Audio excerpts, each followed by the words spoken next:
What a week of international action we've had here in Malta. The hosts have been going toe-to-toe with the tourists, Austria and Hungary. It all comes to a conclusion today with day 2 of the ECIs, including the final this afternoon. Guess what? It's Peacock Friday as well. I'm excited. Hope you are too. I'm Mr. Maximo. This is the ECI Malta, and it starts right now.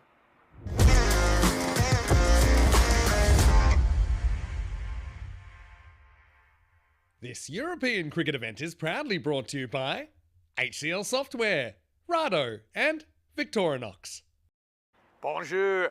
Good morning to you. Buenos dias. Wherever you're watching from around the world, great to have your company as we gear up for our final day of international action here in Malta. Day 2 of this ECI T10 Internationals culminating in the final this afternoon. But we are not done yet because the European Cricket Series starts tomorrow. That will be 11 days of action, 43 matches, and we always love ECS action here in Malta. It's always action-packed. Rico Full actually will be joining me for that tomorrow morning. But right now it's time to gear up because we have 3 matches for you today. The reason is we have our two last round robin matches, and then this afternoon we'll have the final. So we've got a really good battle here. It's Hungary versus Austria. They've had some great tussles this week. Let's see what happens at the coin toss with Tyrone Peters.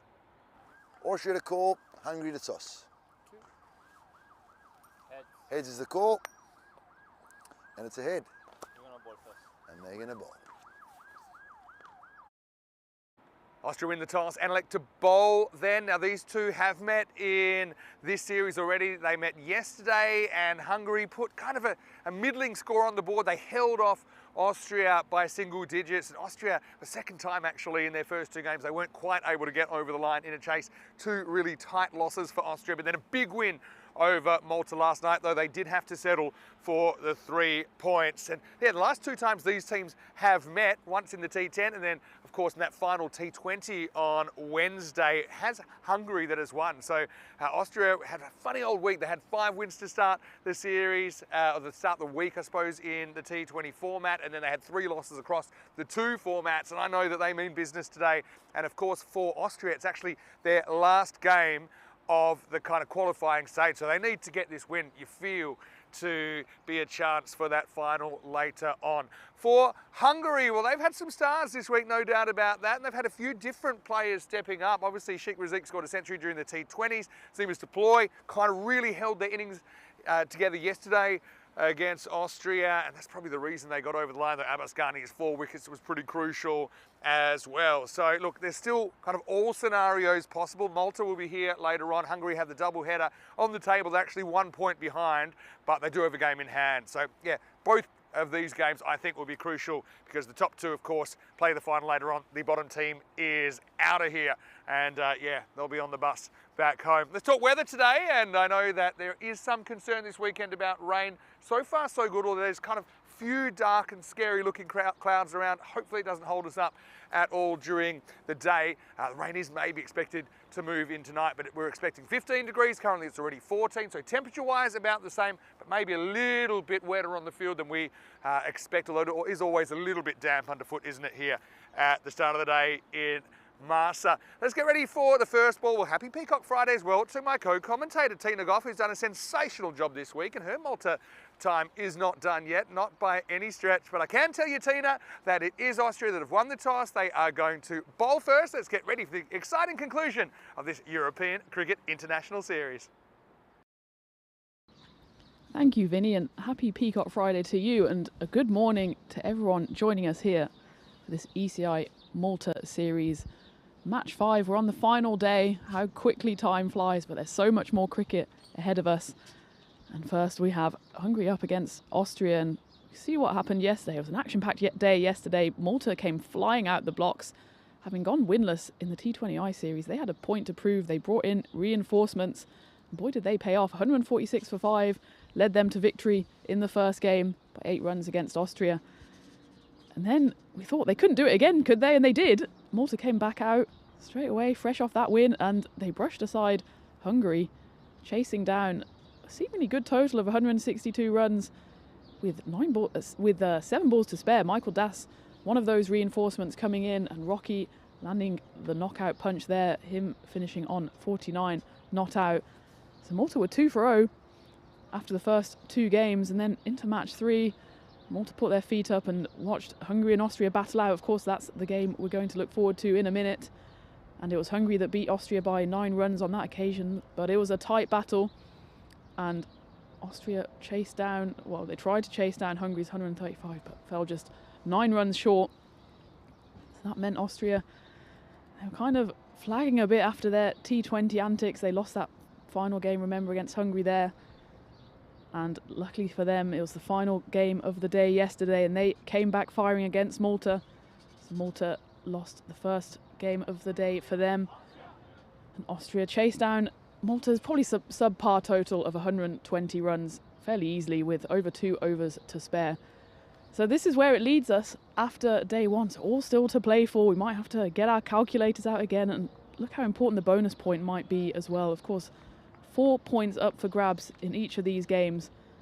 We've got Hungary on the double header today. But how they dearly like to take 4 points from this game this morning. But it was Austria that won the toss. They decided to field. As we look at the 2 teams, Zimas Deploy, he played a captain's innings yesterday. He'll be hoping to do the same again for his team. Abbas Ghani, he's having an excellent tournament with both bat and ball. But for Austria, they'll have Bilal in the middle orders again, I'm sure, bowling his spin, and they've got a few good seamers there as well. Dida, I think, has been a bit underused with the ball, and he's picked up wickets in every game so far, so he might be the key to success for Austria here as well. And as Vinny was saying, there was a bit of rain around, but hopefully we'll have smooth sailing for the rest of the day, and you can see how close this game is scheduled to be. Austria just edging it with 54%. But Hungary, remember, they got off to that blistering start with the bat yesterday, and it looked for all the world against Malta that they would put on a score of maybe 200, looking at 220. But Malta dragged it back and actually came out winners in that game. So Hungary, they'll be looking to put all these component parts together. They've bowled well, they've batted well, but they still find themselves with 1 win and 1 loss on the board. They have a big, big double header here. A win here, you'd imagine, would put them 1 foot in the final, especially if they grab that bonus point as well. I'm sure Austria will have a thing or two to say about that. And a big warm welcome to everyone joining us in the chat. Really happy to have you with us, and please get involved as well. It's Peacock Friday. You can see Vinny's beautiful shirt already, and I've got a similar kind of shirt on as well. You might have a sneak peek of that before game 2. But first, on to game 1. Sahar Zadran with ball in hand, as is often the case at the top of the innings for Austria. He has quite a lot of late swing as well, and it's been a tactic actually for all teams throughout this T10 series of just trying to hide the ball outside off stump. You know how strong a lot of these batters can be on the leg side. Anything that strays too straight, especially on these slightly shorter boundaries, often gets the treatment. And it is Abbas Ghani who has been going all guns blazing throughout this series, who faces up. Goes for a big swing, but actually it's the swing of the ball that does it for him there. We know how long a ball Abbas Ghani can hit if he gets hold of it, but Sahar Zadran is very talented with the ball. He has a lot of control. He's just tailing the ball away from Abbas Ghani. Captain Zimas Deploy is at the non-striker's end.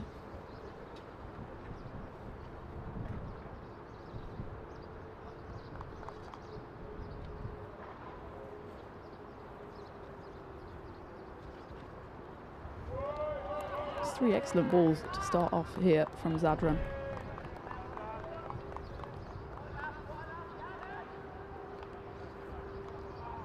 Ghani just not quite getting his feet moving. Yeah, maybe still digesting that breakfast. As you can see by the long shadows on the pitch, though, the sun is trying to come out. We had a bit of rain around this morning, a bit of drizzle, so the outfield, I'm sure, is pretty damp. Let's hope that the sun gods are raining down on us. And he has got a hold of that one. It's 4th time lucky there for Abbas Ghani as it goes all the way for a 6. He's trying to line that up in the previous 3 balls, and Zadran just strays a tiny bit straighter there. It just didn't really move away at all as Zadran was hoping, and Ghani just leans into that one. Wakes his teammates up there in the tent. Ended up in a bag there, Sheikh Razik doing the fielding from the Hungarian tent. He goes again to Abbas Ghani. He doesn't quite get hold of that. I think that came somewhere off the toe. And they're going to check here for the boundary.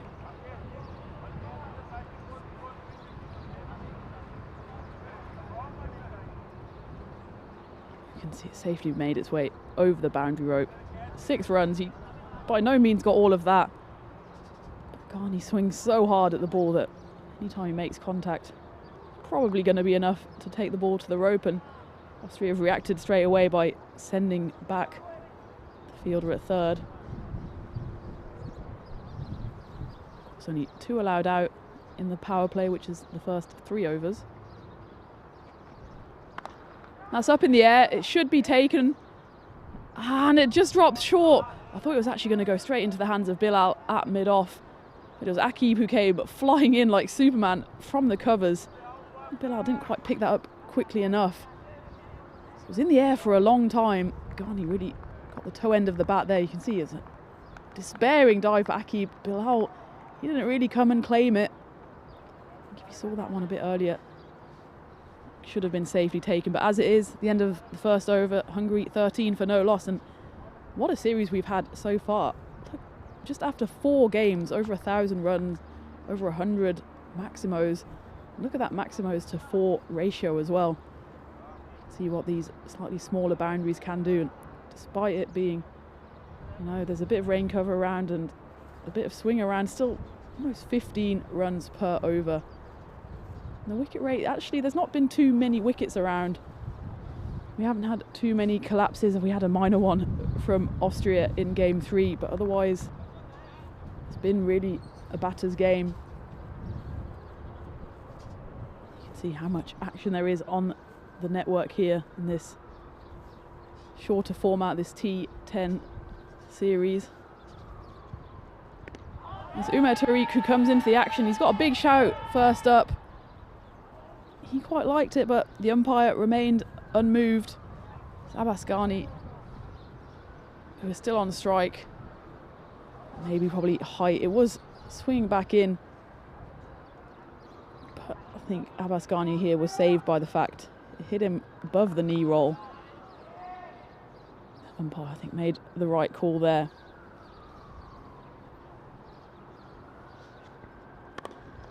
This one again's gone very high up in the air. I think Bilal will be under it and takes it safely. That's the first wicket down. Abbas Ghani, he burns quickly and brightly, but he has to go again.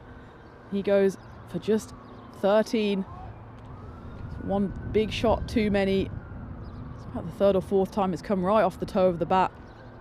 This time Bilal gratefully receives it. So Abbas, he couldn't repeat his antics in game 2 where he went 71 off just 18 balls. This time he falls for 13 off 8, leaving Hungary 13 for 1 after 1.2 overs. It's just a bit of a lack of footwork there from Ghani. He just planted his foot forward. Didn't really get anywhere near the swinging ball, so he has to go. Sheikh Razik, the Centurion from the T20I series, who joins his captain out in the middle. We know what Razik can do, but he hasn't quite fired yet in the T10 format. 13 in game 2 and 12 in game 3. He goes big first up. Mark Simpson-Parker is out there. He's interested, but the despairing dive can't stop it for going for 4. Mark Simpson-Parker's one of the best fielders in the business out there, but even he couldn't stop that flick off the pads. Went through the square leg region. Just dropped short of the boundary. So 4 runs for Sheikh Razik, starting off his innings. As he must deploy, the captain at the non-striker's end, he hasn't faced a ball yet. He's just been watching like the rest of us from the non-striker's end. It's a bit of width there, and that's going to go all the way. It's a lovely shot and almost into the car park. I think they've wisely taped off the first row of cars there, but that one wouldn't have troubled them in any case. But it has troubled the scorers. That's gone for a big 6. Sheikh Raziq's gone 4 to the leg side, 6 to the offside. A bit too much width there on offer from Umair Tariq.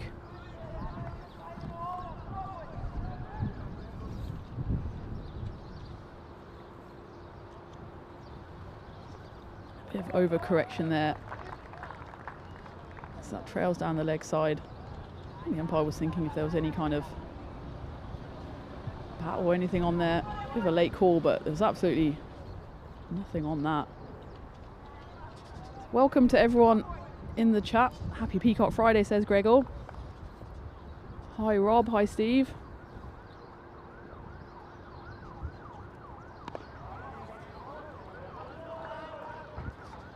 That's more like it there from Umair Tariq.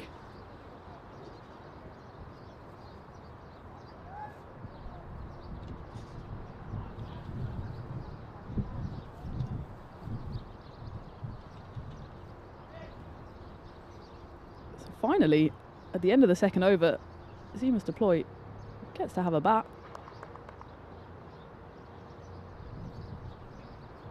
And Zemus in the T20 series, he got off to a few good starts but didn't quite push on. But he showed us what he could do yesterday. Game 2 he scored 38 off just 14 runs.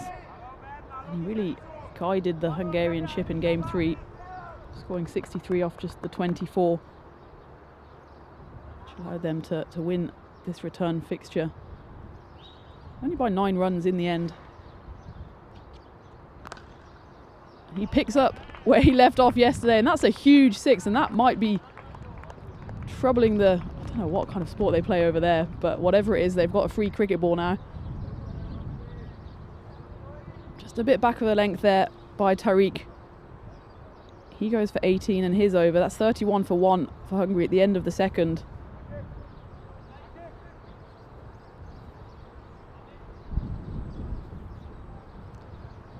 You can see the standings, just how close it is, and Hungary with their double header today.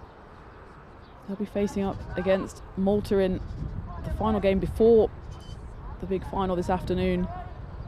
It's all still to play for here.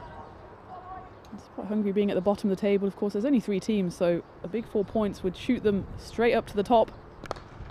And that's been shot straight up to the top of the clubhouse. I think it's Zadran who comes back for his second over. Sheikh Raziq really seems in the mood here. He's already got 2 6s and 1 4. Just the 4 balls that he's been at the crease. He races up to 17.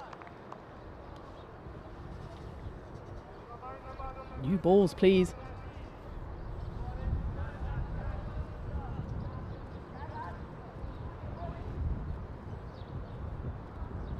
Unlike Abbasghani, who kind of lost his shape a bit, especially with the ball swinging away as Zadran does.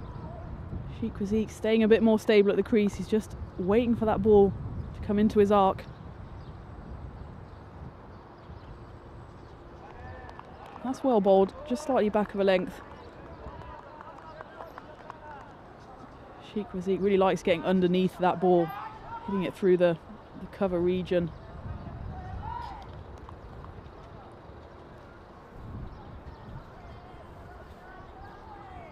Of course, today, despite being the final day of the ECI series, the action doesn't stop here in Malta. As Hungary scamper through for a 1. We've got the ECS starting tomorrow. 10 teams, 2 groups, and then all culminating after the double round robin in a semi-final, 2 semi-finals and a final. To claim the bragging rights in Malta. Of course, Rico will be flying into the island as well, so he'll be joining us in the commentary box. It'll be Vinny and Rico on the mic tomorrow.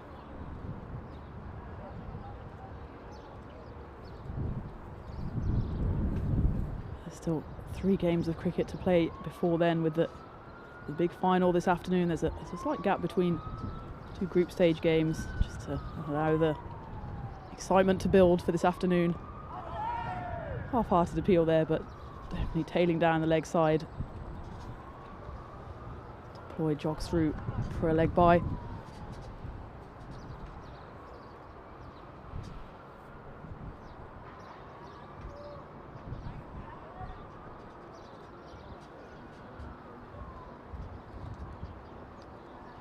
Good morning to any new followers we have in the chat. Make yourself known in the chat. I'll give you a shout out.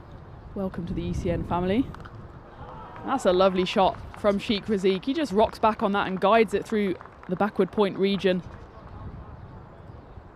Austria still 1 ball left in the power play. They can only have those 2 fielders outside the ring. There was no one there in that point region to stop that, but it came right off the middle of the bat. To be honest, I think if someone was out there, they might not have been able to stop it anyway.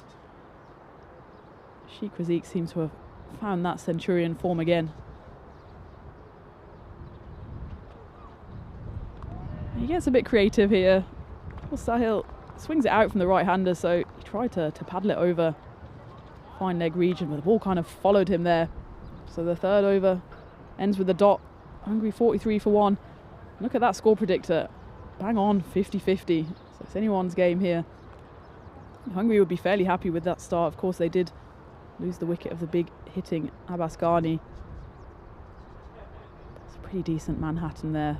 13, 18, 12. The 2 big hitters of Zima's deploy. The left hand and Sheikh Razik, the right hander out there.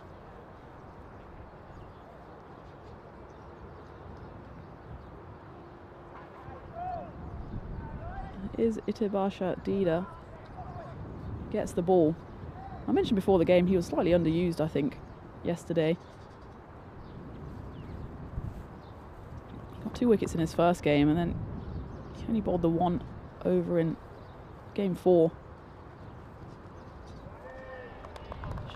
He got 1 wicket, went for only 9 runs.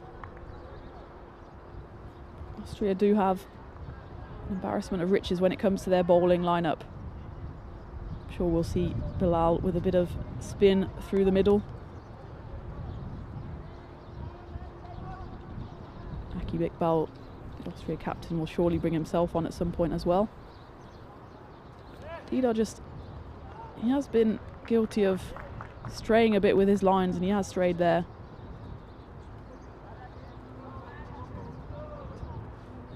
Still only 22 years old, learning his craft.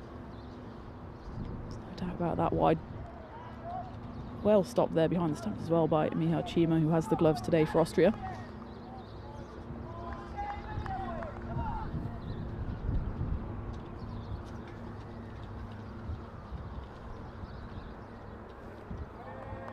It's going to have to be re-bowled again. Mario in the chat asking where the ground is at in Malta. We're at the Marsa Sports Club. It's beautiful facilities here. Sometimes the 6s rain down into the archery range. We've got tennis, we've got golf, and they look after us very well every time we come back. And if you are in Malta, come say hi. Zima's deploy tries to go for the big swing on that one. He's up snookering himself and just hitting it off the cue end of the bat, harmlessly back to the bowler.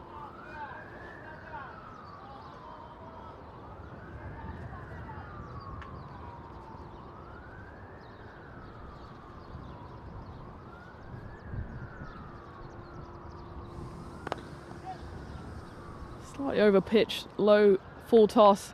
And despite there being fielders both out at long on and long off, that beats the both of them. It goes straight past the bowler's head. 4 runs. Perfectly bisected the 2 there. There wasn't much of a gap to aim at, but Zima's deploy found it.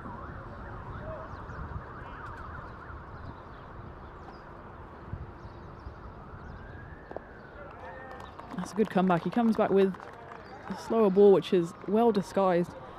Dida has a bit of a round arm action at the best of times, and that one just comes out the back of the hand. It's a good response. Morning, Paul, in the chat.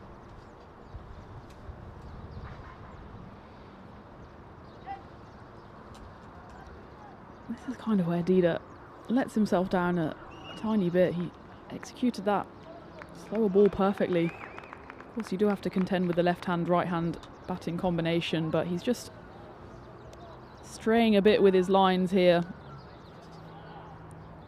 Already a handful of wides to his name.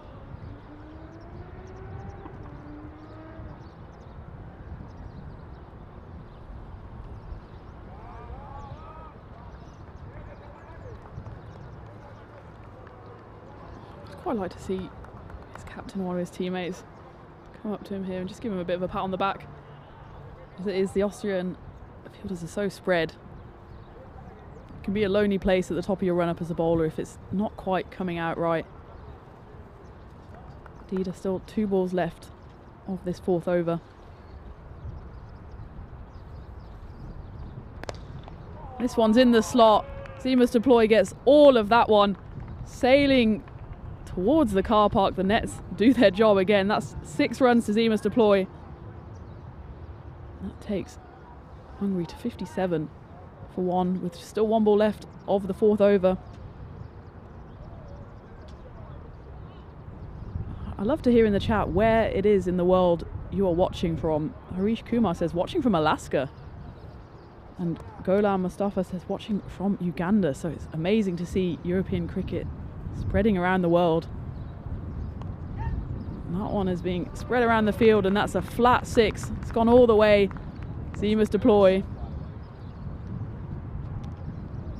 I think Zemus disturbed a few of the birds there who were happily having their breakfast, only to have cricket ball fly in their direction. Zemus has made himself an enemy of the birds there, but Hungary are friends with him at the moment as they are on 63 for 1 at the end of the 4th over. Speaking of friends, I'm joined here by my new friend and colleague, Vinny Sandhu. How are you doing? New friends, but we get on like old friends, don't we, Tina? We do, yeah. Gotta say, really enjoyed the Maximina partnership so far. Got a natural name. It's not quite Brangelina, but we can get there. Can eventually get that kind of star power. Morning, everyone. Hopefully you're well. Happy Peacock Friday. You look magnificent, by the way. I think you might have to see Tina on the camera. Maybe we'll have to sneak you out there so everyone can get a look. Obviously, don't quite have the logistics to have the camera on us here in the hut. But, hey, pair of 22s with Deploy and Rasic going big guns at the moment, aren't they? Twins, identical twins, 22 off 8. Akib Iqbal to bowl over number 5. 153 the expected here. Oh, Rasic gets across and lifts it up. Maybe had an inkling. Iqbal likes to go kind of good length, if you like, outside the off stump. Clever footwork there, manipulates a boundary. Yeah, Austria just straying with their lines a bit here. Akib brought himself on. I think that was the right move after the seamers have been tapped around a bit. He's just drying the ball there as well. I think it's still going to be a bit wet out there after the rain this morning. Oh, well, if it works once, it can work twice. And this one's gone even further. That's jungle bound. Maximo Rasic. It's kind of been put on ice a little bit since that century. Not that he's batted badly, but just hasn't happened for him. But this is a huge game for both of these teams. They occupy the 2nd and 3rd positions. Hungary behind by a point on the table, but with the game in hand. If Austria lose this, it's pretty much curtains as far as their finals ambitions. So Hungary at the moment, 58%. One thing that's been great as well all week is that typically in the first innings we've seen what I call the kind of the 40-60 zone, when the percentages are between 40-60 or 60-40, you know, it's right in the balance, and this game's no exception. Now he does go full, he's forced to change tactics. Rasic steps across and he gets enough of this to get it past Mark Simpson-Parker. Dangerous start to the over. Rasic, when he's hot, he's really hot, and that's 3 boundaries off Akib. Yeah, there was 2 sixes at the end of the previous over as well, so it's 5 in a row now for Hungary, and Austria need to stop the bleeding here a bit.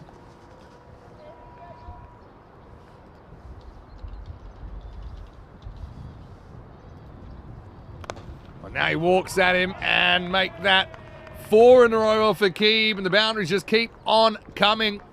Certainly not the morning to park your car in the car park, I think, because that's maximal 6 more.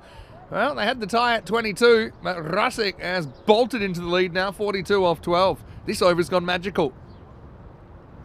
Still 2 balls to go as well. The new ball is rolled onto the pitch.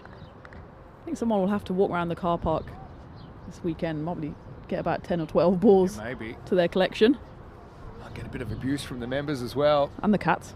And well, the cats don't mind it, actually. So many cats. We saw them in their cat house yesterday. Oh, Keeb has a small win. This over's already gotten out of control. My mind is currently blown in the chat by just how many different locations people are tuning in from. I haven't had a chance to open the chat, but I'm going to do it right now, and had a quick hello when I first opened it before play this morning. Keeb, let's see if he can avoid any more pain. That's the thing with Austria, they are kind of pace heavy. Sometimes we've seen them play another spinner like Yusuf Hassan, maybe a left arm spinner. Oh, at 7, I'm telling you that right now. Oh dear, well, Akib isn't walking to grab his hat. Not that I think he wears one with his hair, but that is, what do you think? It's waist high. When he hits, it's at the crease, and 7 up coming, free hit coming, big trouble. This is in danger of going supersonic. Double teapot there from Akib. His over's kind of got away from him a bit, and that's right into the archery range. We've had a few hit the nets. That one went straight over it. Luckily our archery friends not training this morning. Might have had a few choice words for us there.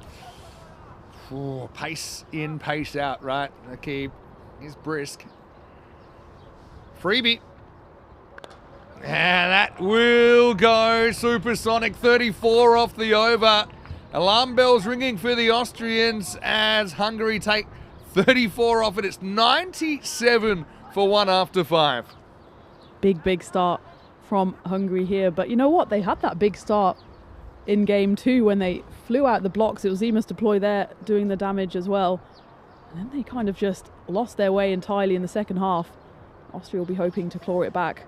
12 days till the Western Shield, and we are really looking forward to it with 4 teams, and saw the European team was shown again last night. I know there's still getting a lot of questions. Oh, who's in the other teams? Who's in the other teams? But I know that there's a modern world we live in, and even the England test team had some issues with visas and things like that. So there's still a bit of paperwork before we can officially reveal the 3 other sides. But we do know the icon players for each side. Of course, we have Europe, the British and Irish 11, as well as Asia and the World 11. Taking part in the Western Shield. I know you'll be there for at least the first half of it, so yeah, looking forward to that. 12 days to go. Also means it's 11 days till your birthday, am I right? It is indeed. Time for some spin. Just said that, yeah, they are kind of pace heavy. Bilal's really the only spinner. And he's bowling over number 6, Sheikh Razik. He's going to watch this fly down the leg side, bounce off the pad of Chima. Chima's a pretty good keeper. Just kind of played the role of blocker on that occasion. 2 wides, 2 free runs, and the carnage continues. And there's a lot of pressure on Bilal here to stem the flow of runs, and that's usually his job through the middle orders, just to put in 2 tidy overs. But he started off a bit sloppily here, 2 wides, and they're just readjusting their field. It's got quite an offside heavy field here for the left-handed Zemus. It's been a good battle, I think. I wonder if Bilal tries to actually turn one past the outside edge here. Maybe slow it down a bit. Well, that one turns out as a half volley, and Zemus dispatches it into the tennis courts. Maximal, 100 up for Hungary. Well, I should say this Hungary side, they lost a game after making 116 in the first 5. So this is by no means a foregone conclusion. But Austria, they need to fight back, and fight back soon to have any sort of a chance. Yeah, well, they're hoping to have a similar fight back to Malta in that game too. Malta ended up winning by 6 wickets, which seemed almost impossible when Hungary were in a very similar position actually at the halfway stage of their batting innings. I think it was 115 runs on the board before a single wicket fell. It's a similar position here. got 2 set batters in Deploy and Razik, and they both look in the mood this morning. Well, that's a similar kind of ball, and it's exactly the same result. Well, Deploy now takes the lead. Well, it's like an arms race really between these two at the moment. Left-hand, right-hand combination, but they're both doing the same thing. They're smashing the ball. The Nelson's up 111 for 1. Deploy had to stand at the non-striker's end for the start of this innings, but boy is he making up for lost time now, racing to 46. It's one big hit away from his half-century. Zalmai's basically bowled 2 half volleys, and Zima's very solid technique. Gets through the line of it. Real 360 player, Zima's Deploy. Now gets one that is straight and goes leg side, and that's 50 for the Hungarian skipper. 50 off just 13 balls. Hungary have come out and they are lighting up this first innings. Of course, a Hungarian win will pretty much assure them a spot in the final this afternoon. Hungary with the chance to do the double this week in T20 and T10. And that's over 150 runs for Zimas in just the 3 T10 games so far, so he didn't quite put in that big score in the T20 series for his team, but he's delivering here as captain now. Zimas will be playing for Team Europe, of course, in the Western Shield in just a couple of weeks' time. Right now, he's on the ground in Malta. Now he's going to get 6 more. Anything Bilal's trying is backfiring. Just timed away. I mean, it's one thing to play shots, but probably what's even more important is the shots that you select. And I think that's probably what let Zimas down a little bit early in the week. His first dismissal was kind of playing across one that wasn't really there to hit over mid-wicket. But this is one I think it's asking to just be hit with the angle. That's a biggie. That's 12 boundaries in the last 14 balls. Well, this is kind of where the Hungarian innings fell in a heap in that game they lost to Malta when they did hit 116 in the first 5, but no signs of it here. Austria need a wicket. Bowled him, and it's really good bowling from Bilal. He slows it down. He probably wishes he tried that a couple of balls ago. It just kind of drifts in as well. And Deploy maybe in 2 minds, kind of caught on the crease. I think it bounces off the pads and onto the stumps. And there's the wicket that Austria needed so badly. And it's Bilal that breaks through. 121 for 2. Yeah, muted celebration there by Bilal. He usually wears his heart on his sleeve, but he knows he's been hit for a few. And that kind of just followed Zimas Deploy. Round the wicket's angle, just pulling it into the left-hander. Oh, that's sportsmanship as well. You know, gives the thumbs up to Bilal. He's beaten all ends up there, Zimas. But disappointed, didn't turn that into a big score, maybe even a ton. But 56 off 15, a good contribution. See, he kind of shapes up to play it. It's a little bit of fin drift. It's the change of pace as well. And yeah, well, Bilal also, he's sportsmanlike back. No claps to Zimas. He's played a good knock, and I suppose one thing for Austria, they've got to believe they can still win this game. They're 19%. I think Malta were down as low as 5% at one point in that game that they won. So this isn't done yet by any means. Yeah, they've got to take heart from that game 2 and the Malta comeback. I'm hoping that this will be the start of their comeback, as Safi is the new batter, and you know how long a ball he can hit as well.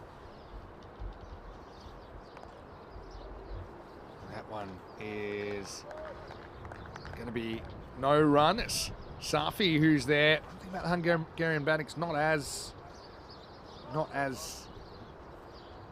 long as maybe it would have been otherwise. It wasn't for some other circumstances. But right now they're on a magical pace. Hungary 121 for 2. Yeah, Safi, he's got a bit of a point to prove out there in the middle. He's got single-digit scores so far, but he's often been coming in towards the end of the innings where he just has to go from the start. He has a few more balls here to see himself in. 4 overs left to bowl. It looks like Austria turning back to pace in the form of Umar Tariq.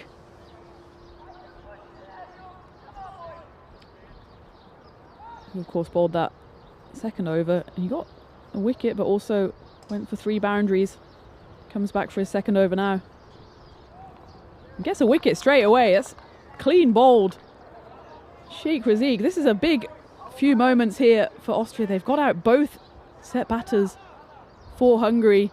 Shikrizik doesn't quite get the half century like his captain did. He has to go for 43 off 14 deliveries. And again, a muted celebration from Austria. They've got their game faces on. He just played all around that one in the end. Just tailed into him slightly. Hit more or less halfway down leg stump in the end. He has to go for a well-executed 43 off just 14 deliveries. But this is the breakthrough possibly for Austria. Two new batters now at the crease. It's Chris Dowell who comes in. And Zahir Safi at the other end has faced just the one delivery. So a glimmer of hope here for Austria. Yeah, a bit of history repeating. Dowell hit the boundary yesterday before he lost his wicket. Is Tariq. Dowell gets careful first up and just keeps it out. So yeah, this game's certainly not done. And look, even if it carried on what's kind of a 50-50 from here, expected score saying 171. Austria can chase that. I don't think there's any doubt they've got the firepower to do that if they click. Dowell does like to be a bit careful when he first comes in. And so they've brought in the mid-wicket, brought in the cover. Early in the over, they're trying to stop him getting an easy single.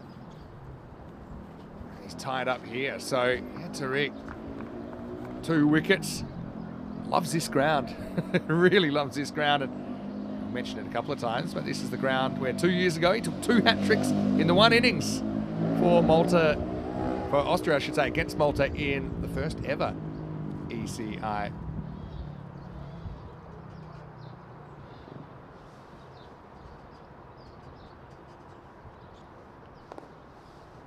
We'll get his single here, Dowell. Gets off the mark. Silver Fox. It's out of the hutch. Everyone loves the Silver Fox, don't they? Give us your favourite silver-haired cricketers that were still that way when they played. Mike Gatting, I think he had dark hair, but I heard he dyed his beard grey. Did he? That's what the rumour was. A bit before your time. I've met him though, Mike Gatting. Have you really? Yeah. He'd be a proper Silver Fox now. Yeah, he's quite short. Or maybe I'm just quite tall. Bit of both. His kind of high eyebrows are still one of my favourite cricket expressions I've ever seen. Up to the ball of the century. Good player though. Yeah, Silver Fox cricketers. Give us your best. Well, there's a few that kind of, especially the keepers who can play well into their late 30s, 40s. They kind of go a bit grey at the temples. I think Sangakkara maybe, MS Dhoni, but they're not true Silver Foxes. Yeah, Fox adjacent. Oh, it's a funny one. Just kind of chops it. And Tariq will finish 2 for 20 off his spell. Once again, great job. Yeah, he kind of knocked it up into his own shoulder, didn't he, Dowell? So that's the over that Austria badly needed after being taken to the cleaners. The 3 overs before that went for 20, 34 and 24, but just 2 off that, and that's how quickly this game can change. Well bowled by Umair. It's 123 for 3. Hey, time for some ECL roulette. Pick a team, any team. Tina? Let's go for the Mediterranean Vikings. Oh, yeah. I'm glad you asked. Well, they're from Gibraltar, so they have probably the shortest trip of any team, even including Pack from Spain, because they're only about an hour and 15 minutes from the ground. Mediterranean Vikings, the Gibraltar champions. Gibraltar's around more or less 5 teams that play in the competition. Last year, it was Calpe Giants who pulled off a ridiculous chase. And still, it's equal now, but the highest runs off the last over to win, and it was in the eliminator, 3 versus 4, 32 off the last over. One of them was in the last over was a misfield that went for 4 that kept the game alive. They needed to hit 3 sixes off 3 balls to win. They did. Amazing. Charles Packard did, remember the name. But this year's Mediterranean Vikings, I think Manav Naik, who we saw playing for Spain actually in the recent Portugal weekend, he'll be playing for them. This is up, it's in the air, it's over the top, it's going to be 4. Nicely played by Dowell, who backs away. I think right now, he's got to prove to the Austrian team that he can hit boundaries, maybe push that field back a bit. Pretty good shot actually, because his weight was going away from the ball. It was probably 4th stump, and it disappears to the cover boundary. Yeah, it was a badly needed boundary for Hungary after going boundaryless in the previous over. Dowell goes again. It's going to be the same result. That one goes slightly squarer, but it's Back-to-back boundaries for the Silver Fox. Yeah, love what I'm seeing here from Dow. Highest score of the series now for him. Yeah, so also there's a father-son combination with Samir Naik and Manav Naik. But you know, the big buzz about the Mediterranean Vikings, it's the wild cards they've got. They've got a couple of wild cards. I know they were debating, do we use wild cards, do we not? But they have Taranjit Singh from Romania, who has been a bit of an ECL star for Cluj, but Cluj, his club haven't qualified this year. So Taran is in for the Vikings, and the other one is Musa Ahmed of the Netherlands, who's played for the Netherlands full team as well. That's hit really well by Dow. Going, gone! Maximo! Well, the Fox is out of the hole now. Hungary, after a very quiet over, is fighting back. Oh, I'm trying to think of what sound foxes make. I was going to say the fox is roaring, but I think they kind of screech. So he's screeching into life here is Chris Dahl. 3 boundaries off his last 4 deliveries. Lifted up and just a single this time. Dow's thinking of 2, but it's never there. So, yeah, Bilal kind of copped it, hasn't he? But he will finish with 1 for 40, 8 overs in, and Hungary 139 for 3. Yeah, so Vikings, these wildcards make things really interesting. Gibraltar's a place we love going. I know we were planning maybe to have a night series there, but it just didn't work with the timings. I know the ground is shared with football and rugby as well. But yeah, hopefully we can get there. If not this year, maybe early in the new year, because we always have a great time down there. Very unique place, Gibraltar. It's 5 kilometres high and about 1.5 kilometres wide. That's it. And until about 18 months ago, maybe 2 years ago, the runway was pretty interesting. Has an international airport, and actually there were only about 3 or 4 flights would come in a day. So when a flight was coming in 10 minutes before, because you could drive across it and you could even walk across it, the runway. And in fact, you had to get to the other side. So they shut it down. With when you have like a train coming, except it's a 747. And of course, yeah, the Rock of Gibraltar, very, very, very, very famous as well. Bit of a contentious history. Wars have been fought over it because of its strategic position. Yeah, it's a very unusual and magical place though. All right, goes for this, Safi. It doesn't really time it, so I'll have to settle for a single. Yeah, I'm hearing some chatter about the different wild cards that might be coming into play for ECL. Ian says Hornchurch have got a very interesting wild card, so he's teasing us there. I know we spoke a bit about Roma CC yesterday as well, so it's shaping up to be a really exciting tournament. That was shaped a bit too much by Dida. Again, he's just struggling with his lines. Well wide of that wide line.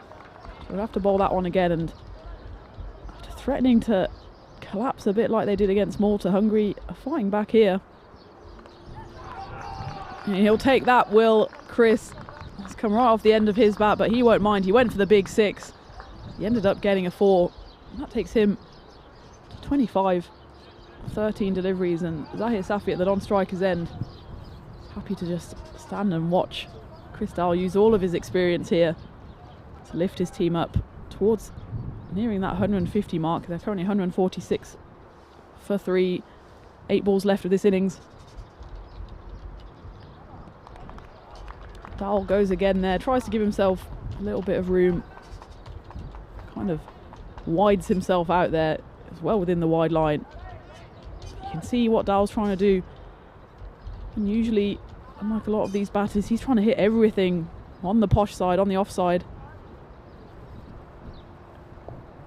Gets yorked here, doesn't he? And Dida finishes over. Got a par for the course. Number 27 for Iti, and with 1 over remaining, Hungary 146 for 3. And yeah, a little bit like earlier in the series, they've left the door ajar, haven't they, after a very good start. And it looked like Austria were well behind. Oh, go on, let's go back to that then. I think, we've got Rhinus today, I think. Let's go back to the ECL then. I think we're hungry for more random teams to choose. I always go by their nicknames. So I'm going to go for the Zagreb Assassins. That's Zagreb Assassins playing their second ECL. Back to live action from Croatia, of course. All right, in the air, simple catch here and taken. Itibash Adida, fresh off bowling that over. Worked up quite a lather, but he will have to go. You can see he's been throwing himself around in the field.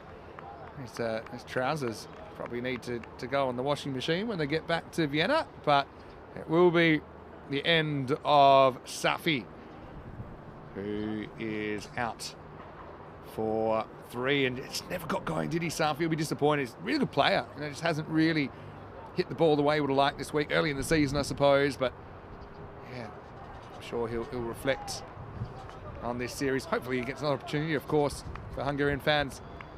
Well, he will, I suppose, in the next game, potentially the final, but it's 146 for 4. Amal Jacob, the new batter.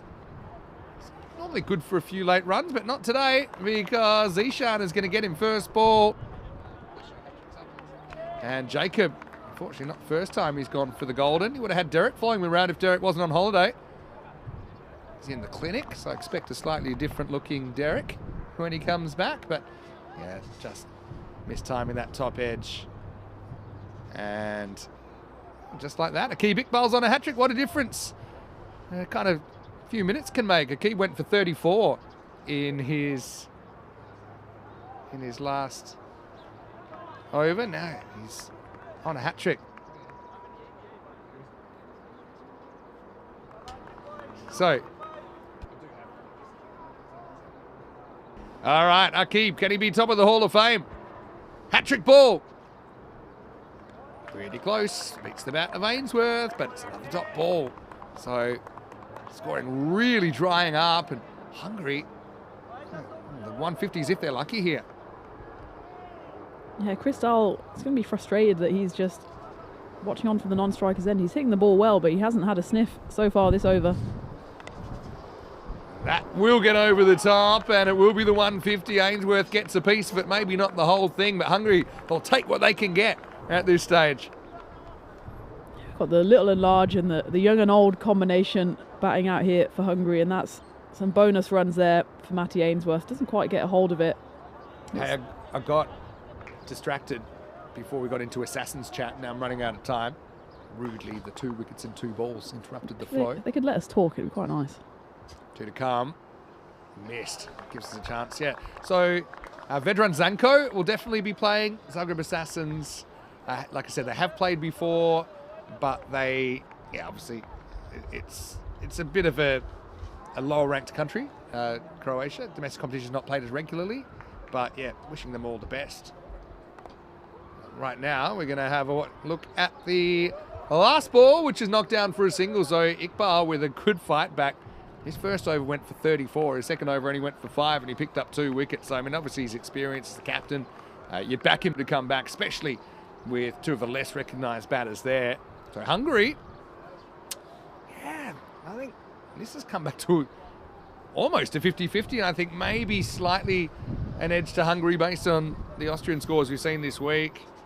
They have missed out on a couple of tight chases, but 152 for Austria, basically to stay alive in the competition in match 5. Once again, I think we're set for a cracking contest. Yeah, and it's almost an action replay of the Hungarian innings that we saw in game 2, where they got off to a real flyer in this game. When Duploy fell towards the end of the 6th over, Hungary were 121 for 2.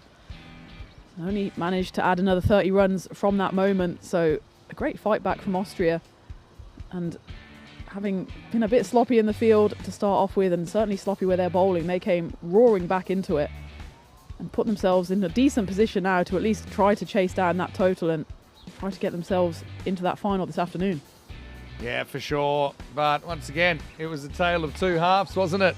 With Hungary absolutely feasting on the bowling, and yeah, they've kind of, when you look at it, it's partnerships that have got them to where they've gotten to in this series, and that was kind of the case again, wasn't it? With Rasic going, with Deploy going, of course Ghani went fairly early in the piece, but I suppose it's a sign of a good team when when you need a turning point. Austria are able to find it, getting the 2 set batters quickly. That's probably been one of the things for Hungary as well this week. Whenever they've had a good partnership, it seems like both of the set batters gotten out in pretty quick succession, and it's just had the ability to change innings. That was actually a really clever piece of bowling from Bilal. Slowed it up and said, yeah, well, there you go, finally. Got something going my way. And then Rusek, and we didn't quite get behind the line of that one to turn it to the leg side. Dow, I liked what he brought to the table. Foxy with a few handy boundaries. I think his teammates enjoyed it too. Safi just, couldn't time it up, could he? He went late with Dida taking a simple catch. And Aki brought himself back for the last over. Started with 2 wickets in 2 balls. And although Ainsworth would come out and hit a handy boundary to get into the 150. 151 is the final score. And Hungary, well, they've got their work cut out for them. I think Austria, they fancy this and feel like they're kind of frustrated as well with how the week is panning out. They've got a chance to change the narrative here. Seamus Deploy with 56 was the top scorer, and Sheikh Razik with 43 off just 14 balls. In fact, both those players scoring at a cracking pace. Apart from that, Chris Dow with 21 not out, more than handy at number 5. Garney was an early casualty for 13, and Ainsworth with the late boundary. Bowling-wise, bit of the Jekyll and Hyde about these figures. Tariq 2 for 20, best of, I think. Akib Iqbal, though his first over went for 34. His second was a lot better, finished 2 for 39. Bilal Zalmay also copped a bit of tap, but did chip in with a wicket. Zadran, he's pretty reliable with the new ball. Ended up with none for 24. We'll take a break then, and we'll be back in just a few minutes. It'll be 152 for Austria to stay alive in the series. Or can Hungary lock down a spot in the final? These two teams have had some brilliant tussles this week. Let's see how it pans out after this break. Vinny Sandy, Mr. Maximo with Tina Goff. Back shortly in Malta with more European Cricket International.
This European cricket event is proudly brought to you by HCL Software, Rado and Victorinox. Hello, welcome back folks. Great to have you with us on a Peacock Friday in Malta, and it's the second and final day of this ECI. It's the fifth and final day of this international week. 151 for Hungary in this crunch match against their neighbours Austria. Yeah, bonus point could come into it potentially, but I feel like it'll probably be a 3-1 split. Which way though, I'm not sure. Austria coming out chasing 152 for victory and the chance to qualify for the final later on today. Shake, roll and roll. Here we go with Sucklane opening up once again for Hungary. Bilal swings straight through the first one. Attempted pull shot there. Sucklane 5-wicket haul during the week. I saw that made it onto our social media at European Cricket. Go and check it out.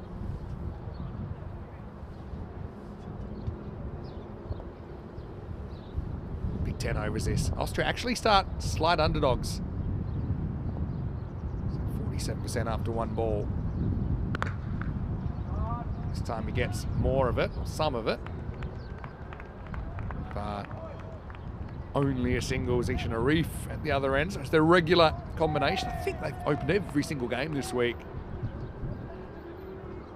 This is their 8th game across both formats. It's just one game that they didn't open when Zeeshan wasn't in the 11 and Lucky Big Ball went up to open, trying to get some more batting into him.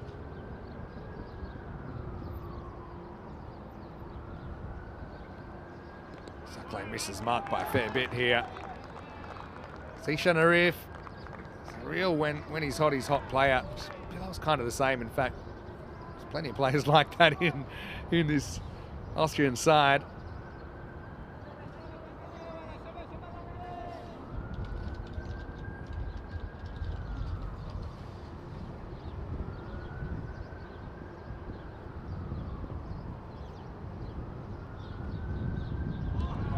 That one's good, I think. It's an interesting ball. To kind of swing in a bit, bounce, and then swing away. Look, comes in, and then you can see it leave.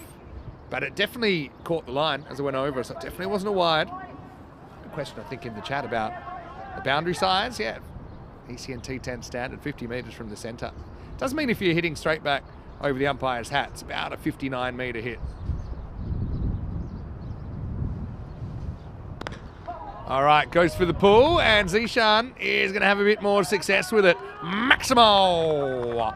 Yeah, so that hit there, it's probably gone over by, let's say, 4 metres. So it's probably 63 metres off the stick of Zeeshan Arif.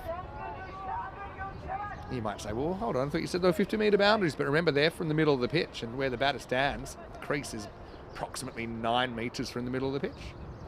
Doesn't mean the boundary behind is 9 metres less, and that's why you see a lot of edges flying away that carry. This is a top edge. Surely someone's reaching this. Oh, that's a brilliant catch. That looks like Gabane, who's run back with the flight, running the wrong way down a one-way street. Ainsworth was heading the other way, probably still has his L plates, but Gabane has plucked it. So it won't be a long stay for Zeeshan Arif. Something about that part of the ground. We've seen some unbelievable catches there. Yeah, he takes it, 2 hands, clutches it, and he's got Matty Ainsworth to congratulate him straight away. So basically 6 and out for Zeeshan Arif, and it's 8 for 1.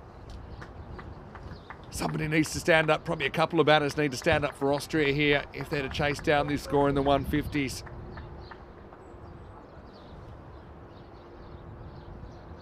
Great catch. Umpire had a good view of that as well. Shigawal comes out at 3. I like that move. Shigawal, don't forget, will be playing for Europe in the Western Shield. See him deploy the other representative for Europe that we're seeing this week. Last ball for Sucklane. Once again, gets an early breakthrough.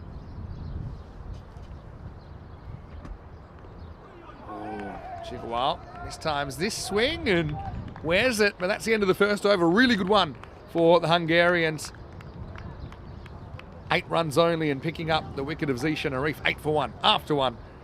Welcoming everyone back to the Mars International Cricket Ground, virtually speaking, of course. And it's Vinny Sandu here, Mr. Maximo, joining me back for the second innings is Tina Goff.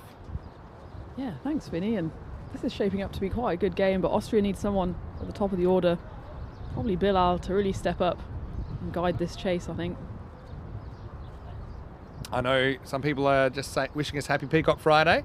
If you haven't seen what I'm wearing yet, you can go back to just before this game and you can have a look at it. I know that Tina, we're planning to get you a little bit on camera today as well, because you have a magnificent Peacock Friday number as well. So I think ours kind of go well together, actually. We've coordinated well all week, actually. We're just on the same wavelength. Yeah. That's the Maximina effect.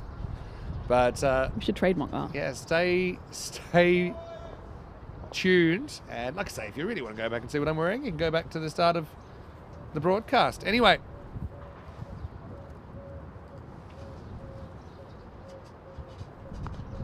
Mohandas is the new bowler, and he swings one into the right-hander, but well played by Bilal. Turns it round the corner for 4 runs.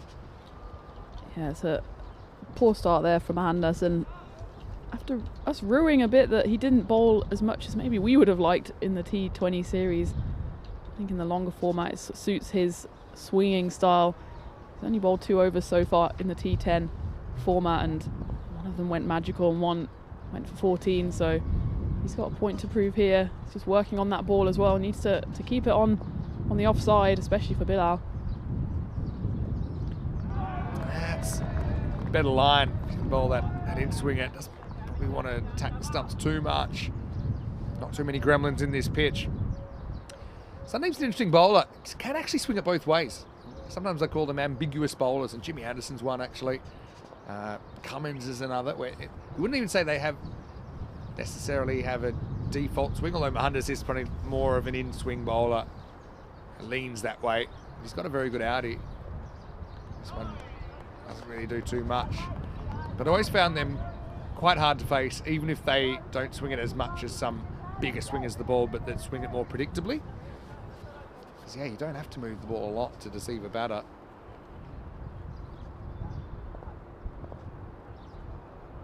Sandeep, hero of that deciding match in the T20 on Wednesday. This time swings into the hitting zone of Zalmai, and it's going to go for 4 runs, just wide of the fielder. Austria need plenty more of that. Bilal waited nicely on the crease for that one. Didn't quite get hold of it, almost plugged and went backwards. Matty there on the boundary. In the end, though, couldn't do anything to stop the 4. Bilal, he's had quite a good series so far, especially with the ball actually, and he'll want to repeat that with the bat today. Right at the end of the bat, I think. And Zalmai gets away with it. Don't think he would have gotten away with it if he'd missed it. It looked pretty straight. Let's have a look. I think, yeah, maybe a bit of an edge onto the pad, but big edge. Chigawal. In a way, he's had a frustrating week. He's had his moments. He'd love to go big here. Was kind of caught at the wrong end in the corresponding picture yesterday. Mohandas, good challenge for him. It's a very good shot. And that's why Chigawal's a both ways player. You know, you can play very correctly through that offside. I think this is something, you know, some of the Austrian batters might want to have a look at. I'm not saying that they can all snap their fingers and turn into Razmal Chigawal, but it just makes Raz a much more difficult batter to bowl to. Big step towards the ball, smashed it. This one's along the ground. We'll get through for a single. And Chigawal, he went 34 not out in the first game as Austria get to the end of the second over, 23 for 1. He got a start as well in game 4. He went 22 off just the 8 deliveries, so we know he can hit it. As we look at the standings here and how important this game is for the standings. Vinny, you're good at the quick maths. What are we looking at here? Well, we're looking at if Austria fall behind, if Austria are behind after this game, they're out because this is their last game. They're the first team to complete their 4 matches. So it's pretty much simple as that. This is an elimination match for Austria. For Hungary, okay, if they were to lose, I mean, they won't want to lose without picking up a point, but they still could potentially 4-zip Malta later, even if they did. Don't think they will lose with 0 points, but yeah. Basically what I'm saying, series still alive, but it won't be if Austria don't chase this. Anyway, this is a nice shot from Shigawa again, showing his range. Time, just kind of slight step to off maybe. Pumps it over mid-wicket for 6 runs. Maximal. Yeah, and I saw Paul in the chat as well, Paul Ainsworth. Just an update on Robbie, which is Maddie's brother. Robbie had a really good ECS for the Danubian Kangaroos last year. So he's actually playing volleyball at university now. And yeah, it makes sense. He's got a bit of tall timber. He's obviously maybe the indoor variety. It's cool. It's cool. Volleyball's a great game to play. The 6-on-6 is so strategic. Uh-oh. Shake it off, Raz. That one looks bad. Yeah, the bat's been thrown. Doing a little jig. He's down on his knees now. Well, when you can hear the unholy sound of the union of leather on plastic from up here, you know it's a bad one. Shigawa, he's hopping mad. I like that he's gone the shake it off approach, kind of doing the bony Maroney, but that's uncomfortable.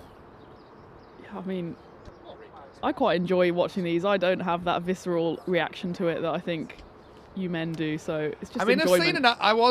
I'm not laughing. That was an eye waterer for me. Well, I'm laughing. Because it was right in the middle. Like, that was, yeah.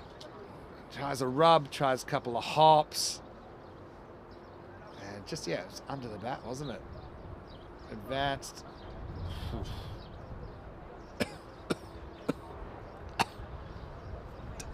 His voice might have gone up a few octaves now. All right. Thoughts and prayers for Shigawa. Thoughts and prayers. Don't have to talk too much about it, but got Tchaikovsky'd. Oh, all right, Raz. Yeah. The old check 1-2, and we're away. More importantly, it was dot ball. Next ball, it's kind of has the ability to, I suppose, get back in the groove. It's like playing, it's not slow either.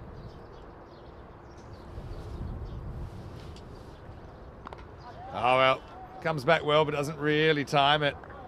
Shigawa, yeah, similar kind of length. Might have been having flashbacks, but just a single. Hungary have just forged ahead slightly on the win predictor, but still in that kind of 40-60. Need a kind of name for that. Maybe the toss-up zone.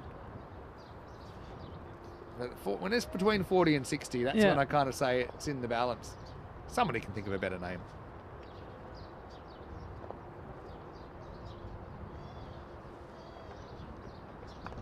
Oh, tries the short stuff again, but this isn't going to work out. More of a top edge than anything. Bilal scored a lot of runs behind the wicket yesterday, but that was asking for it. Maximal. I suppose the other thing with Bilal, I mean, he's watching from the other end, and he doesn't kind of charge at the ball. He knows that Suckland's running, and he's banging the ball in, and it opens up that kind of shot. Well played. Yeah, I think that suits Bilal as well. If we go back to yesterday, where I think Bilal must have scored about 30 runs, all directly behind the keeper, and he's done the same again. But I think that short bowling suits him. All he has to do is kind of swing the bat, and we've spoken about the shorter boundary behind the stumps. That time, I suppose the difference here is the line. So it's probably an easier ball to cut than pull, but the third is back on the boundary. But see, look where his head is. So it goes deep in his crease, but trying to fetch, especially with that front leg opening up outside leg stump, just made it technically quite difficult to execute that shot. Hey, quick, bom dia, which is hello from Phil G in Portugal, who's tuning in. Hope you're all enjoying the second Peacock Friday of 2025. Well, let's see what Phil's wearing tonight. I think we might be able to get a peek at him. that's the change-up, isn't it? But what a good shot from Salmai.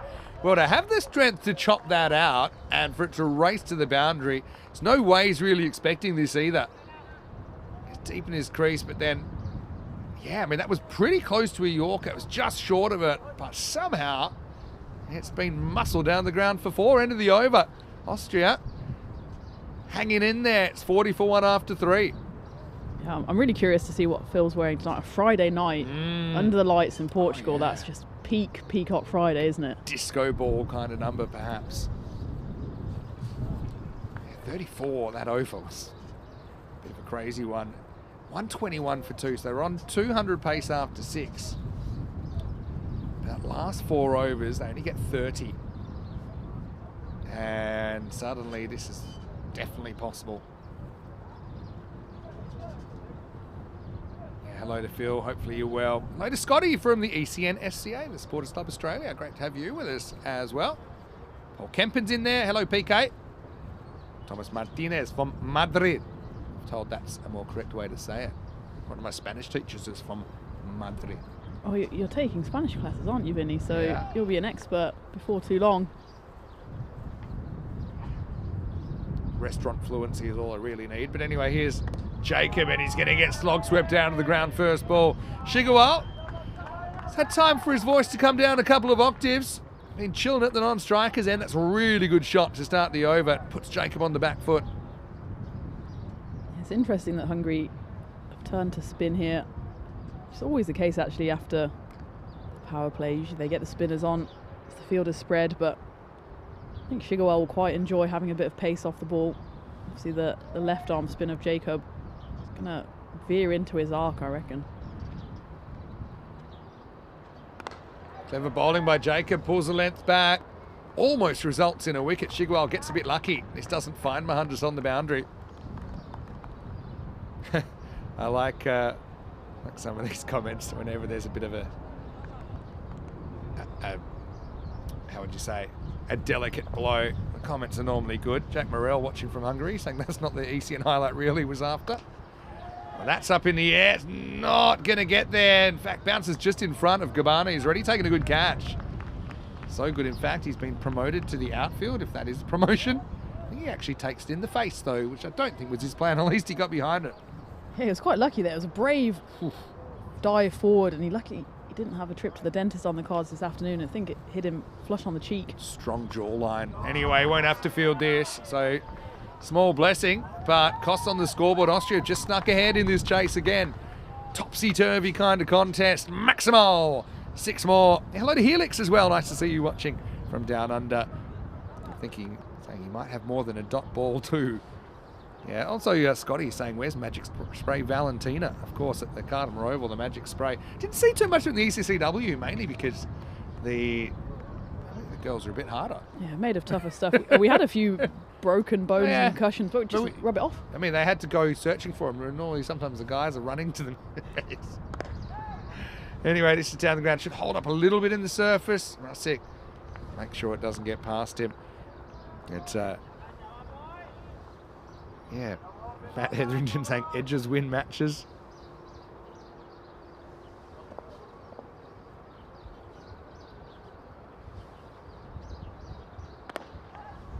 Just kind of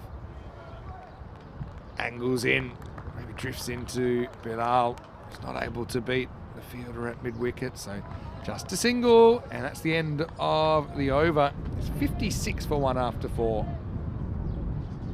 I want to say a quick hello. Look, Shiva Kumar Naidu is watching, and maybe watching from Slovenia. So hello to all the Slovenian players and all the Slovenian viewers out there. And Slovenia, they're an exciting team to watch. I mean, Ramanjot Singh, I know he's in the chat a fair bit, the keeper bat.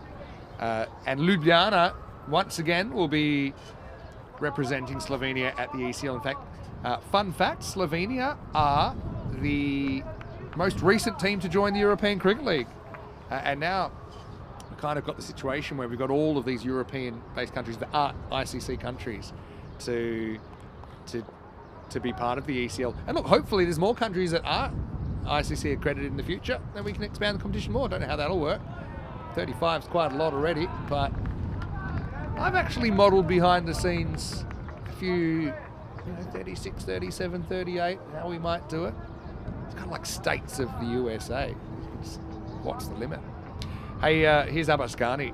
He went for 4 for yesterday and he's had a magnificent week. Actually, I saw him wearing his peacock hat at breakfast. You know, my duck shirt. He's got a hat. Yeah, I saw it as well. Yeah. He's getting in the spirit of it. It's good luck if you get a bat. Oh, that could be a no ball, you know.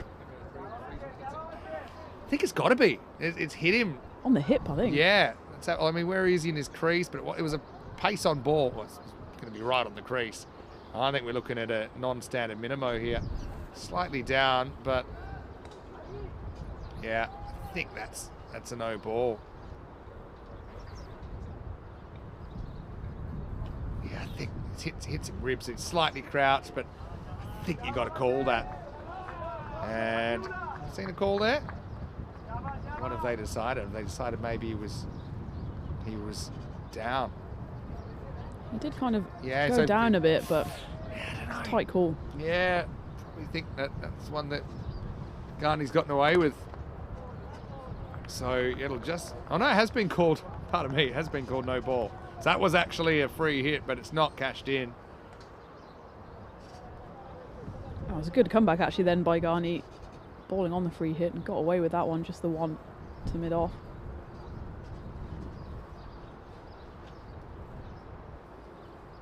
Run rate is creeping up though. They're facing 16 runs per over almost to grab the win here. And that's definitely going to help. That's been hit a long, long way. It's going to go over the netting into the archery range. He can't do much about that one, and it's a bit in the slot there, and she does the business. And that takes Austria into the 70s.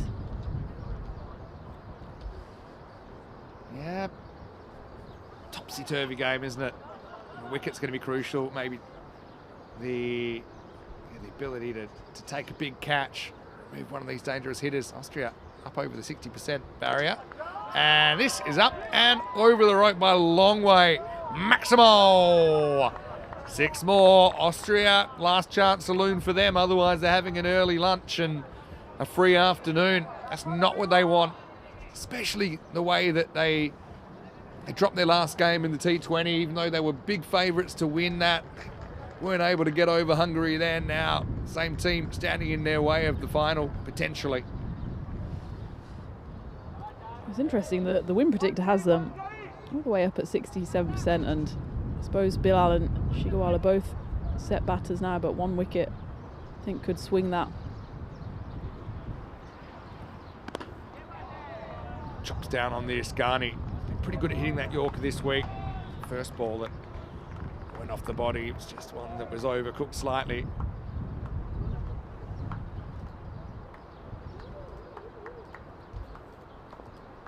Abascani got the 4-for in the previous game. Kind of went a bit under the radar, but Yeah. he's put in a few man of the match performances. Well, that's hit, and that's hit very, very well. That's 6 on any ground. Zalmai lights it up. Maximo into the 5th. Austria ahead of the game at the moment. It's 81 for 1 after 5. Yeah, under the radar because it was retired out. I think that might have led to that, and then it was chaos, wasn't it? So, yeah, we actually... I think that was the game where the scoring went down. I had the runs right, but I'd miscounted the wickets, which is pretty crazy if you're doing it in your head. Anyway. That's why it went under the radar, because nobody saw it. Yeah. Well, watch it back, I'm sure plenty of our viewers have. So, yeah, that over. What did that go for in the end? 25, so it does go magical. Coming up tonight, Phil G on Peacock Friday nights in the Portugal Night Series. Lisbon Capitals are travelling. So Punjab CC Amadora to do battle under lights at the Estadio Municipal de Miranda de Corvo in Portugal. Starts the same time every night, actually. 6 p.m. GMT, 7 o'clock in Central Europe, 11:30 in India. Geez, last night, though, I thought Coimbra were huge underdogs. I think they were 19% at the start against Marlow, but they got a win. In the first game, Marlow came back and won the second, but that's a crucial win for Coimbra Knights. I know they'll probably pick up Sam Houghton this weekend, who actually is a Croatian player. He's travelling for that series. That's in the air, and it's not hit well, and it's going to be gone. Rusik doesn't drop catches. Sugarwell's going to go. Useful contribution. Will be disappointed. Raz, he makes such a good start, but he's not able to go on with it and get his team closer to the finish line. This is the game, isn't it? Sometimes it's just that one miss hit that can cost you, and a change of bowler, obviously not having a look at Gabane, maybe feeling the pace first. You don't really have time for that, I suppose, when you're chasing this kind of a score. But Gabane's got a bit of a golden arm for Hungary, and he gets Razmo Shigawal for 39. It's 81 for 2. Gabane just straight into the attack and straight into the wickets. He's already been involved in that excellent catch earlier in the innings, and this was a bit more of a regulation catch for Sheikh Razik. Tells his teammate there, just leave it to me. He gratefully received that catch. Walks at this, and that is going to be just a single. This one is high-ish, but I think because he's charging, I think it would have come down if you judged it at the crease. We'll just check it out here on the replay. So yeah, kind of hits it about waist high, but won't be a no ball this time around. Gabane, he's been a nice bit of fresh energy for Hungary, hasn't he? In this T10. This time from Bilal, who's going at slightly under 200 strike rate. It's a tough one, isn't it? The actual, what your team needs to strike at here is basically 2.5 a ball, so it's 250 strike rate you kind of need. Now, sometimes you get a bit of help with extras. You kind of need your batters that stay in to be able to go at something like that. Bilal has time to kind of pick that up. Not that he's batting badly. I suppose he is the set batter. Akib Iqbal's come to join in now. He's a highly talented all-rounder. Plays this with a straight bat down the ground, but Seamus deploy, captain there to do the fielding. Yeah, and that run rate is just hovering around 15, 16, and going back into that. We still need to find the word for it, the 50-50 zone. Austria actually just with that single have dropped down to under 50%, and this is a great over so far from Gabane. Walks on this one. Zalmo. It's probably something he'll probably pick up from watching himself. Occasionally he kind of jumps out to leg when he's charging, and it does make those kind of balls hard to reach. So maybe there's a bit more percentage if he charges, but charge straight. Charge straight at the ball. Don't give yourself room you don't need to. You see, bowlers will give you room on their own, and this is no exception, and it's run away. It might have even gone all the way, you know. I've seen this as 6. So have I. Always check the divot like the French Open, actually, here at Malta. Let's have a look. It is... Oh, no. Oh, I have to get you to reverse your original call. I think that's going to be 4 runs. Looks there, I know this is a good example. Looks like it bounces on the rope, but that's because the camera's so far away. Yep. I think unless you see the rope move, which I don't think we do, it is 4 runs and it's called that way. So 6 overs down, Austria 89 for 2. Gabane, really good over, only 8 off it. 4 of them, of course, came off the last ball. Yeah, and that swung the game back into Hungary's favour. They're now 53%. But you've still got the in-form figure of Mark Simpson-Parker to come. So you imagine one of him, Iqbal and Zalmai, have to stay there to guide Austria home. 63 needed, just the 4 overs. It's going to go down to the wire, and it's now Matty Ainsworth with ball in hand for the first time in this game. Yeah, Matty, big time for him to get involved, and he actually beats Bilal first up. He's running away off the body. So no leg bite, 50-50 game right now. Well, Ainsworth, he couldn't get the big arms down to it there. If he picked it up, maybe there's a chance for a run out. He was already back on the way to his mark, and I think it's all just a bit sleepy time here from Hungary. The throw came in, it was over the head of the keeper. Someone yelled at him at just the right time. But yeah, run given away unnecessarily upsets the delicate ecosystem of the over, because Zalmai back on strike, and it's going to cost him. Maximo all the way over the top. I'll give away 1, give away 7. Austria probably with that get favouritism back, but this is a very, very tight contest.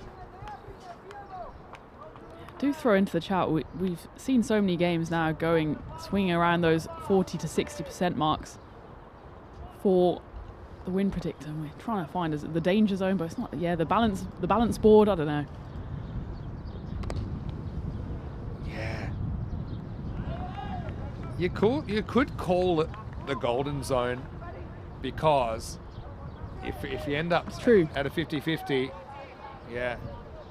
Or maybe we could call. I've got a better one. Maybe it's the Goldilocks zone. You know, the Goldilocks zone is not too hot, not too cold. It's just right. Sold. So the Goldilocks point, or the golden point, I suppose, is 50-50. But yeah, the Goldilocks zone. There's a new one for 2025. Edged and 4. Pretty healthy edge, that one. Valavarthi not quite springing out of his heels to grab that one. But really, to be fair to him, it went very fast. Up and, yeah, really comfortably over the Hungarian keeper. Hundreds up for Austria. Bit of a lucky one for Iqbal. Yeah, Matthew Ainsworth can't believe his luck on that one. The keeper gives him a round of applause. There's not much more he could have done with that. That puts Austria needing exactly 15 runs per over, 50 needed off the final 20. Right on that required rate, aren't they, at the moment? 8 wickets in hand.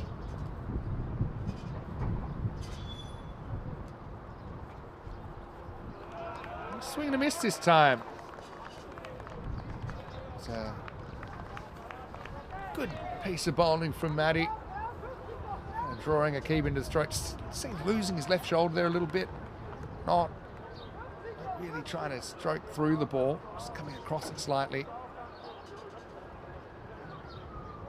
We have Lithium in the chat, a new follower, who says, so glad to have found this channel, so welcome. Welcome, Lithium. Good element as well. That is up, and that is going to be 6. Maximo! Better from Iqbal. Well, that's also the danger zone for Mohandas, because that's where the players walk, and that is pretty wet. It's not part of the field. But, yeah, that'll help. Austria will finish the 7th over. Feel like they're in control of the game. 108 for 2. 44 required off the last 18, but this is still up for grabs. Yeah, Matty Ainsworth went for 17 off that over. I didn't think it was actually a bad over. He got unlucky with that one ball that flew over the slips, but look at this. We've still got a big game coming up before the final. Big game coming up. Hungary versus Malta. I guess we'll see if that's live or not, because yeah, if Hungary can win this, we're pretty much looking at the final before the final. But anyway, Hungary have won the toss. This time they want to bowl, so a slight change in tactic there. They have batted first quite often, haven't they, in the series? For Malta, look at their side. Michael Dash is back, had the last game off.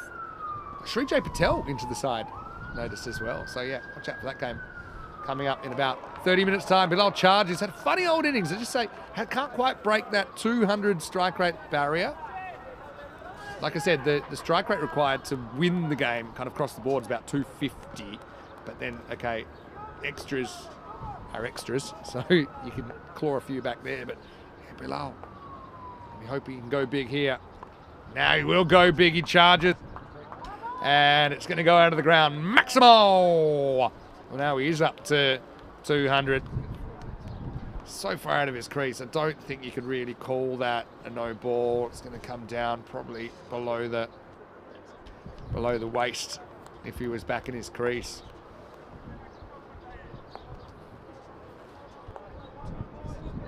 Still looking at it, I think he might be all right. Man, he comes with quite a low arm. Yeah, I mean, hits it fractionally above. You can't really see the trajectory of the ball.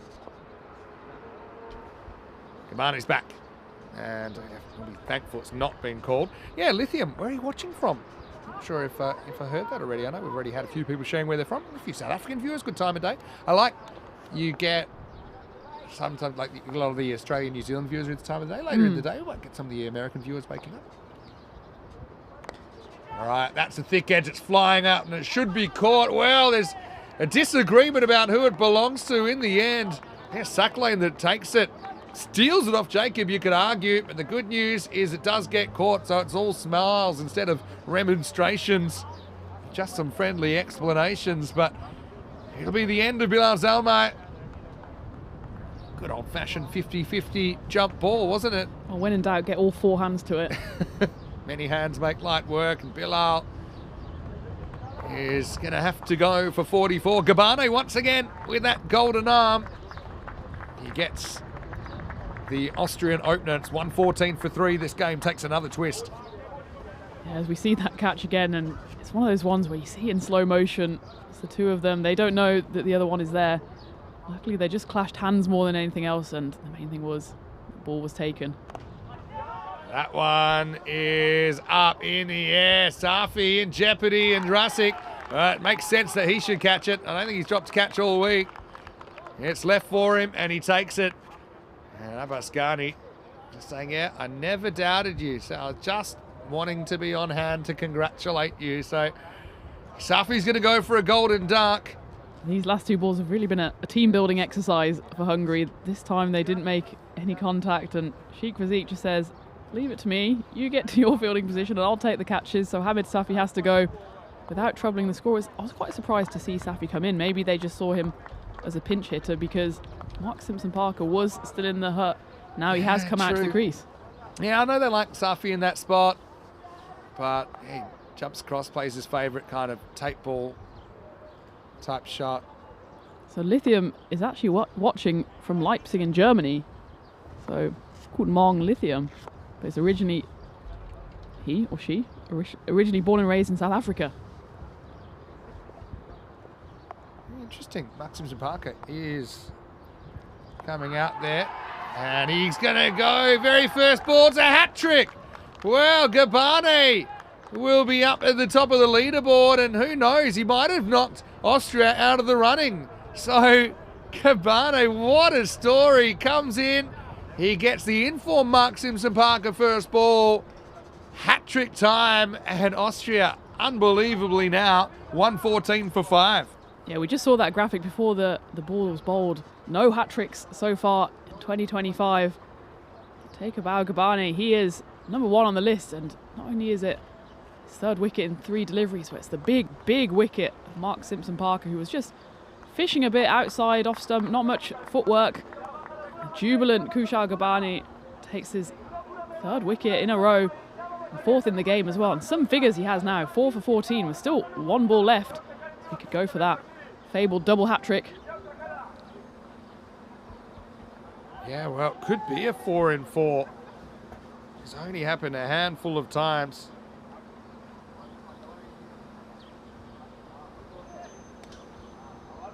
Playing around with the field is the left-handed Utmanzai who's come in.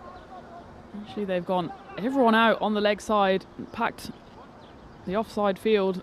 Chance for a double hat-trick on Gabane's final ball of his spell.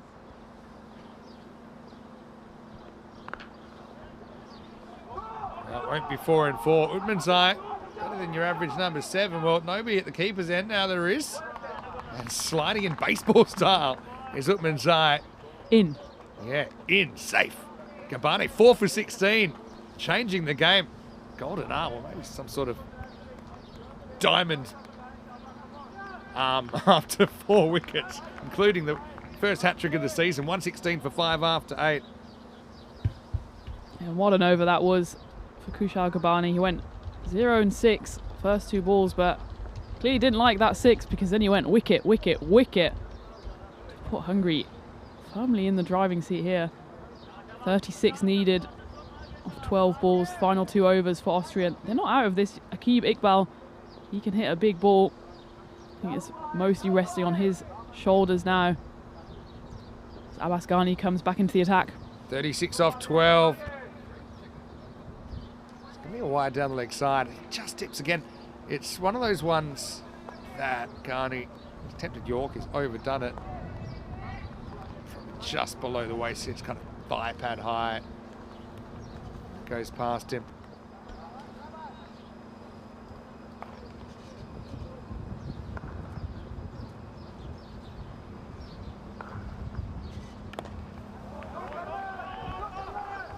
This time Iqbal's only going to get 1. The thing is, if you don't have big over here, you're looking at magical stuff to stay alive in the series. That's a lot of pressure.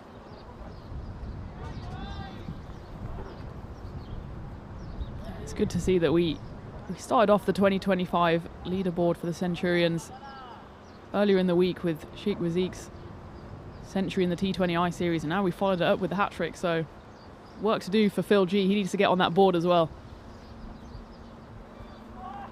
Big swing and a miss. Whitman's eye. Once the leg side doesn't get it, must be tough. He hasn't had too much time in the middle this week. And you have the left-hand, right-hand combination.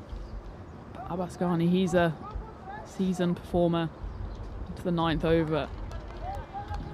Austria desperately need a few boundaries here if they want to give themselves any chance of chasing down this total in the final over. Run rate over 20 now. That's in the air. That is going to stay in the field of play as well. So, oh, look, even if you hit 3 sixes here, you're looking at 15 off the last. Iqbal, he's the kind of man, I'd even consider potentially not taking a single this ball. I want him facing.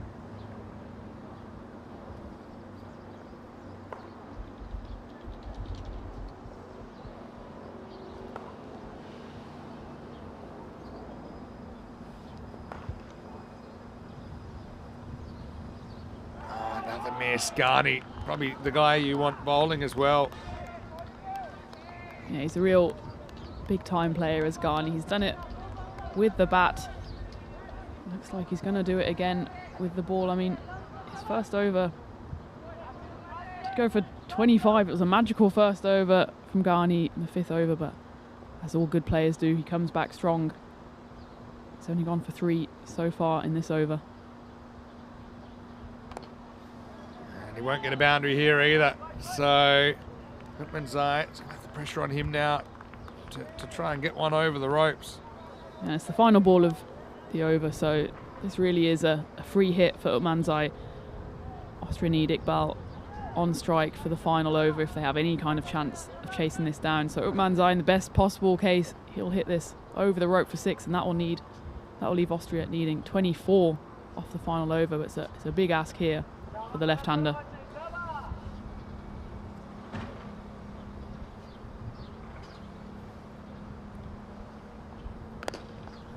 Get some of it, but maybe not all of it. Russik's going to take the catch. And we were just talking about that game earlier where we saw 32 off the last over to win. That's basically what's required now. Though Akib Iqbal, the set batter, will be on strike. Utmanzai, got a feel for him a little bit. Batting down the order. And tries to kind of go leg side. It's a little bit late on it, if anything. I think it's why it ended up with Sheikh Raziq. You know, fielding matters. I mean, fielding is so important. It's probably the most improved aspect of European cricket across the last 5 years, where European cricket has been showing these matches and showing the importance of the fielding. But I have a feeling it could be an early exit for Austria. Ghani does the job and doesn't concede a boundary in that over. 3 singles and a wide, a wicket to finish it. It is 120 for 6 after 9. It looks like for the, it's going to call it the 3rd time in the series, the Austrians are going to fall short in a chase. And it looks like Hungary are throwing the ball to Matty Ainsworth. It's a lot of responsibility on these young shoulders, but he's shown himself more than capable, both in the T20I series and in the T10 series. We've seen it done, and look, to be fair, Iqbal, remember, he got hit for 34 in 1 over. And now he's got the chance to kind of right the universe. It's just the first ball just settles Matty down. If it goes for 6, could tighten up a little bit, I imagine. Well, he has had a bit of trouble with no balls this week, so just get it on the pitch, Matty. Oh, first one isn't a good one, and I think it's gone for 6 actually. Well, the Silver Fox says it's 4, but I think he was kind of in 2 minds here. It is hit the rope. That's 6. It's clearly hit the rope. Yeah. So, by the barest of margins, Ainsworth, he knows it wasn't a good ball, but I'd have loved for someone who had put the rope out, just put it, 3-4 centimetres further out. Probably would have been 4. It's a 50.01 boundary. Yeah, that's right. Edged and gone. Ainsworth tempts Iqbal into that stroke. It was tramline, probably had to be swung at. And what a good comeback from Matty Ainsworth. That means a new batter's going to have to come out and hit a run of boundaries. It's a good catch as well. Tajendra Verma hasn't always been as agile as he might have hoped this week, but that was a good piece of keeping. Look, he takes a quick step. He's already stepping that way. That's the difference of being in good position. He was never wrong-footed there. Aki Bikbal, a bit disappointed, has to go for 24, 126, and really it's hard to see a path back for Austria now.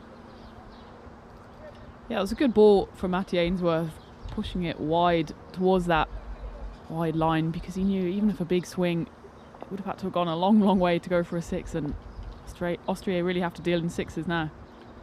Chima, good luck. Well, that's a pretty good start, but he's going to be dropped. They get 1. He probably wants 2 here. No, Zadran says, well, I want my chance, but here's the issue. 25 off 3. Not going to happen, Torok. I suppose he saves the boundary. That's something. He must be on as 12th man here, because he wasn't in the original lineup and couldn't make a decisive contribution there. I think you know who he's on for, but really it's all academic from here. It's on for Ghani. Ghani did go down with a bit of cramp at the end of his final over just now. So how about that? You've got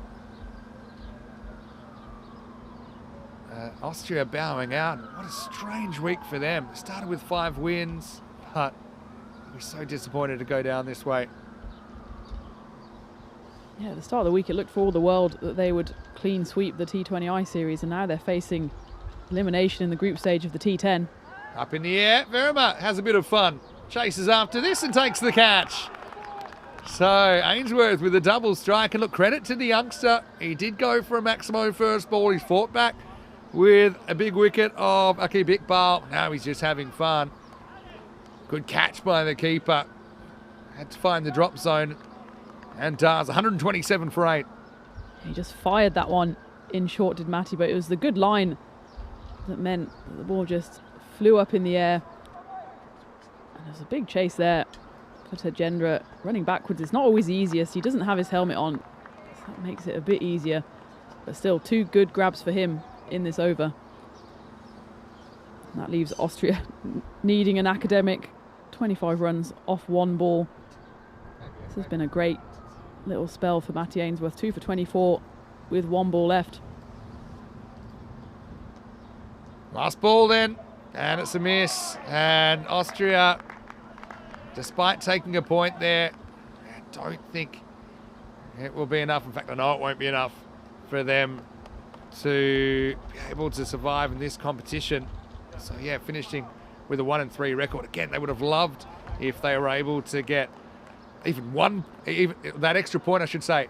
An extra point against Malta last night. They were kind of 10 runs short of that 4-pointer, which might have given them a shot. But credit to Hungary. I mentioned some of the hardships they've had to deal with this week, with Abhitesh Prashad, the captain for the week, going down the very first game, and quite a nice-looking knee injury.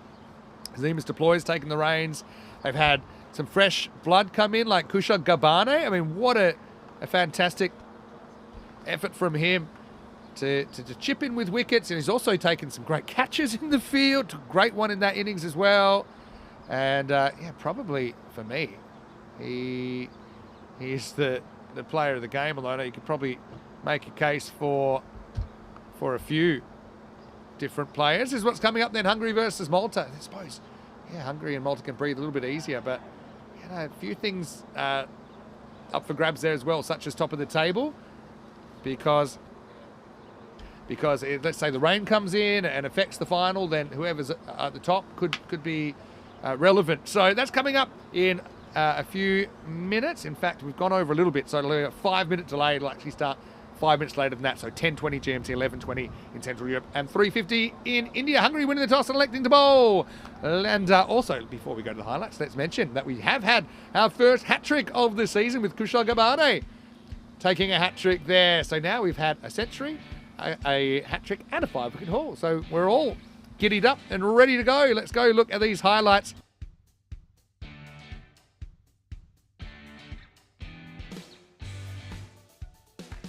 So let's have a look at his chase, and it's once again just such a case of so close yet so far.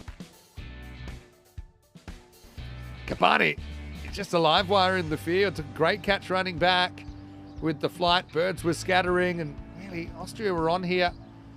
And that was on target, wasn't it, as well? That was a nasty blow to Shigawal. He doubled over in discomfort, but he was able to recover. But I suppose, you look at his wicket as maybe one moment where it just started to go wrong. Strike rates, hey, Shigawal was striking at about 280 when he got out. That was a bit of a nasty one, but Kabane with the iron jaw was fine. A couple of these noes just kind of kept Austria in the contest. Shigawal, he got out at a bit of a crucial time. Salme had a kind of hit and miss kind of innings. 44 off 23. So, man, if he had his time over, I bet he wish he could have gone a little bit quicker, maybe an extra 10. But man, look at the margin here. 24 runs. It's a reasonably comfortable victory. But it was all about being able to pick up these key wickets. That was a funny one where Sucklane basically won the joust to take that catch. But Rasik, such sure hands. Ghani, I think, had visions of calling Sheikh Rizik off it. Wasn't interested. Simpson Parker's had a bit of luck this week. This wasn't one of those times. Little feather. If he misses it, he's fine. And who knows, maybe he wins the game for Austria. But he was the third leg of the hat trick. Our first of season 2025. Disappointing end to the series for Mark Simpson Parker. I say the baseball style was pretty cool from Kanagal Utmanzai when he came in. But a bit of a thankless task. Trying to lift it up over the boundary. Came up a little bit short and really runs on the board standing up. Interesting, Austria chose to chase. Obviously, they haven't been successful with the chase in this format so far this week. That one actually hit the rope and was given 6, but good comeback from Ainsworth. Always hope to defend 32 for last over. When you see the first go for 6, all kinds of negative thoughts can enter your head. Verma, though, saved one of his most athletic efforts for last, didn't he? As he ran back with the flight to take that. And in the end, Hungary, they do come through with a win by 24 runs. Looking at the scorecard, 44 from Zalma at the top in 23 balls. Shigawal with 39. Aki Bikbal with 24. It's a case of so close yet so far for Austria. Competitive in really all of their games, but only the one win. Be curious to see their net run rate. They might even finish with a positive net run rate. Their big win. They had one big win and 3 reasonably tight losses, though this one was a bit of a worse loss than their other 2. 4 for 16, Gabana, including their first hat-trick of the season. 2 wickets for Matty Ainsworth, both in the last over. And then also wickets for Sucklane early on, an important one. And Abbas Ghani, 1 for 25. We'll take a break. Back in around about 10 minutes, as we'll see the curtain raiser before the decider, with Hungary taking on Malta when we return for match 6 in this European Cricket International.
and yellow sand, just you and me.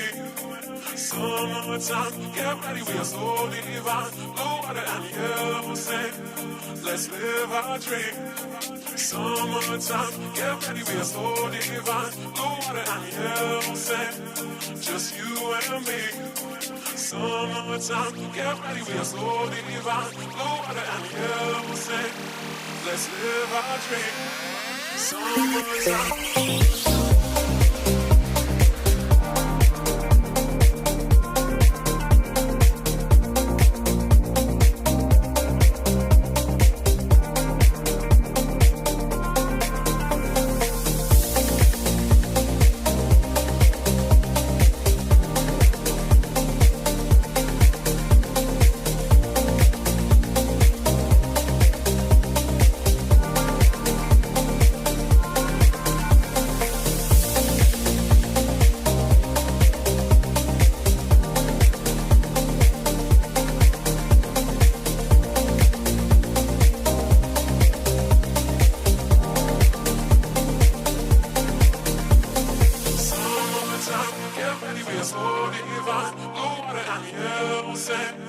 Just you and me.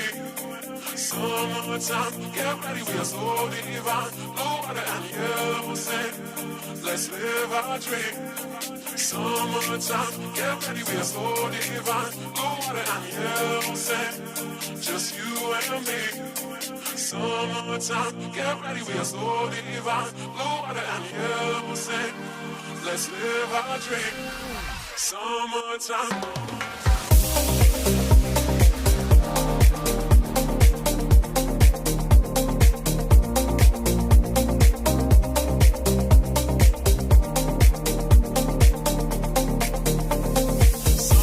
Summertime.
This European cricket event is proudly brought to you by HCL Software, Rado and Victorinox. Good morning, happy Peacock Friday and welcome back to this ECI series in Malta. It's game 6, the final group stage game before the final, and we already know now that the final will be between Hungary and Malta, and they will also be playing in this game 6. But by no means is this a dead rubber. If the rain comes, the heavens open, then whoever wins the group, tops the table, will take home that ECI trophy. Hungary, they've won the toss, they've changed it up a bit. They'll be fielding first. Captain Zimas Deploy, he's been doing the business with the bat, so he'll be hoping for another big score.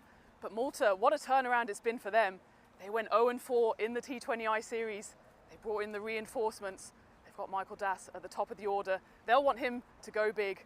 It's going to be Vinny Sandhu in the box to take you through the action. Get strapped in for this final group stage game.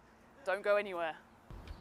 Well, now you've seen what I've seen, and Tina Goff is looking magnificent on her first Peacock Friday as, I suppose, an ECN regular member of the commentary team.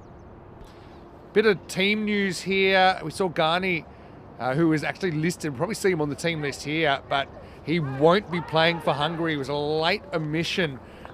Just going down with that injury sustained towards the end of match number 5. So Gabor Tarok will come in for him. So that's just a bit of a live update of what's happening. But of course, that happened very, very late. That's why we haven't taken him off the team list yet.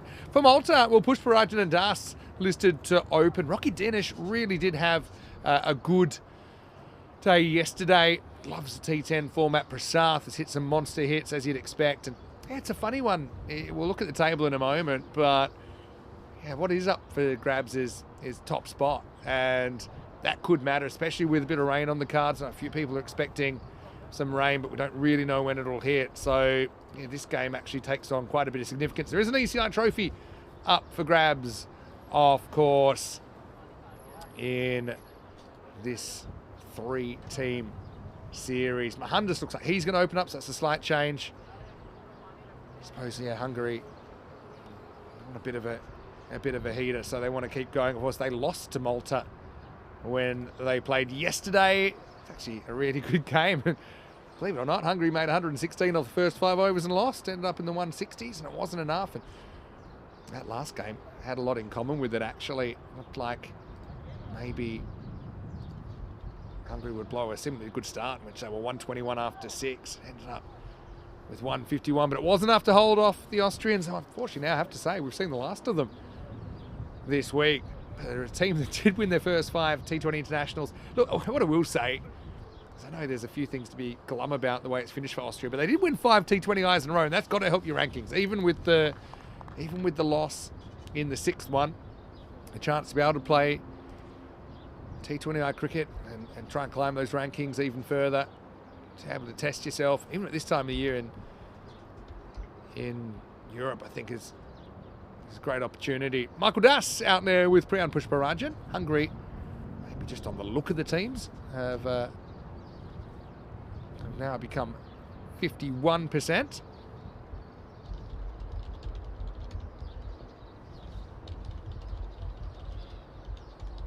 Here we go with match 6. And it's just your good old-fashioned straight hit. Almost like you're at the first tee and you pop one straight down the middle. That's Michael Das. Well, Das, I know in Spanish, means you give. Well, Michael, you give us plenty of entertainment. And 6 more. So Michael certainly has gotten out of the bed on the right side this morning. Maximal, just like that, Malta are favourites again.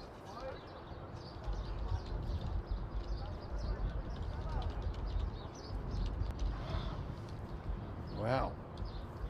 2 out of 2. 38's the highest first over we've ever seen. Just saying.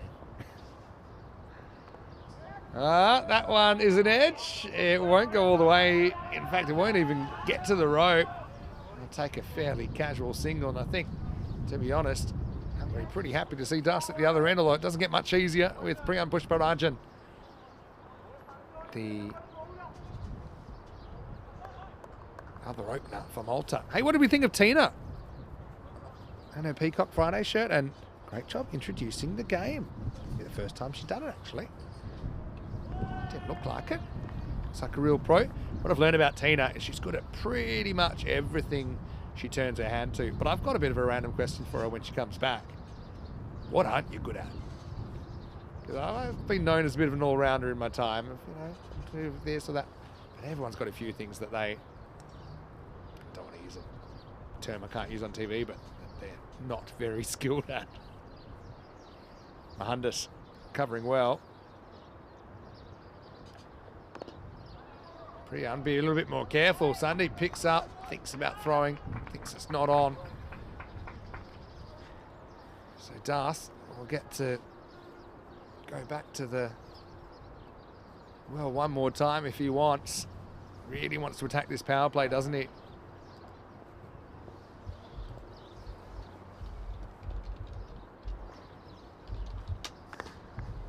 This is in the air, and well, that's probably an extreme plug. You can actually see the mud mark on the ball.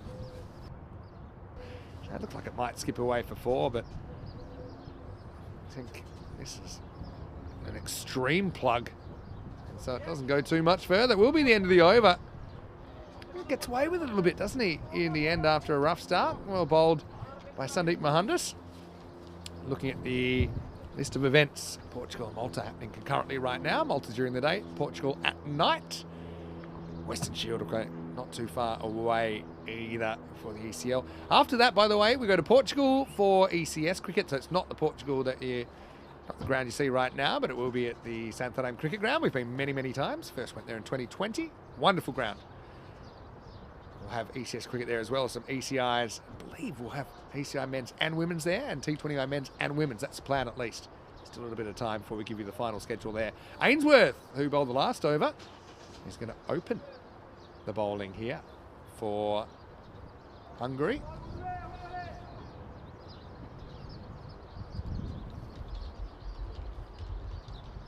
Here we go with over 2. Starts with a swing and a miss.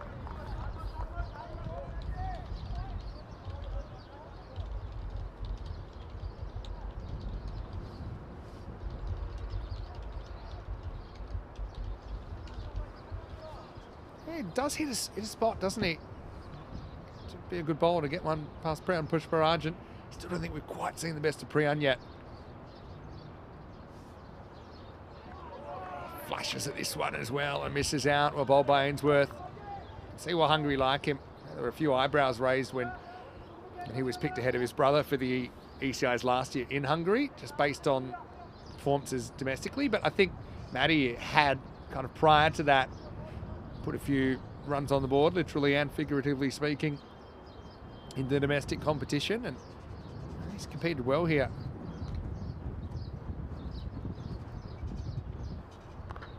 Well, third time lucky for Priyan. He gets a similar kind of ball, maybe a fraction shorter. Cutaway, Maximo, 6 carreras. Well struck.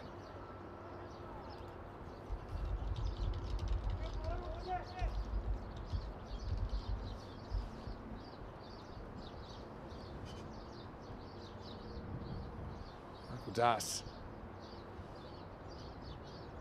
He's a bit of a unit, isn't he? Pushparajan at the other end, like I said, maybe hasn't quite found his groove yet. He's a bit of a sleeping giant ready to go. Seeing these two coming in for the T10.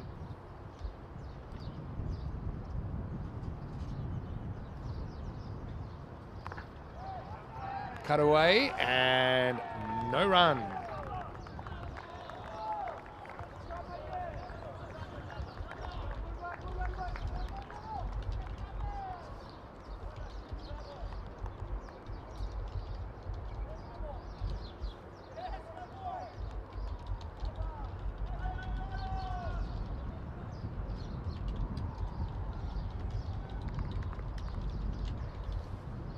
Ainsworth doing a good job. Now in the air and gone. And Pushparajan's miserable run continues with the bat. tempted into that shot. Mid-off was up in the circle. Zima's deploy. They stood on the edge of the circle and took a simple catch. And Ainsworth, another wicket for him.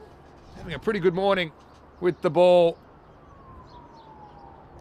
Hungarian teenager gets the congratulations of his teammates. Maybe a hint of outswing there. Priyan just tries to go through the line of the ball. Zimas probably could have caught it behind his back. It was that easy. Priyan not too thrilled about it, but that's the power play. That's the name of the game. He's an early victim, 22 for 1.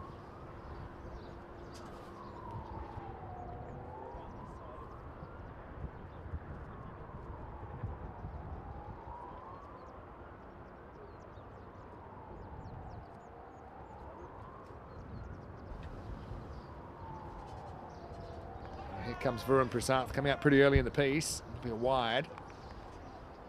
Just has to make the adjustment for the left-hander. Little tip for Matty, bowling with this kind of shape, rather than aim necessarily to the right, start your run up a little bit wider and hit the crease with that body angle. That way your mechanics should be the same.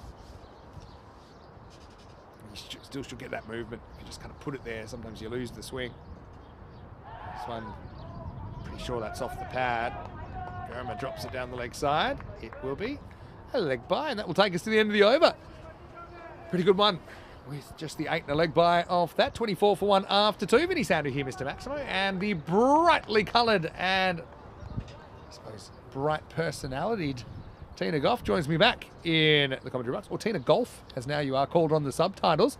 Welcome back, Golfy. Yeah, thank you. And my golf shirt had its first outing this morning as well, so happy Peacock Friday to the whole ECN family. And this is far from a dead rubber as we look at the standings. There's a bit of weather around. We know that these two will be in the final, but a lot can happen between then and now. Don't often have time to do this kind of thing, but I do think that we should probably get a photo and maybe post it. Absolutely. So we've got the twin peacocks today. Our first, I suppose, 2-person Peacock Friday. Because Rico actually started the season on Peacock Friday last week. And of course you get that chance. Exactly, you won't be here next Friday, will you? It'll be Rico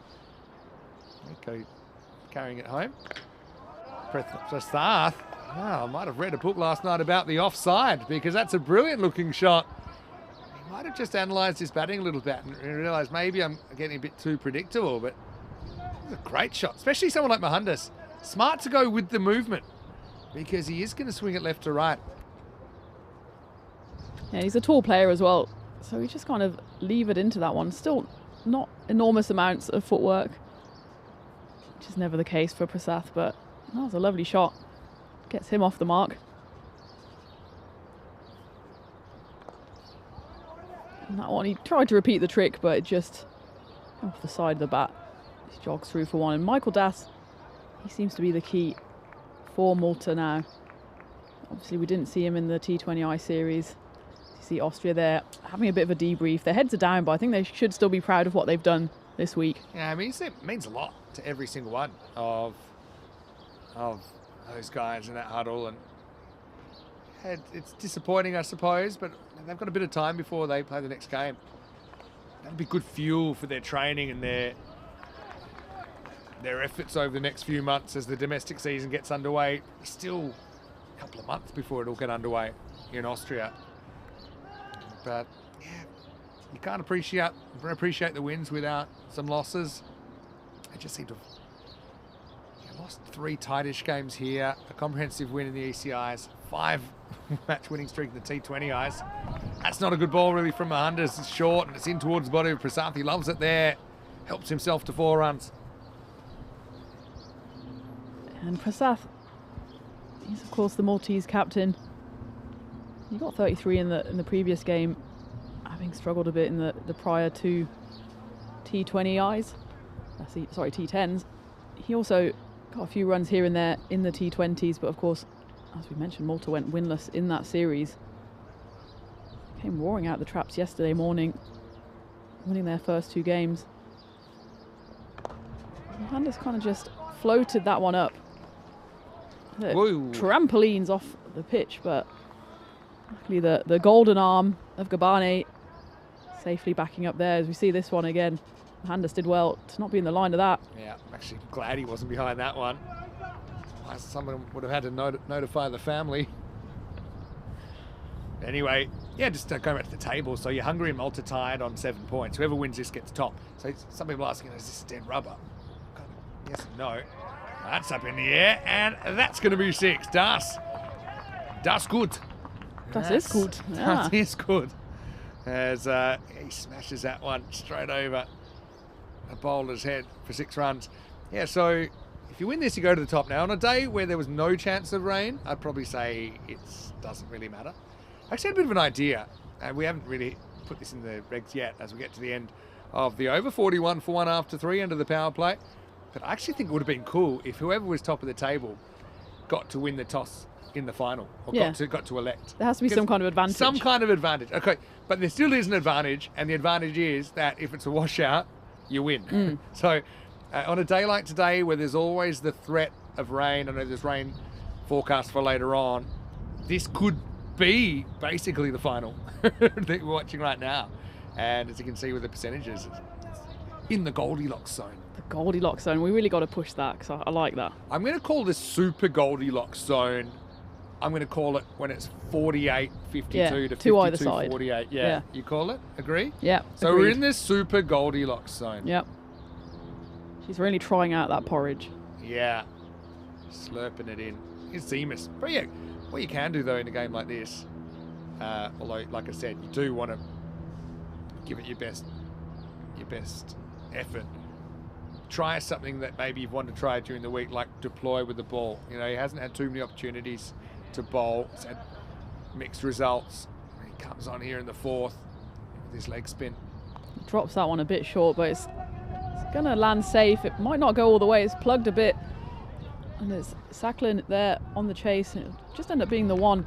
And as you said, Zemus has brought himself on here. It's the first time we've seen him in the T10 series. And question in the chat as well about why Garnier is not playing, and that's one of the reasons maybe that Zemus has brought himself on. We saw at the end of the previous game, Garnier, at the end of his final over, he went down with what looked like a bit of cramp, and if he has any hope of playing this afternoon, I think they said to him, take a weight off, sit down and see how you're feeling in a couple of hours time. Well, they named him, which means he has to play unless he has some sort of injury issue in the second half of that game, which is basically what happened. This one's gone high up in the air. I think it'll just about have the legs on it. It does, and then some. Mid on and mid off, both back out on the boundary, but it bisected them. A lovely shot here from Michael, and he's really getting himself into this innings. He doesn't try to overhit that, more just levers it. Technical, high elbow, good extension. I think Zemus probably tip his hat. Maybe a shot that he would have been proud to play, and we know how good Zemus is with the stick. Comeback ball though, for the Hungarian skipper. And that one has just gone past the dive of the covers. I think he got a hand to it, and that is what slowed it down. So 3 runs, I think. Yeah. 50-50. Well, that's a genuine toss-up. That's what we're seeing on the board at the moment. Hey, quick hello to Bob Pook, who has tuned in. Bob, always great to see you. Jeffrey Mobbs is tuned in as well. Ask a question as well, I think, from Jeff, is this a 2-game-a-day kind of series? No, it's been a 4-game-a-day series, although it's only been a 2-day series. 4 games yesterday, 3 today, 3rd's a final, so isn't too much sunlight to work with at the moment. Probably 10 hours of sunlight a day in Malta. 10 hours of genuine sun-up time. 50's up, by the way, for the home team.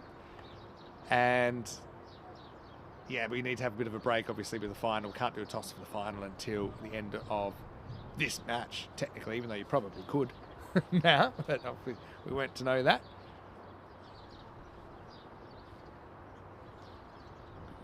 What I do like about Zemus's run-up, I mean, it's a walk-up. He's almost like a cowboy going to like a duel. There's a few little steps before he goes into his stride. And that one, in fact, has gone straight down towards Sheikh Razik, and he takes the catch and then realises just how hard that came at him.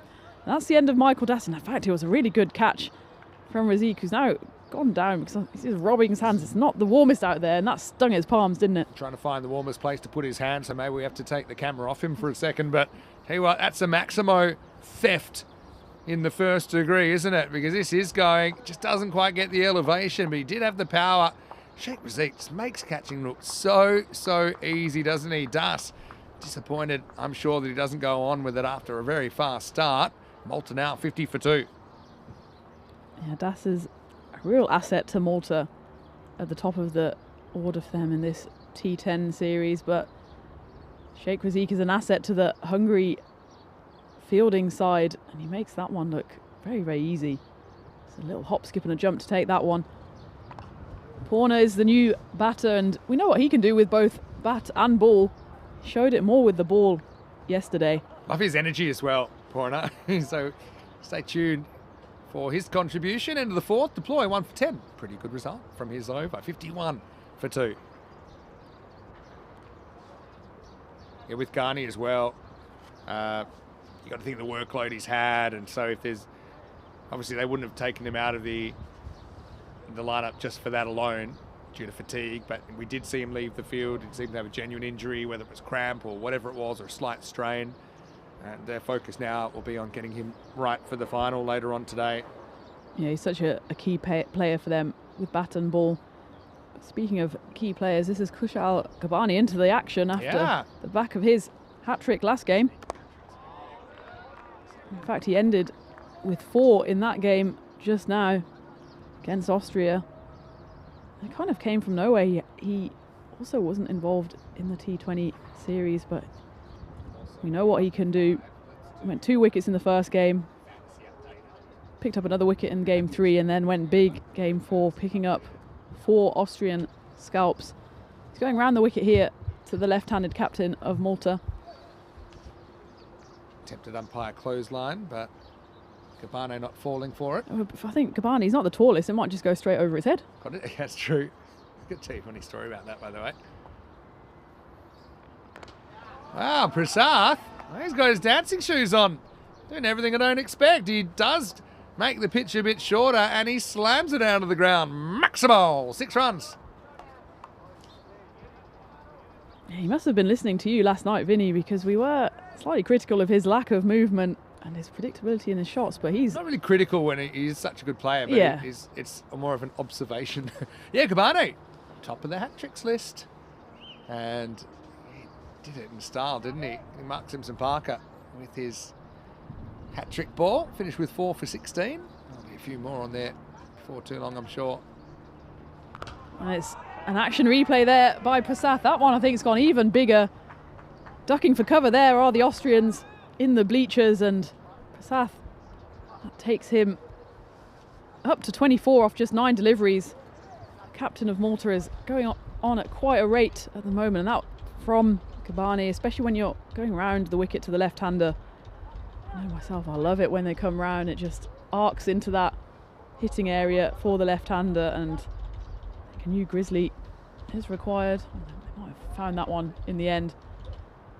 But these are the swings and roundabouts of cricket. Gabane got himself on that 2025 leaderboard. He started off number 1 hat-trick for 2025, but he's been hit around a bit for the first few balls of his opening spell here.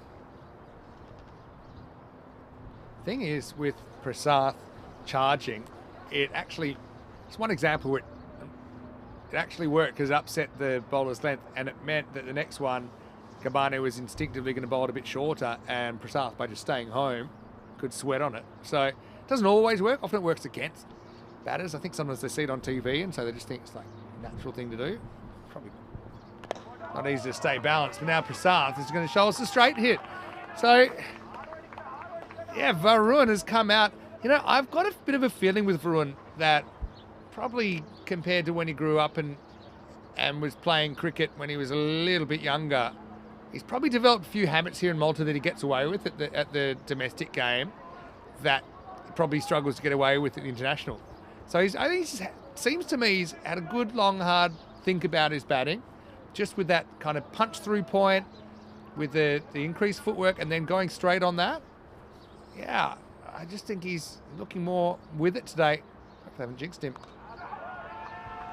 I think that one, it looked like he didn't quite get hold of all of it, but he's certainly got more than enough of it to fly over those cricket nets towards the tents. That's another big hit from Prasath.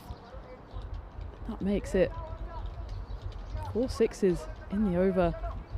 Jagath Purna, who's also a very dangerous player, he got 40 not out in that first game yesterday morning in Malta's win over Austria. He is currently just watching at the non-striker's end.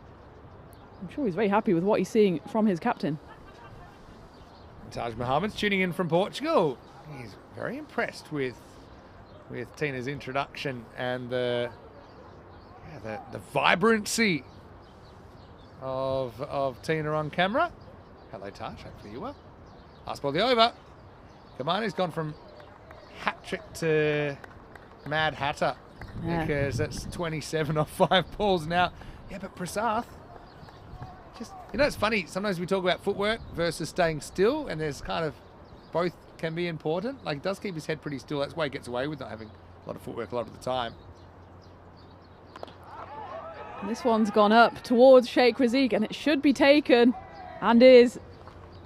Sheikh Razik, he's the one you want under the ball if you're of a Hungarian persuasion. He was right near that boundary rope, but there was not a nervous bone in his body as he took that one. Yeah, well, I hope Varun still learns a lot out of this innings, what worked. Okay, it doesn't quite get in the middle, probably like half a centimetre towards the middle of the bat, and it goes over for 6. But I think, especially at the international level, you know, you want to kind of be the best technical version of yourself you can. And it obviously he's got the power, Varun. But, yeah, although he'll be disappointed, I liked what I saw from him there, and I just think he'll achieve a bit more consistency by using the whole field, not just trying to kind of swing everything over mid-wicket. But that will be the end of the over. 78 for 3 after 5. Just a confirmation of that late change with Torok. You can see coming in. Actually, wouldn't mind to see him at the top of the order. Why not? You know, if Ghani comes back in for the final, chances are he'll miss out. So I know they've tried to give him a couple of opportunities. Maybe batting in the power play would give him a few more opportunities to score boundaries. Let's see though. Malta have already lost 3 wickets. And Torok, in fact, he's going to get a bowl here. That's just driven into the pitch, and it is hit all the way for 6. There was a fielder out there, but in fact it was a Hungarian fielder, and it was Abbas Ghani, and you can see he's hobbling along there, so he's clearly still struggling with whatever injury he has. Didn't stop him trying to field that ball. Wouldn't have counted, but still, Jagath Purna on the cut there. Tall order. Ouchies. Yeah. Doesn't look so good down there, does he? Sit down, Abbas. Too much energy. Comeback ball for Gabor. This one's gone the other direction, and it's the same result. It's another big 6. Gabor here, first 2 balls both gone for 6 with a baptism of fire. He thought maybe he could put his feet up before the lunch break. With that late change, Abbas Ghani out of the side. He's been thrown straight from the frying pan into the fire here. Tough spot for Gabor. I mean, Purna is a class act. You know, he's played professional cricket. Gabor, native Hungarian player. Always love to see him in the side. He's got a big heart. See if he can pull something out here. That one's cut away, but they have got Gabani out there fielding. And what I really love about Gabor is his kind of double windmill washing machine run up. Kind of trying to hypnotise the batter. And the batter is Rocky, facing up for his first ball. He almost starts as a ballerina at the top of his line run up. It's well bowled. He wasn't afraid to take a little bit off that. Gabor mentioned he captains the Danubian Kangaroos. A bit of a nod to the time he spent in Australia, and that's what stoked his love of cricket. So yeah, love to see it. I think all the neutrals would be pretty excited to see Gabor, native Hungarian player, given this opportunity. I like it. It's come back well. Hey, quickly, KG, just mentioning the test match is going on at the moment, Australia-Sri Lanka. KG's watching from down under. And I haven't checked the score, but yeah, one of my friends, Cooper Connolly, is making his debut for Australia, and I sent him a message, and he said, yeah, said hello to all our viewers as well. He'd like to tune in from time to time. Right now, though, Torok's going to go magical, and he's not happy with himself. He's walked away. Just probably felt that was a little bit short, and he was probably right into 6. Malta 99 for 3. Now goes back for his hat. So, awkward. No, Gabor. That's, we've seen worse overs than that for sure today. We've seen more expensive overs than that. Not an easy gig. And, had a couple of little wins in the over, did Gabor. Yeah, no, Cooper, I'm really excited. It's funny how it works with test selection. And I suppose I'm saying this from an Australian point of view, and someone that's been in the system in Australia, that you'll have some people that might average 50 in first-class cricket for 10 years and just an opportunity never really comes up. It's just one of those things. Plenty of players. Jamie Cox, Jamie Siddons, Dean Hills. I've mentioned 3 Tasmanians there. But they are a part of the country. Corey calls them the third island of New Zealand. But plenty of examples of players that never really got an opportunity or never got an opportunity to play despite really good first-class records. Ainsworth getting a second over. And then occasionally you just get a bolter, which is there's the kind of a hexagonal hole and you're a hexagonal player and you fit in. Yeah. And Cooper, who, I still think he's probably a batter that bowls a bit of left arm spin. He's been picked as a number 8 and he's coming for Todd Murphy. Obviously, I think they want a left arm finger spinner. They've already got Kuhneman, but they've always got Lyons. So they always decided maybe the right-handers in the Sri Lankan lineup. So he's a situational kind of selection. But I think, Cooper is a real Aussie kind of fresh-faced kid. Sam Constas came in recently as well, not playing in this current series. But I think the public have really taken to him. So I know he's quite a humble guy. He's kind of taken his stride.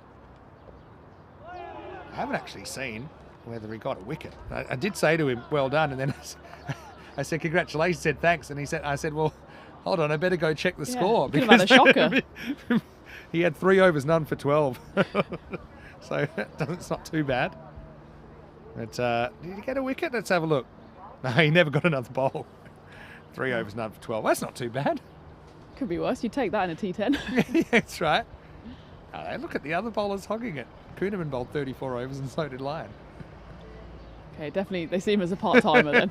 Very part-time. Yeah, but and hopefully for him, he won't want to bat anytime soon. I think at the moment, the score 3 down for 267. But what a great opportunity. I know he's already played in the short forms of the game. But some people just kind of are able to go up levels. That's one of the curious things in cricket. Sometimes some players can do it, some can't. Wow, that looks like it's going up in the air, but it's going backwards, and Tajendra has got his jogging boots on because that's gone all the way. Maximo for Rocky. Malta have gone past 100 in this over. It's funny, isn't it? And some players look kind of like Justin Langer's a good example. Like sometimes he would scratch around in a test match but kind of get the job done. Yeah. Did play some good shots. But then sometimes he'd come back to grade cricket and he would look exactly the same. Got missed time a few, but he just wouldn't get out. It was very hard to get him out. And other players, kind of look $1 million at a domestic level, and then international, they're not quite able to step up. And you kind of see that in European cricket as well, transitioning from domestic to international. He's bowled him, and Ainsworth goes full and straight as Rocky and the wrong end of a knockout punch, and Ainsworth has been a bit of a revelation with the ball, hasn't he? I picked this with Matty. The more he bowls, the better he's going to get. I think that's kind of rung true, hasn't it? Yeah, I'm really pleased to see these comebacks from. That was almost a full toss, but ended up yorking himself, did Rocky? Not almost. It was a full toss. Well, does it pitch just before? Yeah. I think it's a full toss if it reaches the batter on the full. Yeah, well, I suppose what's the definition between a full toss and a Yorker? Yeah. Because if it pitches behind the batter, True. well, either way, it's a wicket for Matty. Yeah. And he's... But look, goes past about shin higher. Oh, maybe not shin higher, but... Rocky's quite low to the ground. He's not the tallest of fellas, but Matty Ainsworth, 2 for 16 with just 1 ball left. That's the issue. That's the issue, though, with trying to hit across a ball in the stumps, full toss or not. If you don't quite get the timing right, then adios. Afi Khan comes out to bat. He's normally itchy to get an early boundary. Tries here, but misses out. So Matty Ainsworth will go for 8 in the over. Picks up the wicket of Rocky Dinesh. And after 7, Malta 107 for 4. Yeah. And Afi Khan has come in. only played the final game actually yesterday for Malta. He got 24 not out, just 8 deliveries. And as we take a look at what's going to happen this year, and what a year we've got lined up for us in 2025. What are your highlights, or what are you most looking forward to? I think I'm excited to go back to some places that, obviously the new ones, I've said that already, but to go back to Sweden. I missed out on that last year. Top and bottom of Sweden as well, kind of Stockholm and the southern area.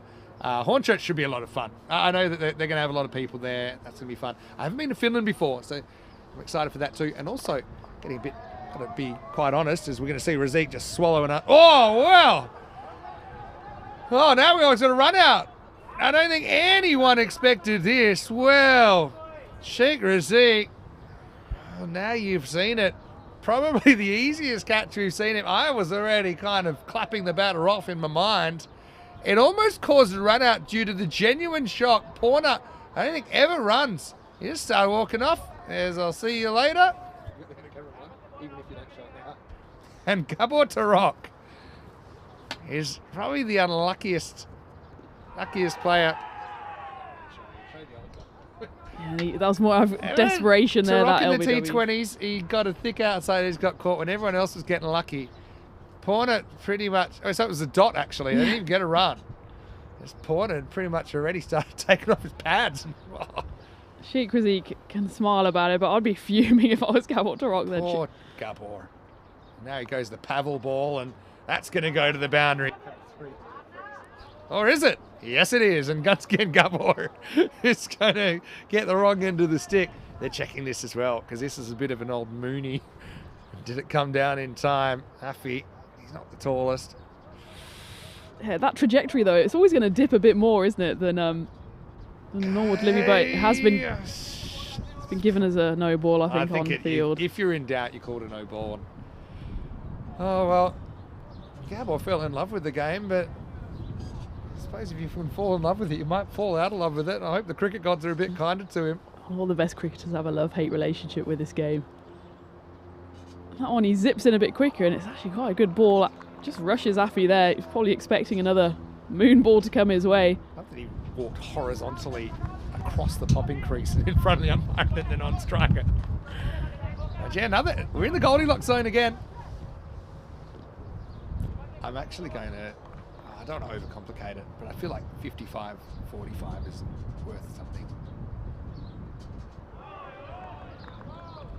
But he's got a couple past, hasn't he, Tarok?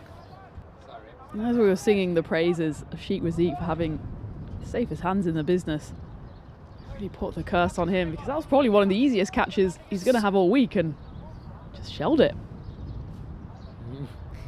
It really was a goober. It shows you he's human.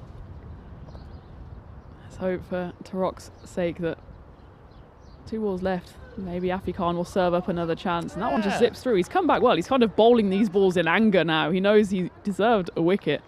This is even, for me, if this is taken cleanly, I think a stumping chance. Look at that back foot. Over balances. Just feel if it was taken cleanly, it might have been an opportunity, but Verma wears it in the 6-pack. Last ball for Gabor. That's well bowled by Gabor. It's good over. Yeah, he had the eventful dot at the start, which should have been a wicket, and then he had a misplaced moon ball, but he's come back from that with just 1 run off the final 4 balls of the over, and that takes Malta to 114 for 4 with 2 overs remaining. And good morning again to everyone in the chat. Thank you for joining us. Buenos dias. I see Monica's in the chat watching from Colombia. Have you been to South America before? No, but I might be going this year, but it's not quite confirmed yet. But well, I'm hoping that you do go, because I heard you might have a little bit of a cricket adventure there, but we can't say too much more about it at the moment. Yeah, watch this space. Anyway, here's Sheikh Razik. Probably scoop the wickets now. Hopefully Gabor drops one off him. Bowl off spin here.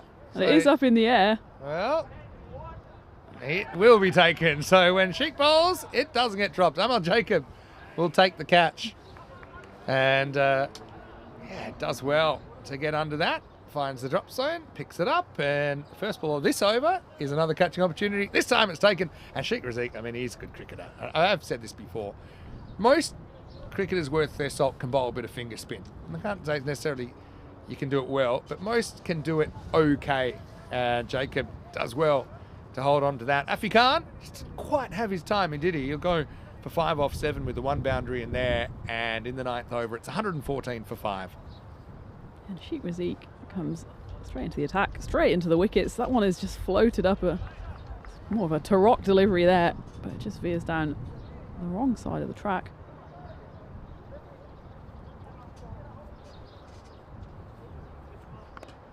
And Thomas in the chat, that one should be cut off, and rightly points out just how global we're going as an ECN community. When you have someone from Colombia following a cricket match between Alaska earlier, Cape Town or South Africa via Leipzig, and all watching this match between Hungary and Malta, and really are uniting the cricketing world here.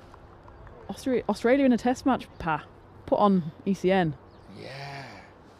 I often think, I don't think we'll ever be able to do this for many reasons, but European cricket test matches would be quite interesting. That one's just hoisted away.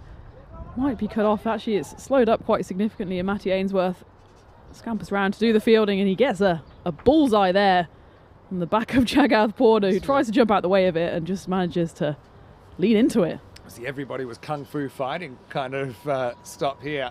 Yeah. Hoya! But I'm going to expand on this thought in a minute. Rasik. Oh, would have been out. I'll get 2 now. Right off the cue end of the bat.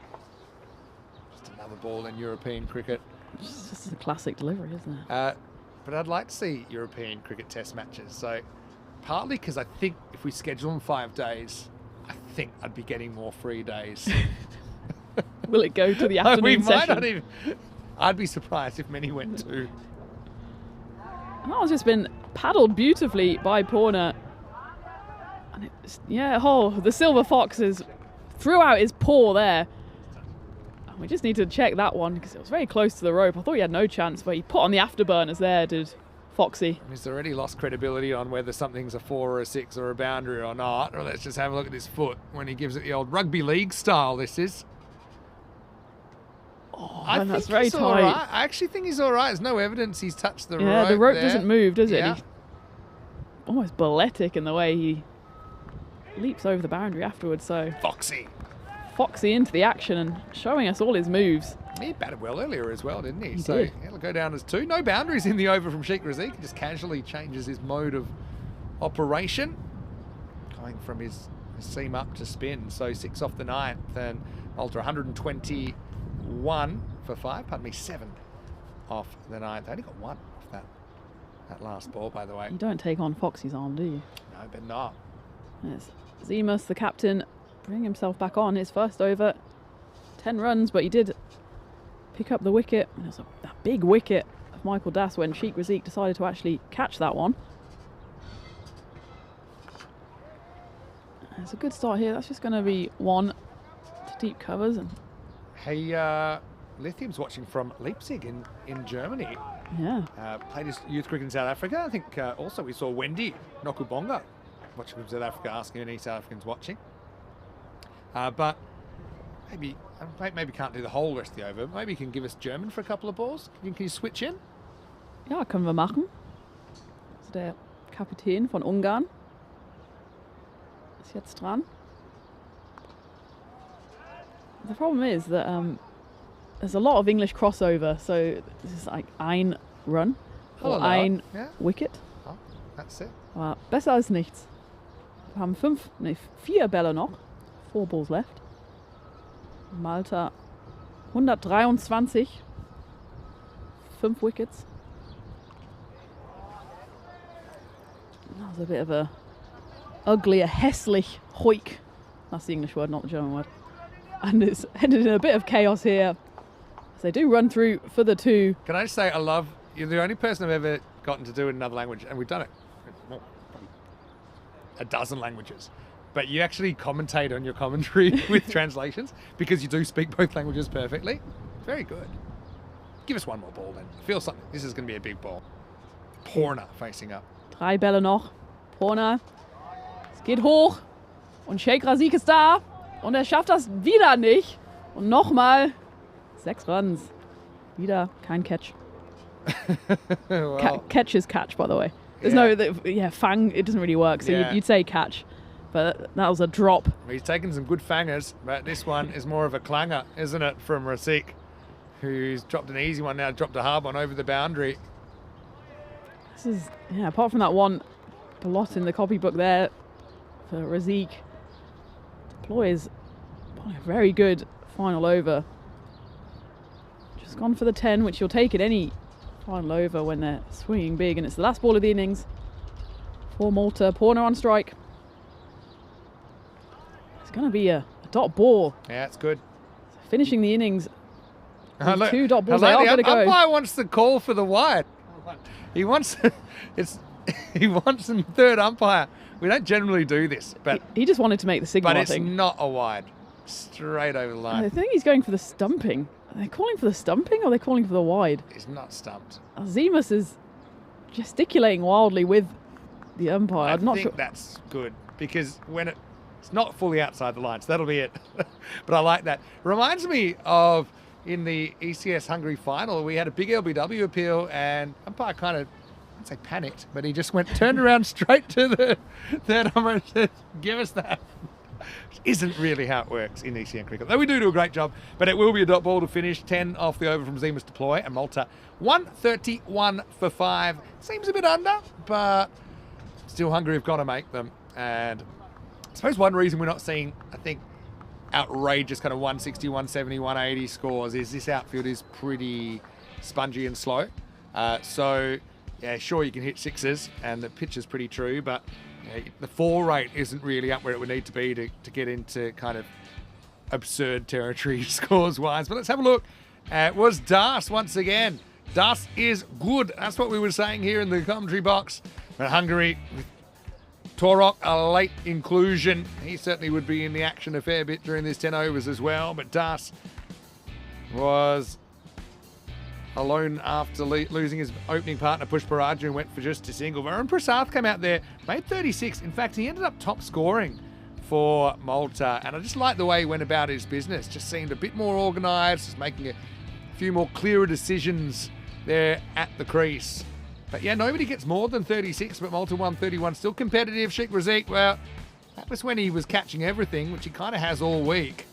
He would have a few little mishaps towards the end. But yeah, once again, it's a game. I think it's up for grabs. But for me, Hungary slightly on top at the halfway point. Yeah, and it was a good comeback from Hungary at the halfway stage when Prasath went out. 78 for 3, so it looked like Malta might be on for the 150.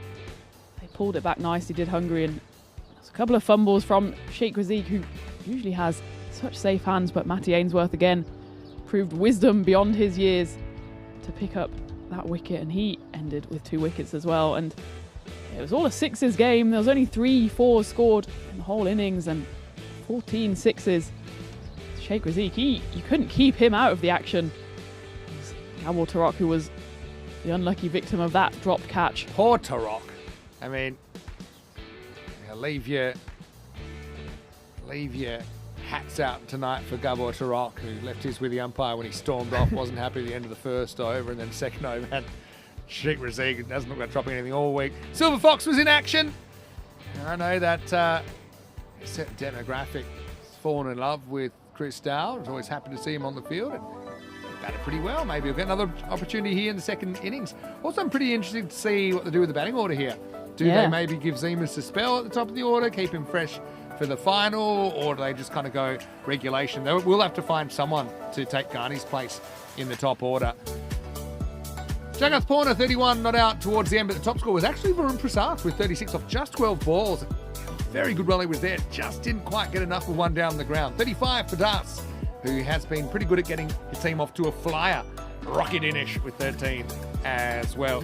2 for 16, Matty Ainsworth, probably best of the bowlers for me. Razik tried his hand at off spin. He was good at that too. 1 for 7 down the bottom wickets. Also to Zemus Deploy with his leggies, and Gabani Took a bit of tapping his over, did pick up a wicket. We'll take a break, back in just a few minutes with the chase. 132 for Hungary to win and take top spot. Otherwise, Malta will have that advantage heading into the final after lunch. Vinny Sandu, Mr. Maximo with Tina Goff. We'll see you shortly live in Malta for more European Cricket International.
just you and me.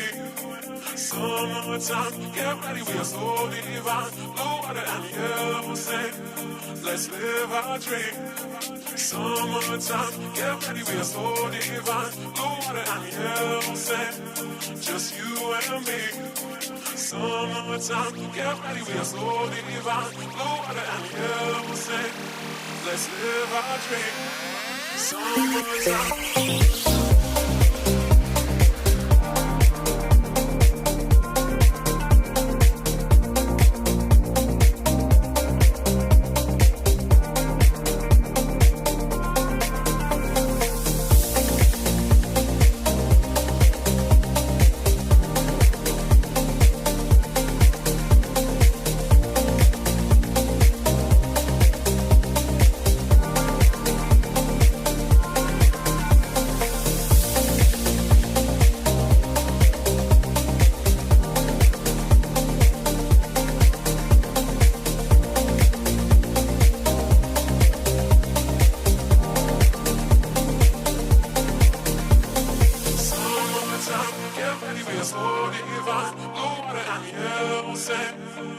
just you and me. Summertime, get ready, we are so divine. Blue water and yellow sand, let's live our dream. Summertime, get ready, we are so divine. Blue water and yellow sand, just you and me. Summertime, get ready, we are so divine. Blue water and yellow sand, let's live our dream. Summertime.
This European cricket event is proudly brought to you by HCL Software, Rado and Victorinox.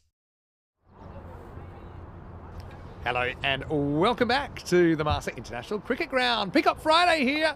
Hopefully you're feeling bright and breezy. Right now we're looking at match number 6, the final match before we head to the final this afternoon. There is a preview of the final because Austria not securing a win this morning, 1-3 record, and we know that they will not qualify. Whoever wins this goes to the top of the table, which might not seem like it matters, but it might. We have actually seen a washed out final here in Malta. It was the ECS back in 2023, and just another one of the heartbreaking. I think it's 6 times that the Knights have come second. And that time they didn't really get a chance. But Hungary coming out to chase 132. I thought they might do this. They put Zahir Safi at the top of the order. So that I kind of predicted. I did predict his opening partner. It's Chris Dow, the Silver Fox. I suppose that Dow looked good earlier. He struck a nice little 20 and they're saying, all right, here's your opportunity. Not the end of the world if they don't chase this down, but I think you bring people to play and you think, Zemus Deploy, for example, he's had opportunities every game. He probably doesn't get that much out of it compared to how much it might give someone like a Dow. Definitely Safi. He needs runs. He hasn't quite looked himself this week, but that could change very quickly. Jace Matthew, another inclusion for this T10 series for Malta. Really well in his first over of the series. Here we go. Safi, this has been a bit of an issue. He's a better player than that.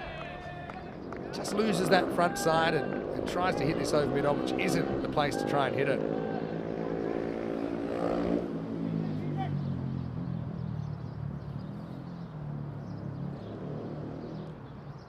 Matthew getting a nice little bit of outswing there. Slight change here to put mid on back. See, I probably wouldn't. I'd probably say, hey, you want to try and hit that over mid on? Go for it. It's not a percentage shot. If Safi's smart, it'll try and just go straight over mid off. It's come in the circle. Well, looks like a broken bat special there, really. Get through for a single. All right, set your watches. It's down the clock.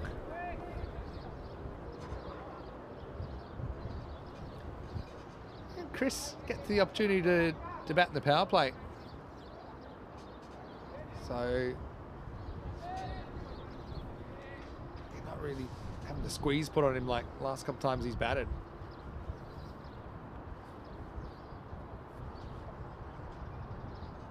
It's well bowled, actually. Oh, dear. I don't know about this one. Remember, it's when it passes the crease. When it passes the crease, I think that was okay. Just Matthew, though, gets on with it. Credit to him. Dow was right when he kind of practiced the shot afterwards, kind of went straight down the pitch, had to go out towards the ball a bit. He was going to hit it. This time he's going to hit it, and he's going to hit it out of the ground. Dalamo! As Matthew hangs another one out towards the tram line. Chris gets plenty of it. I don't know why I said Dalamo when I could have clearly said Foxamo, but anyway, the moment's gone. It's a good one for Chris. Teammates loved it. He's pretty popular with his Hungarian teammates. Yeah, he's been a good team man this week. Hasn't always been in the side. And he hasn't always had opportunities to get into the action. That's good.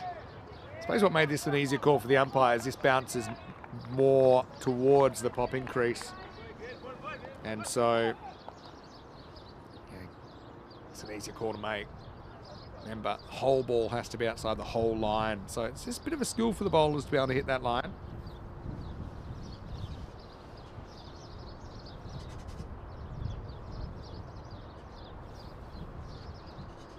That time he's missed it. So, Matthew, at least he's getting good movement. I just wondered to Dow, especially early, maybe don't give him that width. Let's see if he can hit one on the stumps, especially with that ball straightening down the line potentially.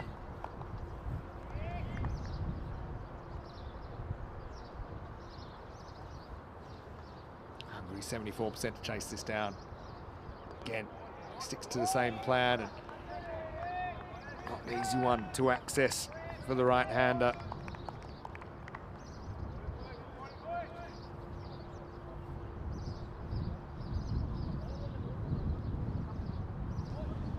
Over basically the required rate for Hungary.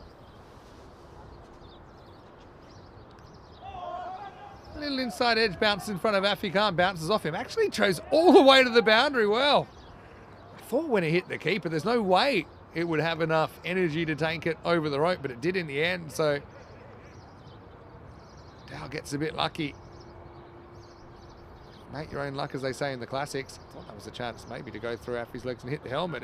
As it is, it costs them 4 anyway. And at the end of the first over, it's 13 without loss. Many sound to him, Mr. Maximo. Joining me once again is Tina Goff. Welcome back, Tina. Yeah, thank you, Vinny. And 31 matches since the golden ball. We're on for a chase here. Hungary needing 119 runs in 54 balls. Can't believe we've already had over 30 matches since the very end of December 2024. Yeah, well, I mean, we had 15 non-golden ball matches to finish the year, and we've had 16 so far. But don't forget, we've also had 8 T20s. Oh, sorry, more, 10. 4 in Portugal, yeah, and 6 here. So, ECN up and ticking. Here's Marks. Safi goes offside, and that's a good option. I think it's pitched just inside, and it'll be 4. But, yeah, Safi, this is what I meant. First ball, he tried to kind of go over mid-on, which I don't think was smart.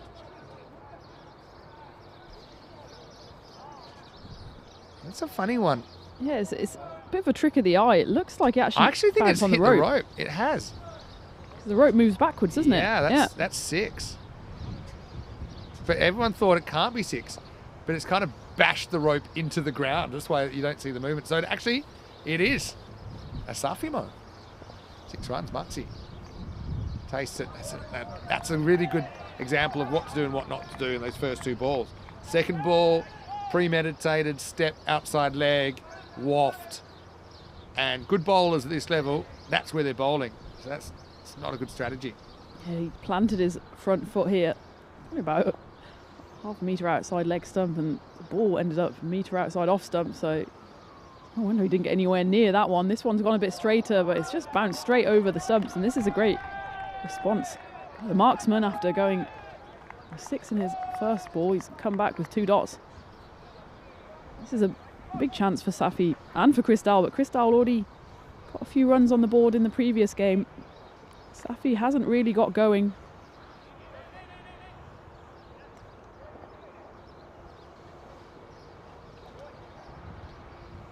And of course, both teams know that they will be in the final, so it's a good chance for Hungary to play around with their order.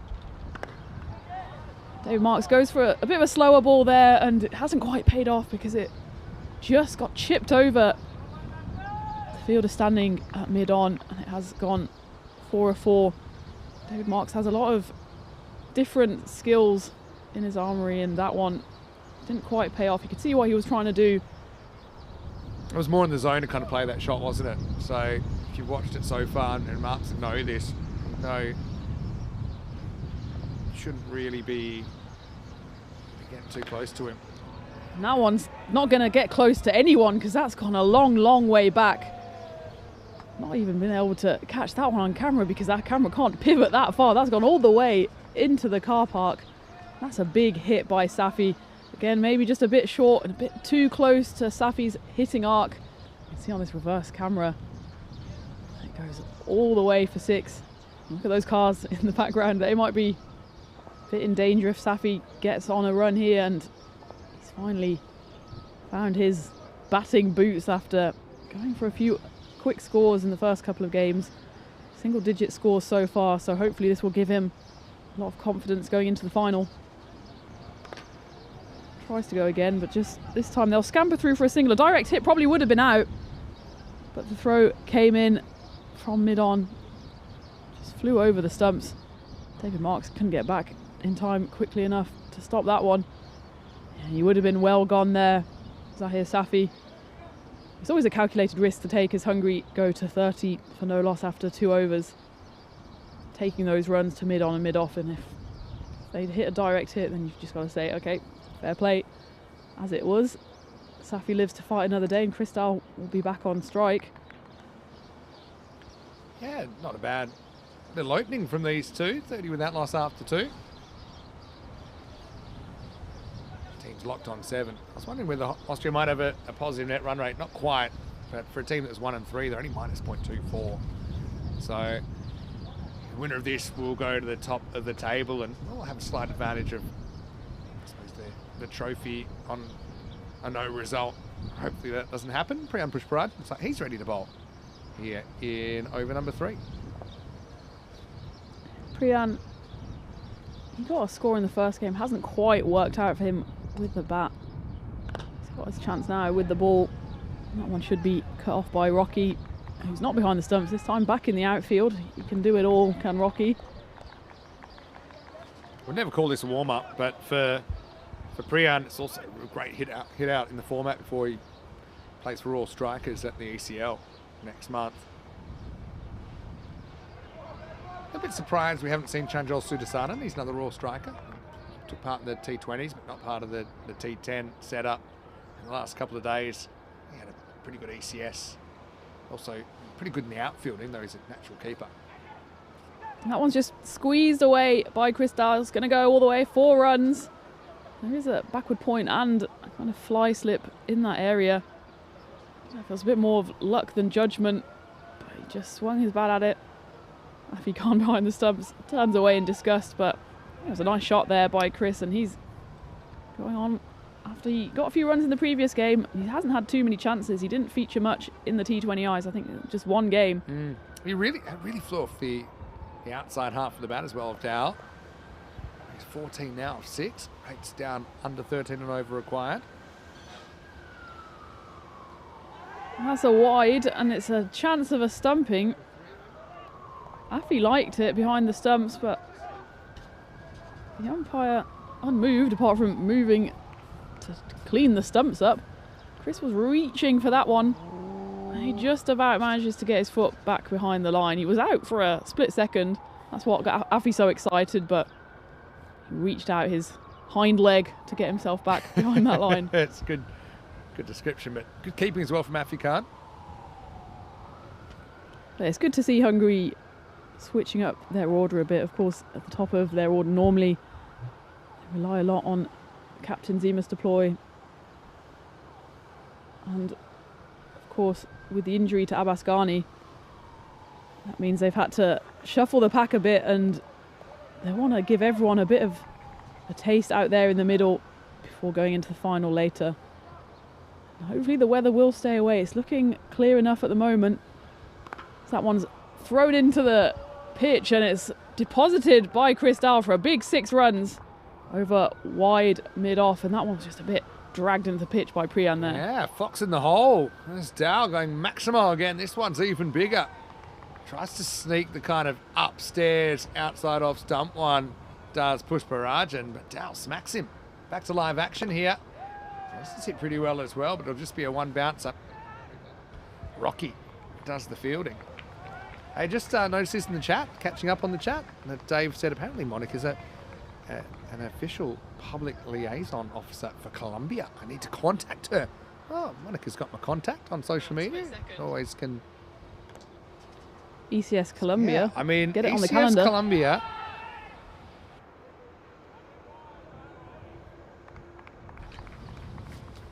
We'd love to one day do South America. We almost did it last year. But a few logistical things still not quite ready there to handle us. But I think it would be pretty cool. End of the over. 3 over power play is down in Hungary. On course, 45 without loss. And I want to go back to a question you did float my way at the very start Yes. of the game. Is this what are you not good at? Yeah. Yeah, so Tina, as you might have gathered, is good at pretty much everything. She hadn't played paddle before. She was really good the other night. She just casually speaks fluent German in a German accent. Plays for the MCC, plays for Germany. Probably is a good swimmer. When we went swimming the other night, you didn't drown. Didn't drown. And people say these things about me. There's certain, Yeah, you're being a bit humble here. Okay, Vinny. but what are you useless at? Well, there's one thing I'm very, very useless at, and it's something that you're very good at, and that's why I'm sickeningly jealous of you, and that's anything to do with music. I can't. Oh, really? I have no rhythm. I have two. You said you could do karaoke. Have Well, a bash at it. If no one else is in the room. Porner coming on the bowl. I mean, I am sitting here with my microphone, and I might be outwardly looking like I can do the business, but absolutely not. Anything I can't. I have no ear for music whatsoever. Okay. I like listening to music. Do you like sing in the shower sometimes? Do you sing along with the radio? If no one else is there, when it comes to music, then I'm painfully shy. I don't want anyone to see any of that, and they don't want to see it either. As Porner comes in and Chris goes for the big heave, but doesn't get anywhere near it, and that's why I'm extremely jealous of you, because you're extremely gifted. You tinkled the ivories a couple of weeks ago, and Very yeah. kind. You're very kind. I just think I learned young, kind of taught myself when I was young. So it's a bit like learning a language, right? If you learn Yeah. it when you're really young, it's just normal. You notice I wasn't really paying attention. I was actually part of the conversation when I was playing piano at our commentary meeting in Zurich when we went out for dinner. But that's very kind of you. Okay, so music. And so instruments, do you ever try and play an instrument or anything like that? I did. So when I was young, because I was always obviously quite tall, and they offered me the double bass. And then How tall were you? I was about as tall as the double bass. Here, carry this. And Oh, no wonder you hate music. my mum took one put you look straight at on that. Yeah, my mum took one look at the case with the boot already full of cricket kit and football kit, and she said, "You're no way doing Double this." bass. For maybe some of you aren't so familiar with the string family, it's like a violin that's about 30 times as big. It's a monster. It's like a 2 meter plus Frankenstein's violin. monster violin, and it doesn't make as they go through for a quick single. Chris Dahl just gets his bat down in time. It doesn't make the nicest of sounds. It's kind of like a. It's also not an instrument you really play too much by yourself. No, you it's can't got have it's a really important instrument, as part of a string quartet. I say not even part of a string quartet, but an orchestra. That's the end of the fourth over, 48 without loss after 4.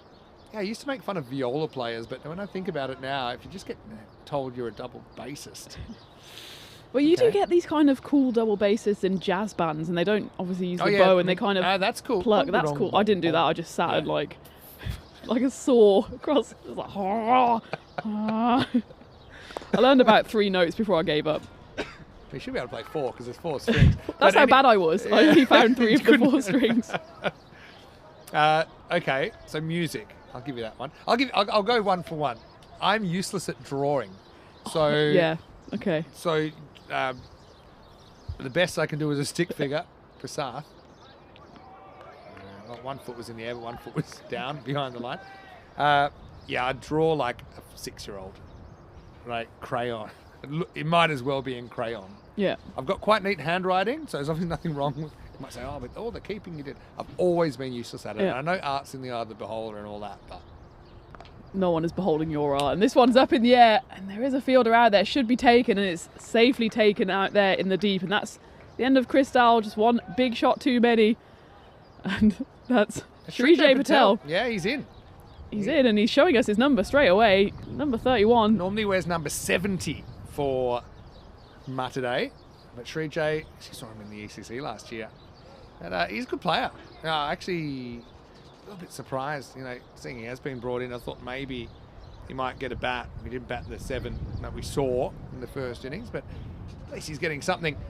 The fox hunt is complete, but Dow, once again, a handy little 20. 22 off 13 to be exact as he walks away. It's 49 for 1. Yeah, well played, Chris. And as we see here, Srijay, safe pair of hands. And that's a useful little contribution. And who knows, if Chris plays in the final, a contribution like that. Amy is in the chat. Amy is Tyrone's wife. Okay. The tournament referee, I see Tyrone all the time, taking charge of the coin toss, and she says, this is my kind of conversation, because she is a professional musician. She's a very, very good vocalist. International vocalist, you could say now, because she has operated in a number of countries. Well, I've probably sung in the shower in different countries, but that doesn't make me international vocalist, so we'll leave it to the experts. So, Amy hi, actually Amy. was given money for it. Yeah, I was probably given money to stop singing. All right, so, yeah. But you're drawing- not good at music. I'm bad at drawing. Yeah. Are you any good at drawing, or you got No. something else? I think the creative side of my brain is severely underdeveloped, so I can't draw. I've also got good handwriting though, but yeah, that arts and crafts, not my jam. 50's up, 50 for 1 after 5. So actually they've left themselves a bit to do here. 82 required in the second half. Run rate's just gone over 16 and over. Coming up tonight, it's the Caps on the park. Lisbon Capitals taking on Punjab CC Amadora. Tonight, 5 of 16. Of course, there's 15 nights of double headers, and then the 16th night is finals night. So only 3 of the 6 teams involved in that series will get to play finals. It's all coming up tonight. Same time, same place, right here on ECN from Portugal. 6 p.m. GMT, 7 o'clock in Central Europe, 11:30 in India. Okay, give us another one that you're bad at. They're all stacking up. Oh, actually, you use drawing. I'll use another one then.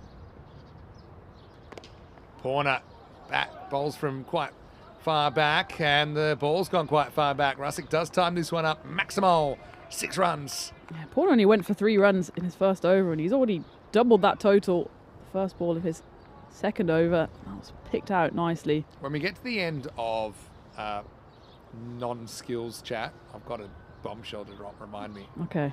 A little old delay there. Well, if we go to skills, are you very domesticated? Look, he's buffering here, Porner. Yeah, he goes, he's like, and then he realised And he actually genuinely, I think, thought the charge was on, but the charge was on, and then it's a bit of a slow motion. charge then moonwalk from Russick.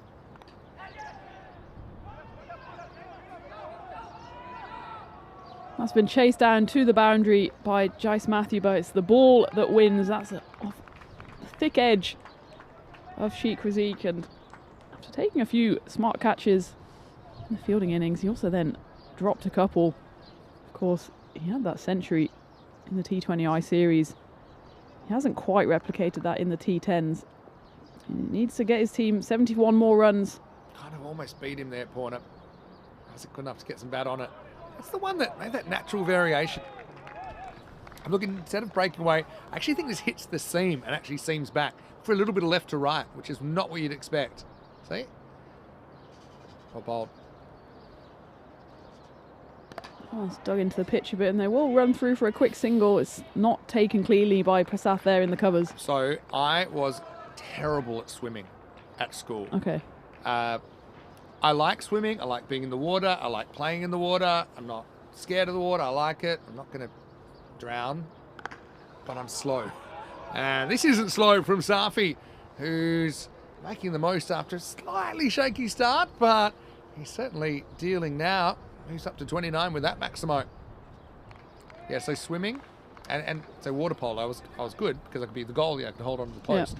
Yeah. And then Just clinging on for dear life. Just, I felt like I was doing everything all the other kids are doing, but every other sport has seemed to be, right, one of the top students, but swimming I was right down the bottom. And this one is right up the top, and that's almost coming into our commentary box. As you can see, it pings back up off the wall, and that's another big 6. So it's back-to-back 6s for Safi. And that takes it to the end of the 6th over.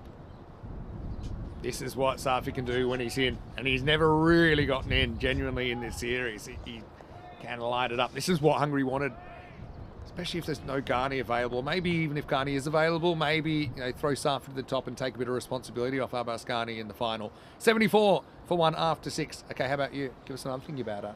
They're all stacking up, actually. Well, if we go to like the domestic side of things, I was just about to go there. Yeah. Go on. I only learned, well, it's not really learning, but I only ironed for the first time about a year ago. And I still haven't quite got the fluid movements right, because now obviously I've got to match you and your style in the commentary box, so I can't be coming up here with crumpled shirts and suits. So I've been honing my ironing, but you must be an expert at that by now. I have my trick, so I can pretty much avoid ironing. Oh really? Wow. This one, it's gonna go high, and it's avoided the rope. It's gone about 5 meters beyond it, and Zahir Safi shoots into the 40s, 41 off 17 deliveries. Safi's clicking, and Hungary kind of just staying ahead of the rate here. Although I suppose if you look at the whole innings, they're a little bit behind, but lately they've been catching up. This is down the ground, it'll just be a single. Yeah, okay, so actually, speaking of domestic, I'm not very handy. I'm good with electronics and getting TVs to work and anything with like wires and things. But hammers and screwdrivers. Hammers, drills. I think legally I'm not allowed to try and use a drill for the rest of my life. This one skews off the bat. It's not going to quite go all the way. It's a scampering chase for Jace Matthew. He does a very good job there, stopping the boundary. And I think they actually only took 2 in the end there. Yeah, they only took 2. They were thinking 3, but Matthews did well to recover quickly. See here, foot's just inside, and it's all clear. Fantastic work. Yeah, Monica in the chat as well. Hi to Monica. Hey, Monica. That one's up in the air, and it looks like Afi Khan doesn't have to move an inch to take it, and he does take it comfortably. That is the end of Zahir Safi. He falls for 42, 19 deliveries, and there's life in this yet. Hungary still needing 49 runs, 19 balls left. Yeah, Prasath is going to get the wicket at left arm over. It's been a pretty good tactic, I think, to the right-handers, and Afi. I've had one of these, and I remember, I didn't drop it, but I remember it was like the most nervous I'd ever been, because it's about as easy as a catch you can get, but you've got enough time to think about it. And Afi, well, luckily for him, he didn't make that mistake. Sometimes these are a bit tough than they look as well, because under their helmet, you probably don't get a good read of it on the way up, but yeah, obviously came down pretty much straight into his gloves. So 83 for 2. Prasath with 2 for 11 here with the ball to go. Yeah, put in a captain's shift here. Tarok is the new batter, and that escapes through. Prasath, I think, realised just how close that was. We need a good ball Maximo here to make up for all the bad luck he's had. That'll be the end of 7. 83 for 2. Good spell from Prasath. 2 for 11 in the end. Okay, we're almost... Yeah, I'm just going to rep off a couple of things. I'm a terrible cook, though I'm a great eater, and I'm pretty good at It's the better way around, food. though. I am not handy around the house. By the way, coming up, we do have the final, so it's an extended break. It's starting in about an hour and a half. Of course, first versus second, and I suppose we know now. And it's going to be Malta versus Hungary. We'll officially be able to put that in after this match. But yeah, stay tuned. The toss will happen probably, I can't imagine, straight after this match. I probably want to get it out the way. Sharma is going to bowl here in over number 8. 3 overs to get 49, so Russick needs to have a big one here. Still favourites though, Hungary. And starts off with a dot ball. Oh, and it's a very late call actually for a wide ball. It looked like the umpire sold us the dummy there. Well, it's just where does it pass the popping crease, not where the keeper takes it. It's super close. I suppose if you're not sure, you call it a wide. It's probably fair enough. And that one's been levered away to deep mid-wicket, and that's a glorious catch there by Srijay Patel. Running in from the boundary, he had to get really low to that and just scraped his fingers above the ground to take that. And that's the end of Sheikh Razik, and that's maybe the end of Hungary's chase with the big hitting middle order batter back in the shed. But look at this for a catch. He eyed it up, kept his eye on the ball, and I think his fingers, yeah, thank you to the Two Circles crew for that amazing replay. Really but I well. think Yeah, he's definitely got his fingers held, under it. Yeah, he's got 2 hands under the ball. Brilliant catch from Srijay. That's what I mean. If it's going to be here, would have been good, especially in a game like this, maybe to see him get involved a bit, maybe have a hit. It's he's a good fielder, and who knows, that might be a match-winning catch. Have a look. Takes it just over the ground. Does really well to keep the hands under the ball. Nice surface to kind of slide on. Sensational fielding from Srijay. Expect to see more of him during the European Cricket Series. And he's shown us there just what he can do. Yeah, so to wrap it up, household tasks, if they're not kind of like making TVs or computers work, are pretty useless. And most other things I think are all right. Yeah, I think you're a good all-rounder. I've become a better listener as I've gotten older. Yeah. Used to talk a lot, not listen. I still talk a lot. Yeah, well, I mean, that's where the money is at. Sorry, what did you say? And look, here's a pretty good number 5 to come in. Zima's deploy. So this game certainly ain't done. Sharma is going to have to deal with it. The regular Hungarian opener and skipper, acting skipper, I suppose, with Prashar going down day 1. And Zimas has got a bit of a free hit here. See if you can get his eye in ahead of the final. There's 5 balls left in this over. And he's got his eye in straight away. He's slashed that away, but it's to Srijay Patel, who cuts that off after just doing the business with that catch. And that gets Gabor Tarok on strike. And he's been the unlucky victim of this series so far, edging one straight to the fly slip and then having that catch shelled earlier by the usually very reliable Sheikh Razik. So can he do it now with the bat? Good question from Lithium before I drop 2 bombshells. Oh yeah, back to the bombshells. There's an appeal on that one. He did step across it. The umpire not interested. Yeah, from the right-hander, Sharma coming around the wicket. I think it's pitched outside legs. Yeah, that's always going to be the issue. It's pretty close though. Maybe he's going too much on the angle. Not past really off stump. straightening, so I just don't know if you get 3 reds there. A good decision. Tarok swings hard. And it's going to be shelled, so... Wow, Srijay. Gabor's finally had some luck. I was willing that ball over the boundary, but obviously my willing alone wasn't going to give it the extra 20 metres or so that it needed. Yeah, it wasn't quite the Taroximo, but he lives to fight another day as Srijay Patel... It's a rare beast, but... Well, maybe see it. He's still in there. Instead, Zima's deploy. When your luck's in, your luck's in. That one just nicked through, and again, it's Chase Matthew there, who's doing some tremendous work on the boundary. He must have saved about 4 or 6 runs just with his diving alone.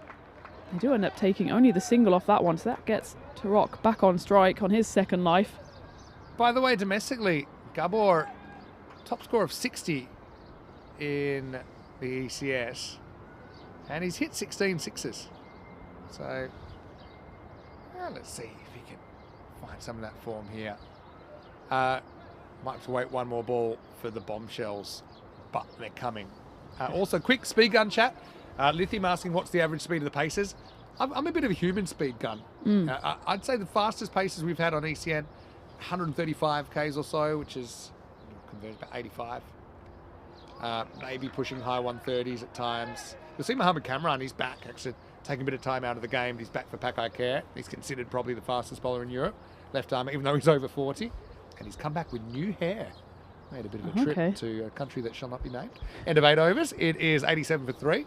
So now you know what he's been doing this time off. Was that the bombshell that he's got new hair? No, but that'll just wait. It'll be worth the wait. I saw it in Barcelona when I ran into him when he was watching at the end of last season. So in typical paces speed at kind of what you'd say is an amateur level here is kind of, you'll get kind of 120 to 125 kilometres an hour, so maybe 75 miles an hour.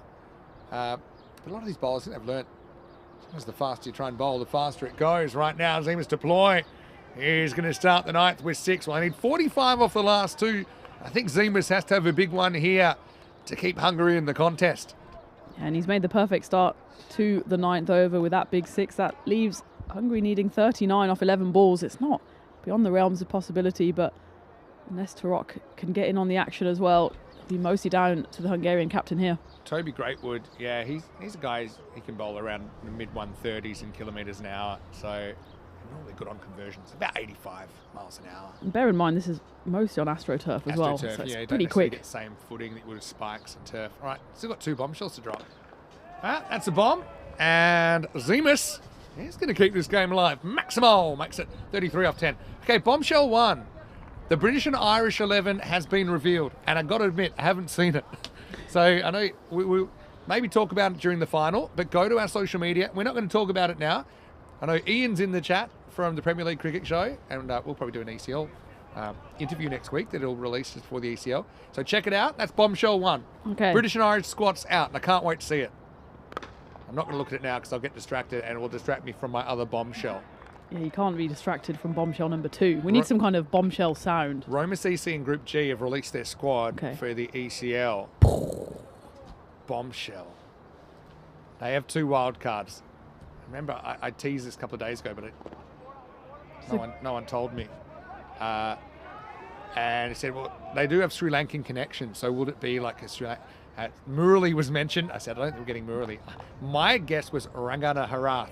And the big news is, it is not Rangana Harath. But they do have 2 wild cards that I think are pretty significant. And they are Dhananjaya Lakshan, who played 1 ODI for Sri Lanka, but has played 20 first-class matches in the country and 37 list days. So, yeah, I mean, real professional cricketer. And he played for Sri Lanka in June 2021, so that's only 3.5 years ago. Their other wild card is Dasun Shanaka. And Dasun Shanaka has captained Sri Lanka. He's played 6 test matches, 71 ODIs, 102 T20Is for Sri Lanka. So that's 177 international games. It's all right, can't get this away. It'll be the end of the over. So it's got history repeating again here because we've got 32 required off the last over. This time Hungary are going to have to do it. End of 9, it's 100 for 3. So Dasun Shanaka, who is 33 and a professional cricketer. I think he's playing in the ILT20 in the Middle East right now in United Arab Emirates. Okay, some experience then. So you've got those 2 wild cards, Dhananjaya Lakshan and Dasun Shanaka for Roma CC. By the way, Roma CC, they won every game in their group 2 years ago when they played and lost the final. Just got rolled under lights by the Spanish side, Sporting Alfas. And it's a slow, but it's a long burn. They have been desperate to get back. They didn't qualify last year. Jim Brescia qualified. And now they did qualify. In fact, we saw them qualify on the network. They had to win the T20 finals, had to win basically 2 matches. They were in the final 4, won 2 matches, qualified. And 2 international players. And I know top-level international players are their wild cards. This will be a wide, so game will stay alive. Only just 5 sixes to win. So yeah, check that out. And I'll even put their Cricket Info profiles. Maybe if you're not so familiar with Sri Lankan cricket, you can check them out. All right, 5 sixes, Zemus. Oh, well now you could go 4 sixes and a 4 to tie 5%. I like those odds. Yeah. Very much out of the Goldilocks zone. Yeah, it's a bigger guy, deployed to be one of the guys that could do it. And you can see what Sharma's trying to do here, just toy with that wide line, but he's been straying 3 times in a row now. We're only going for 4 in his first over. He started this final over with 3 wides. That one's definitely not going to be a wide, but it is just probably, well, Zemus deploy, sends back Gawal Torok. He says, I'm going to do it. I'm going to do it myself. Yeah, I think that's probably the right call. He's good. Is he 5 sixes out of 5 good? Let's see. Well, there's probably one of them. It's just about got the legs. Yep, there's 1 out of 5. Zemus deploy. If Hungary are going to win this game and set themselves up with a bit of confidence going into the final, remember that's going to be a repeat of this game. just a few hours' time. And Zemus will have to go big again, but he doesn't manage it on that occasion. It's a big swing, but it has actually been given a wide, that one. Amar Sharma gave a guilty little look back to the umpire. Yeah, maybe it's a tough call again. It might be umpire's call there on the wide. That one isn't a wide, and it has been given the treatment, so that's 2 in 2 needed for Hungary, and getting ever closer here. 16 needed. 6-6-4. Could do it. 6-4-6. Hey, just before we go, time for one random one. Darren Whitlock from Hornchurch. I think Muzza, Paul Murray, the keeper, has upgraded his helmet. Hates wearing a helmet, but we have no rules about. We don't necessarily have the helmets need to conform to ICC regulations for various reasons. Yeah. Whatever helmets are available, you can use them. He wore a jockey's helmet keeping up to the stumps to get around the rules. So apparently he's upgraded it. What has he got, like a bicycle helmet, like Tour de France now? Yep. There we go again. Still alive. 10 off 2. The Zemus show. I know it probably. I hope that weather won't come into it. That's the only way this result would matter. But yeah, he likely kept his head down on the ball like a good golfer, actually. Yeah. So yeah, no grill, just like a naughty schoolboy. Just wear a sieve or something. Just a little colander on the head. Right, 4 and 6. Sharma. Gonna change over the wicket like that. Change something. This could be a record. We've seen 32 to force a golden ball for last over. We've seen 32 to win. We talked about that game earlier today. All right, needs a boundary. Oh, you know it. You know he's done it. And Deploy is 1 boundary away from winning this game for Hungary, who were just quietly eating their lunch. In other circumstances, this would be, spit out your food. Yeah. But because of how this tournament's played out, I mean, it's not that much riding on it. There's been plenty of games this week where there has been a lot riding on it. And he's given a 48% chance of doing so. So, last ball coming up. He's just taking a bit of time to compose himself. Sharma's going back over the wicket. And let's just say he's nervous now. There's been 4 individual wides in this over as well. And there's been 4 sixes. Well, there's 28 and they need 32. Last ball, boundary required to win for Hungary. Here we go. And it's more than a 4, it's a 6, it's gone all the way, and that takes Deploy to 45. Not how, and more importantly, it takes his team over the line. Hungary beat Malta by 7 wickets. What a final over. The final over's gone for 34. Wow. Equal top over of the day, and Sharma, not exactly a confidence booster. Bearing in mind, this is a rematch, or it's a pre-match, if you like, of what we're going to see in the final. But yeah, that is a crazy finish. But yeah, he's taken 34 and needed 32. And history's made. The second time we've seen 32 to win a game, and probably third time because there was once where 32 forced a golden ball. So yeah, a little bit of history there. And I suppose Hungary, they will go to the top of the table. And you have to say, based on that, they're favourites.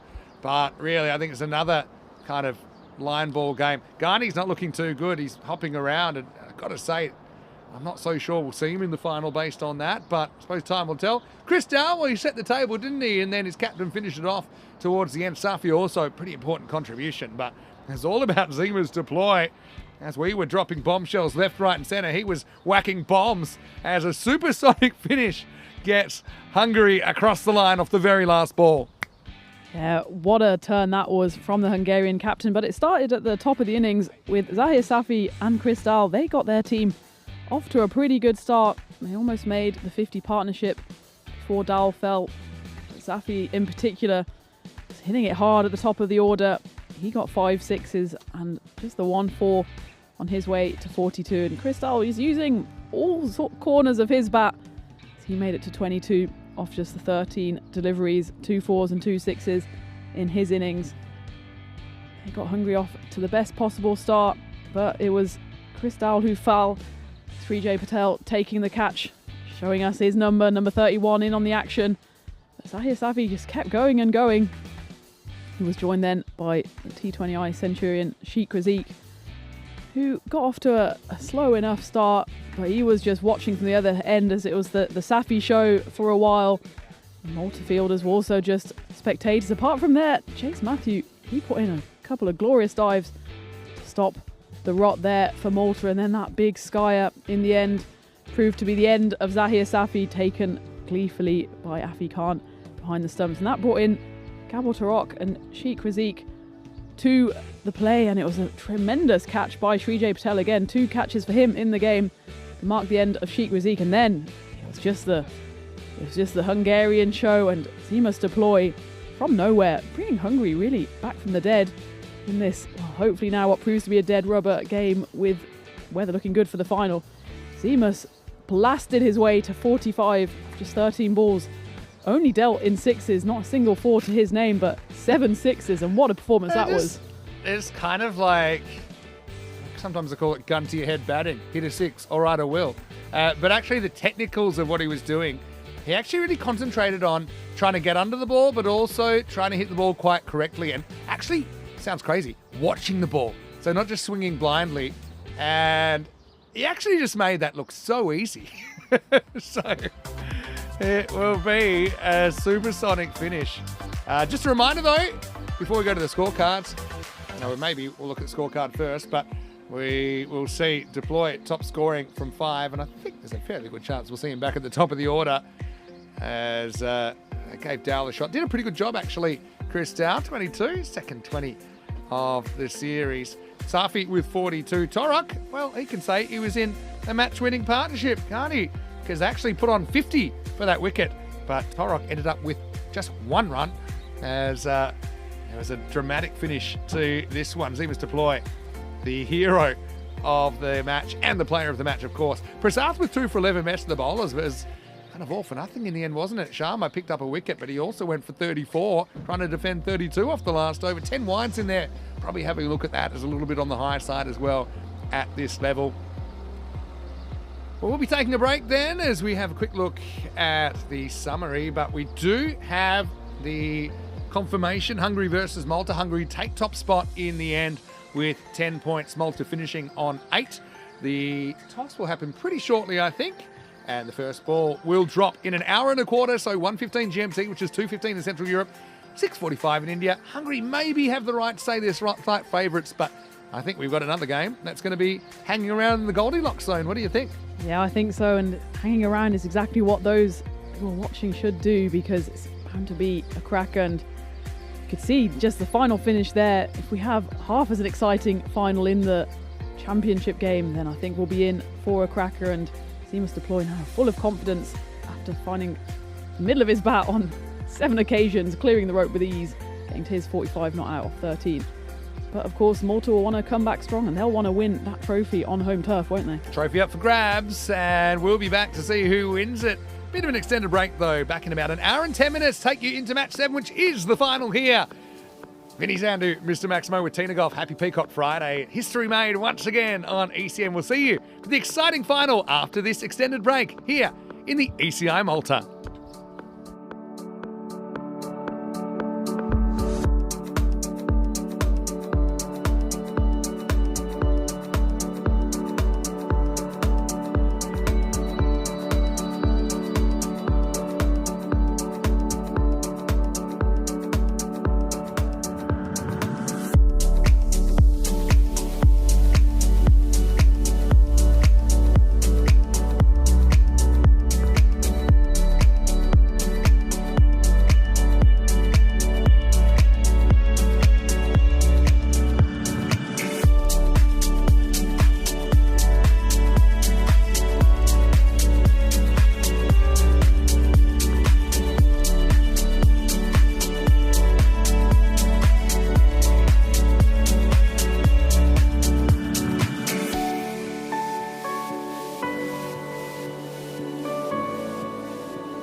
This European cricket event is proudly brought to you by HCL Software, Rado and Victorinox. Hello and welcome back to Marsa here on the beautiful island nation of Malta, and it's time for the final of this ECI. What a great week we've had of international action the first 3 days, of course, the T20I Tri-Series. Now Hungary won that, and Hungary actually qualifying in top spot for this final against the hosts Malta. Of course, Austria, they had such an interesting week, didn't they? They won their first 5 games in the T20, but they weren't able to get more than 1 win in this ECI, and as a result they're in 3rd place and they have missed out on the final. I don't think too many people would have picked that at all. So it's Hungary versus Malta in this final. The trophy up for grabs, a rematch of a really entertaining match 6 that we just saw a little while ago. Let's see what happened at the coin toss. A little while ago, Tyrone Peters had the 2 captains. All right, Hungary have finished top of the table. They will toss the coin. Malta will call. Tails. Tails is the call. Tails it is. They're going to have a ball. Malta win the toss and elect to bowl then, so they get to keep bowling at Hungary. Now Zima's deploy actually equalled a record in that last game, taking 32 off the last over to win a game. It equalled what Charles Packard did at the Kartma Oval for the Calpade Giants against Oslo CK in the ECL. Actually got 34 in the end. And look, Amar Sharma, look, that was a tough pill to swallow, but he'll know as well as anyone else that, you know, it's just 1 over and things can change very, very quickly. I think we can expect to see Zimas back up at the top of the order. Obviously, the Ghani issue is a bit of a thing for Hungary, so more about that pretty shortly. But really, every single game in this ECI has been a toss-up. I think this is no different. Obviously, the injection of players like Michael Das, like Pushparajan, has made a big difference for Malta. And look, I just think Malta had such a disappointing T20I series, not taking a win. They'd love to at least take this trophy. And Hungary, well, big incentive for them to win both of the series this week, these international series. Tina Goff's been absolutely magnificent. Peacock Friday, what a way to bring it home here in Malta. We're going to have the final and it will be Hungary batting first. Sun's out, so that's a good sign. Hopefully it stays out. Over to you as we get ready for the final. Thank you, Vinny, and good afternoon. Welcome back to this ECI series in Malta and back to the final between Hungary and Malta. And what a game we just had in the final group stage game between these 2 teams, and it looked for all the world that Malta would take home that victory to give them the positive momentum going into the final game. As it was, Hungary came roaring back in the final over thanks to the big hitting of Zimas Deploy, who actually ended up 45, just 13 balls to see his team home to victory. Malta have some big hitters at the top of their lineup as well. Michael Das, he hit some runs in that game as well. Priyan Pushparajan hasn't quite been at it with the bat this tournament, but I'm sure he'll have a point to prove in the final. As Vinny said, Malta won the toss and elected to bowl. If we look at the win predictor, it's slightly in the favour of Hungary, probably on the back of that performance in Game 6, which means they finished the group stage with 3 wins and 1 defeat, which was earlier on in the tournament, Game 2 against Malta. Malta, meanwhile, finished 2-2 from their 4 games in the double round robin. It was still enough to get through to the final, and Austria will be the ones in this tri-series who are missing out on the big game. They had a bit of a roller coaster week as well, starting really well in the T20I series, tailing away, losing that final game against Hungary to allow Hungary to emerge as champions of the T20 part of this series, and they didn't quite hit their traps in the T10 format, losing the first game to Malta. They did beat Malta again later in the tournament, but it wasn't enough to see them through to the final. So it will be Hungary and Malta facing off here for the bragging rights of this ECI Malta 2025. And Hungary did mix up the batting order slightly in the previous game, knowing that they were already through to the final and making sure all their batters were fresh. But it's Abbas Ghani, who missed out last game through injury, who's back facing up the first ball. It looks like that's going to be stopped on the boundary, and Abbasghani, who was limping quite heavily after the game. I think he maybe suffered from a bit of cramp or some tightness in his leg. He doesn't seem to be feeling any ill effects of that. Meanwhile, someone who is really in top form is Zemus Deploy, the captain. He came down as a pinch hitter to win the game from the most improbable of circumstances, needing 31 off the final over, and not only got it, he got it with aplomb, finishing 34 supersonic over, which gave Hungary the win. He's back in his usual slot at the top of the Hungary batting lineup, and it's Chase Matthew with ball in hand, the wily right arm over bowler. A bit of width on offer there.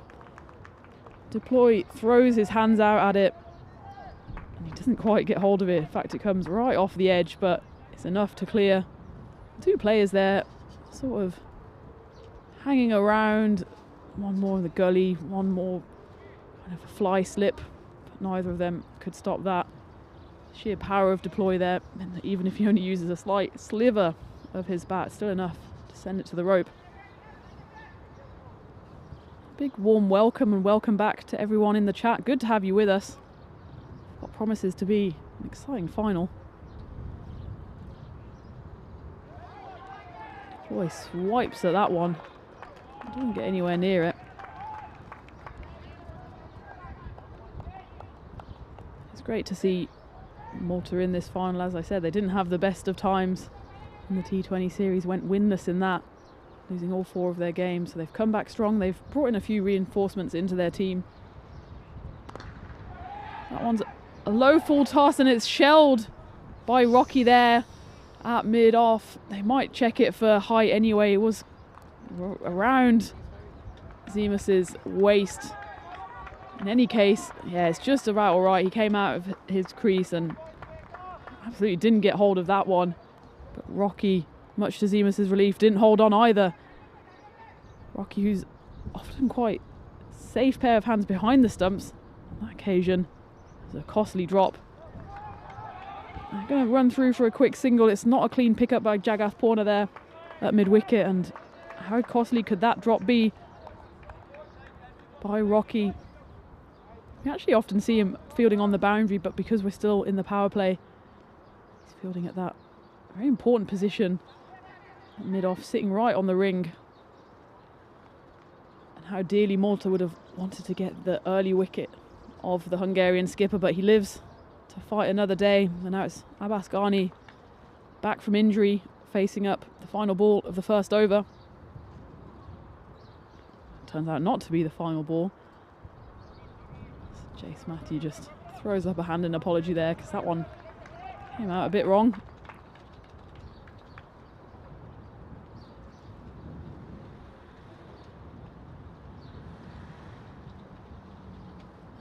It's been a long week for a lot of these players, especially those who took part in the T20 series as well. So I think we've got some sore bodies out there.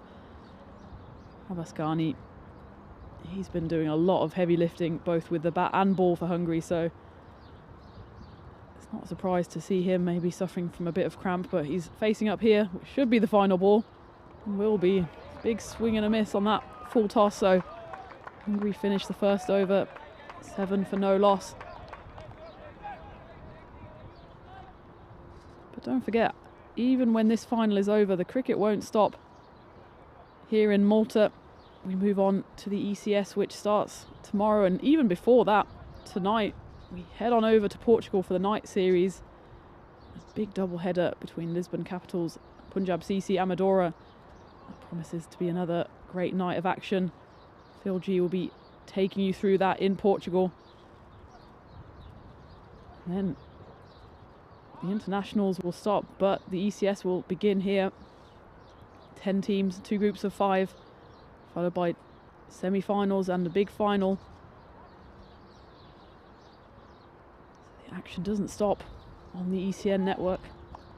And it's David Marks, the marksman, who takes the ball for the second over. He's going to go around the wicket to the left-handed Hungarian captain.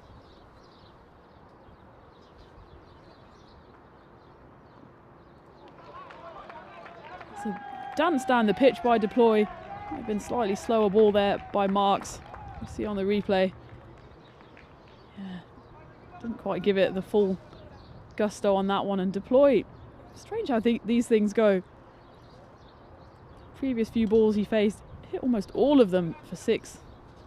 That remarkable win before lunch, and at the moment he's got off to a slightly scratchy start here. Just the 1-4 over the slip cordon.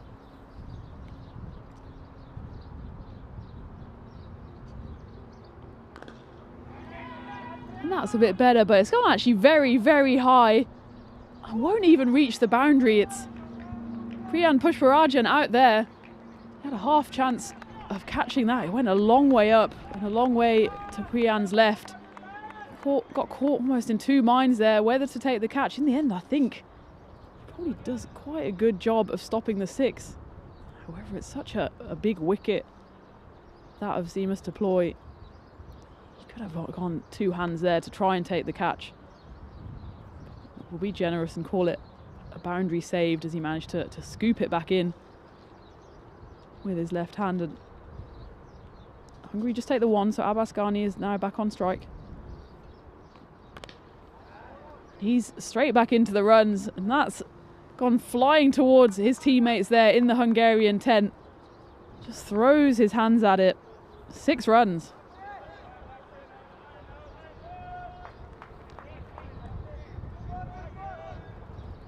Good ducking there in the back of the Hungarian tent. Someone wasn't watching the action.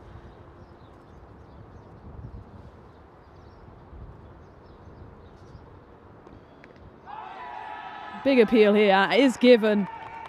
I wonder whether Abbas Ghani, his movement has just been a bit restricted by the fact he picked up that injury earlier in the day. Tried to swipe across that one, and David Marks aimed it straight at the stumps. Ghani has to take himself off. 7 runs off just 4 balls. This one looked pretty straight to me, but let's take a look at the replay.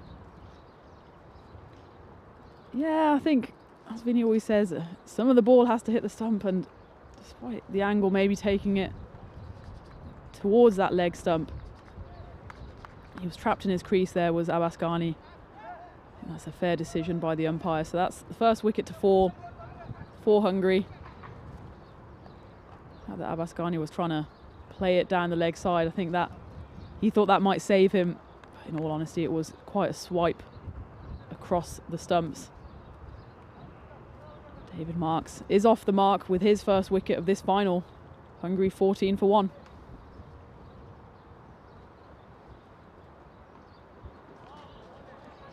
Sheikh Razik, the new batter, and he was really in the action, as we see just about clipped. Oh, I thought he might have clipped the line, but that late swing, in fact, it was enough for the umpire to call that a wide, so that will have to be re-bowled. Sheikh Razik then facing up. He was in the action a lot in the previous game, in this warm-up for the final between the same 2 teams. But it was more his action in the field than with the bat. He did score a few runs himself, but he took a couple of catches and also dropped one off the bowling of Gabor Tarok. This one has gone all the way again. That's onto the roof of the clubhouse and then some. You can see the Grizzly trying to make a break for it there. I think that might still be rolling towards the sea. What a lovely strike that was from Sheikh Razik, and just that's a square drive. Lovely camera work there by 2 circles, catching that Grizzly, making a break for it. It's a bear loose in the woods. That, in fact, was also the end of the over, so Hungary 21 for 1 off the first 2.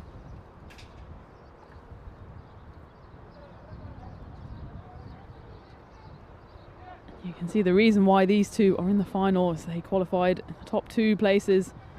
And that, to be honest, was already more or less confirmed before they faced off in the final group stage game. But Hungary, having come through that as winners, qualified top. If any rain were to come swirl around here, then Hungary would take the crown, but we're hoping for the full 20 overs here today. Jace Matthew back for his second.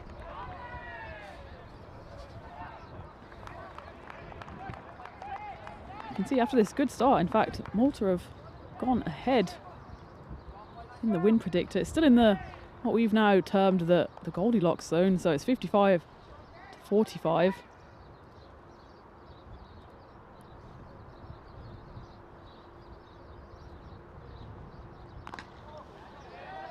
That's a big hit there from the captain, Zemus Deploy. He's not got off to the hottest of starts here, but he's found the middle of the bat with that one. 6 runs through Cow Corner, hitting it towards that car park.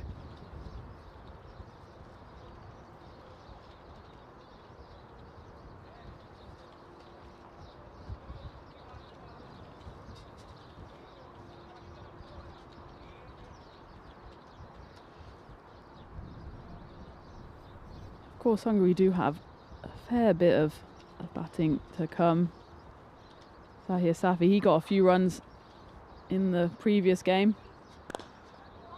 But it's really the captain, Zemus Deploy, who's leading from the front here. Back-to-back sixes. He's now finding his rhythm, and this is looking a bit ominous for Malta. They'll have the scars of the previous game fresh in their minds, and Zemus just deposits that one over. Mid-on is in the ring here, and we're back to the golden 50-50. Hungary-Malta, equal chance, and you can see how just a couple of balls can really swing the momentum one way or the other. Imagine Malta really treasuring the wicket of Deploy here, and that's why that drop by Rocky early on in the innings could prove to be so costly, as Nafi Khan here calls for his helmet. He wants to stop Hungarian captain from dancing down the pitch as he has done for the last 2 balls.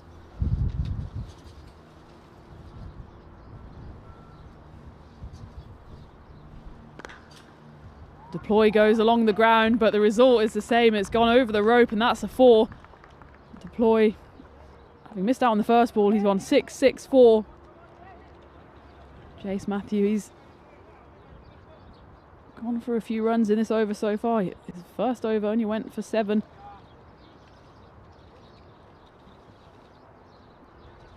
Hungary have moved up to 37 for 1. 2 balls left of the power play, after which point Malta can push their fielders back. It's always hard bowling in the power play, especially as a seam bowler, when you have pace on the ball and just allowing the batters to throw their hands at it. Deploy's thrown his hands at that one. Stand and deliver. Big 6. Take cover in the car park, because that one has gone a long, long way. It's 4 boundaries in a row for the Hungarian captain.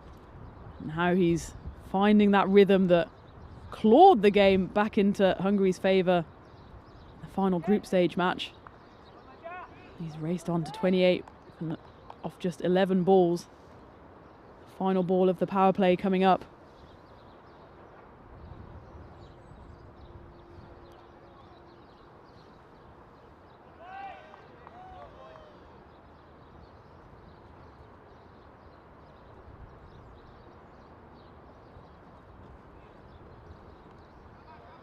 Matthew, I think, sees Deploy coming there, and there's a half-hearted appeal for, I guess, what would be a stumping, because Deploy was not going for the run. He kind of strolls back, but he saw the ball coming and comfortably planted his left foot down. Tried to outfox Deploy there, but I think the experienced batter, he's played Middlesex 2s in England as well. Take a bit more than that, I think, to outfox him here.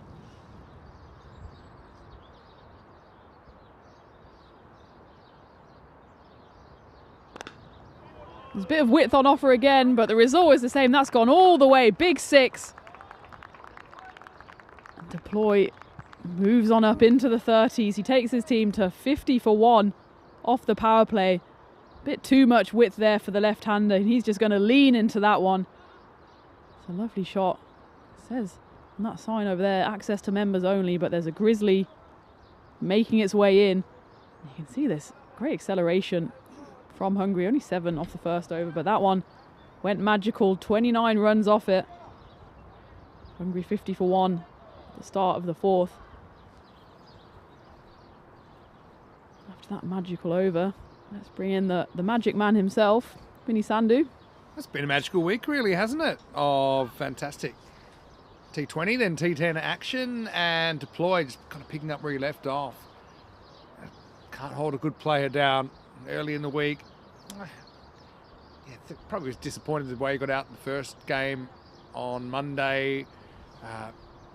Then probably made some starts and go on with it. Obviously coming out number 5, slightly different role, but just shows you his ability to bat in the middle order as well. And look, for Team Europe, who knows where he'll bat?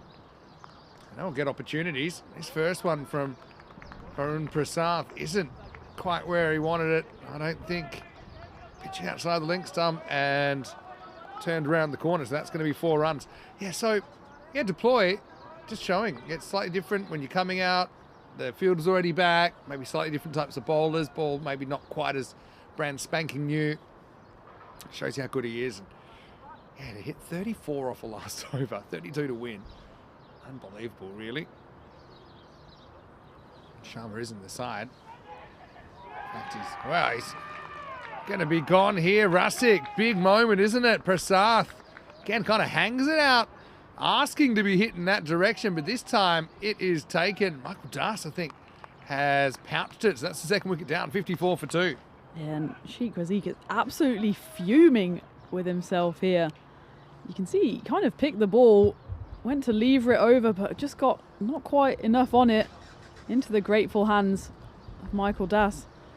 Sheikh Razik has to take himself off. He almost sent his bat flying before thinking maybe better of it.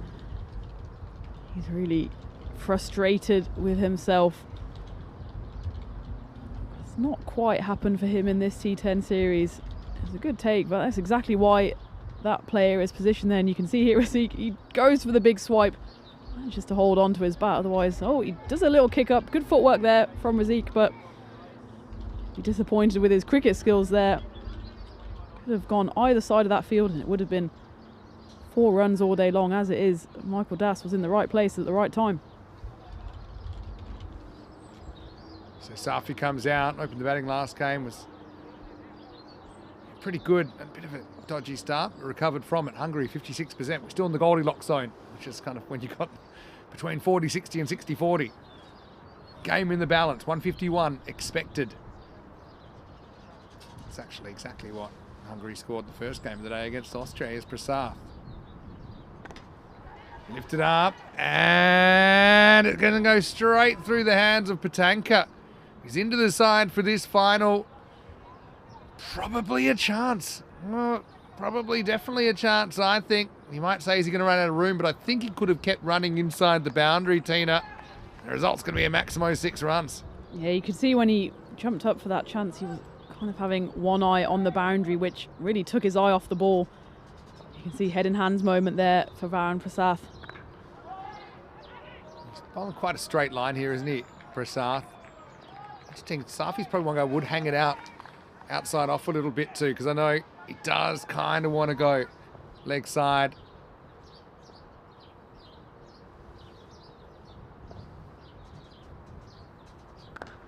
Well, tosses it up and takes his chances, Prasad, but doesn't like what he sees.